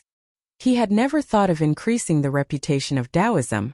Although he was also a member of the Tao sect and had a good impression of the Tao sect, those were two different things. When he was doing this, he did not have such thoughts. "Priest son, I just want to help the poor people around me. This has nothing to do with factions." "Haha. No matter. Being compassionate to others and forgiving to others, you have done this after all." Sun Simiao waved his hand with a smile and said, "Little Xian, you're leading your students to do good deeds at the foot of the mountain, but I can't always be idle on the mountain. She actually told me an idea yesterday. I think it's not bad, so I want to share it with you." Li Zishuan's eyes flashed. He smiled and said, "Priest son, you want to go down the mountain to provide free medical treatment for the poor people, right?" Actually, free medical treatment had a long history. At the end of the Eastern Han Dynasty, there was a plague epidemic in Changsha. The governor of Changsha, Zhang Zhongjing, who was also known as the medical sage by later generations, personally sat in the court and provided free medical treatment for the people. Since then, doctors in ancient times were known as sitting in the court when treating patients. Sun Simiao nodded with a smile and said, "Haha, that's right. I have the same idea. Little Xian, what do you think?" "Yamacho, now that the academy is on holiday, and we have nothing important to do at the academy, we would also like to provide free medical treatment with Dr. Sun. Just treat it as giving our two students a chance to gain experience." Professor Qin interrupted at this time. Li Zishuan frowned and thought for a moment, then nodded and said, "No problem. Priest son, Professor Wang, Professor Qin, if you want to go down the mountain to provide free medical treatment for the people, I support. When the time comes, all the medical expenses will be covered by the Warmtang Foundation. Also, the academy's guards can go down the mountain with you, so you can take care of each other when the time comes." These people were all old antiques in the academy. It was not an exaggeration to say that they were the living treasures of the Tang Empire. Li Zishuan was not at ease with them going down the mountain to provide free medical treatment. What if a few unruly pestered them endlessly and hurt them? Haha. Since this is little Xian's good intentions, then this poor Taoist will not decline. I plan to follow Brother Qin, Brother Wang, and the others to the 22 surrounding provinces and counties. I will also stay near the county government of each province and county for a day, so I hope that little Xian can help me spread this news in advance on Datong Daily, so that the poor people who need medical treatment will not miss it. This last sentence was Sun Simiao's main purpose. He did not look for Li Zishuan for the medical expenses. He thought back to when he was wandering the world alone, with no one to sponsor him with medicinal herbs. Didn't he save so many poor people by himself?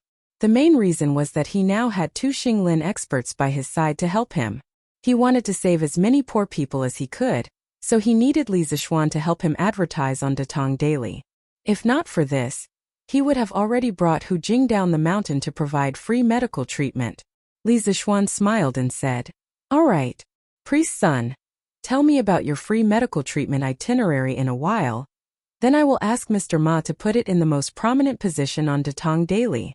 As for the county yamen, I'll send someone to contact them. In my opinion, you might as well do a volunteer clinic in the county yamen. It's winter, and it's not a good idea to do a volunteer clinic on the streets." Sun Simiao waved his hands and said, "No need, no need. We can't delay the local government from handling the case. I have been living in the open all these years and I am used to it."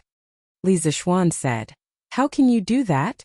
It is almost the new year, and the local government probably won't have any cases. Besides, didn't the medical sage do the same back then? It even became a story that was passed down from generation to generation. It's settled then." In Li Zishuan's opinion, if a godlike figure like Sun Simiao went to the counties to provide free medical treatment for the people, the county officials would be very happy, because in their areas of jurisdiction, fewer people would die of illness, and for them their political achievements would be much better. After settling this matter, Li Zishuan went down the mountain directly, and went to the workshop to find Ma Zhou. Since he had promised Sun Simiao, he had to help advertise this free medical treatment in the newspaper. When he arrived at the workshop, Li Zishuan found Ma Zhou in the editorial department of Datong Daily, and told him about Sun Simiao's free medical treatment plan in detail. After hearing it, Ma Zhou agreed. In the end, Ma Zhou said with a smile, "Marquis, something interesting has happened at Datong Daily recently." "What is it?" Li Zishuan asked curiously. 2 days ago, the authors of Zhang Xiaohua's biography of a cultivator, and The Long Way to Immortality came to find me. They said that they wanted to donate all the money they received this month and next month to the Nguantang Foundation. From this, you can see how influential the Nguantang Foundation is now. Chapter 1072. Oh, there's such a thing? Inside the Datong Daily editorial department, Li Zishuan was a little surprised after hearing Ma Zhou's words. He only knew that the Warm Tang Foundation's charity storm had spread to the palace, to the homes of the civil and military officials, to the private merchants, and to the common people, but he didn't expect it to spread to the novel circle. This indeed showed that the Warm Tang Foundation's charity effect was very impressive. However, the authors of Zhang Xiaohua's biography of a cultivator, and The Long Journey to Immortality, Chan Tianhua and Liao Feichen, were both students of Yanhuang College. It was very likely that they had been influenced by helping the poor in various provinces and counties, so they donated money to charity. This didn't really explain the problem. Outsiders might not know that Chan Tianhua and Liao Feichen were the authors of these 2 novels, but how could Li Zishuan and Ma Zhou, the 2 most powerful people in the Datong Daily editorial department, not know?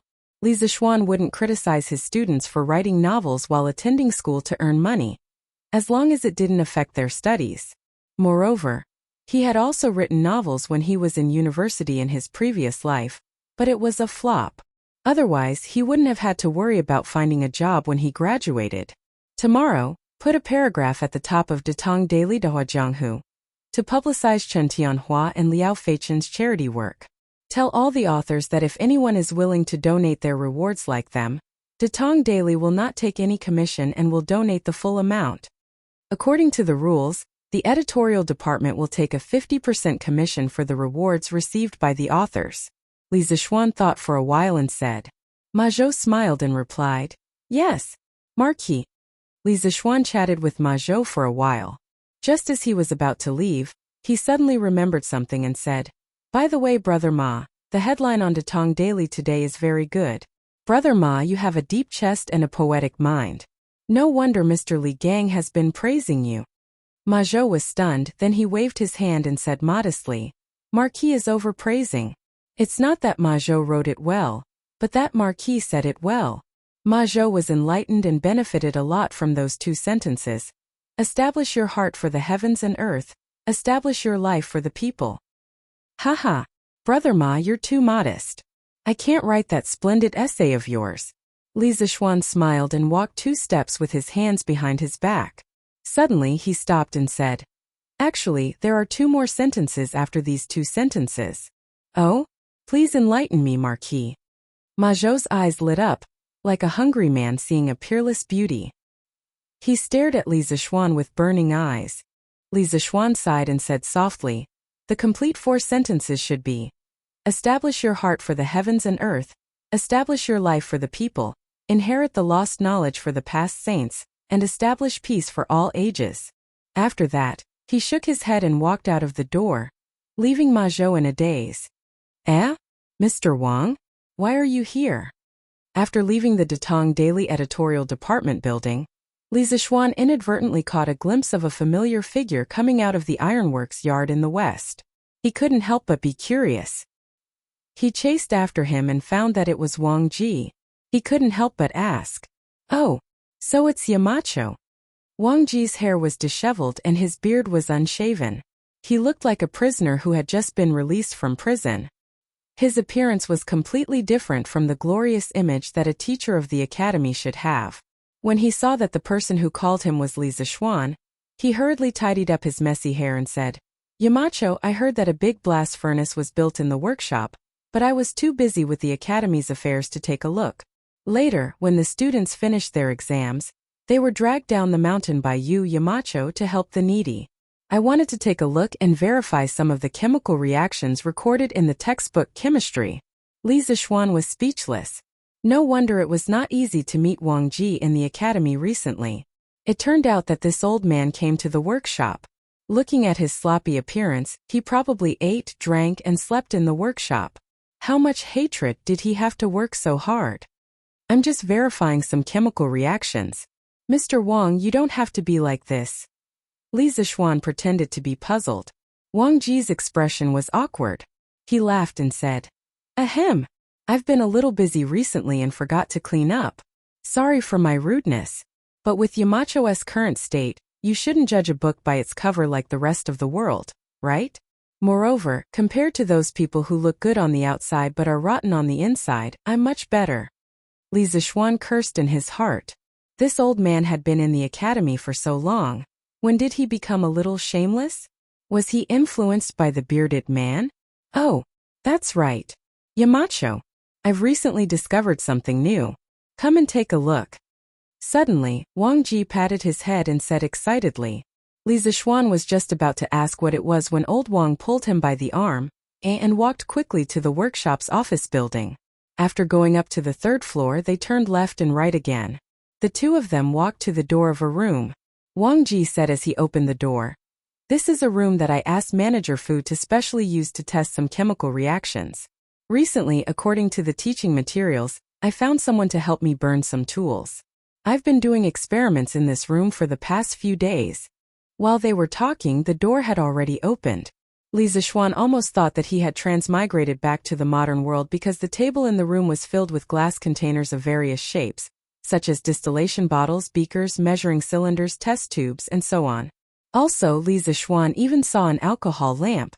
This old man really knows how to make a mess. At this moment, Li Zishuan really admired Wang Ji. When he was writing the academy's chemistry teaching materials, he only drew some rough outlines of the experimental equipment and briefly introduced the principles of some chemical reactions. He didn't expect the students to understand all the chemical reactions in the book. He felt that it would be good enough if the students could understand the nature of matter through the chemistry class. In other words, the chemistry teaching materials he wrote were incomplete. Due to the lack of experimental materials and equipment, the whole course lacked a lot of experimental evidence. Most of the time it was only limited to theoretical explanations. Of course, such a chemistry couldn't be considered complete. But even if it was incomplete, he still wanted to introduce this course. He wanted to present the theory first and leave some of the specific things in it for future generations to verify when the conditions were right. For example, the periodic table of the elements that he proposed. At this time, the students might not think much of it, but in a few decades or 200 or 300 years later, people would definitely be amazed by the periodic table of the elements. He wanted to introduce the knowledge of chemistry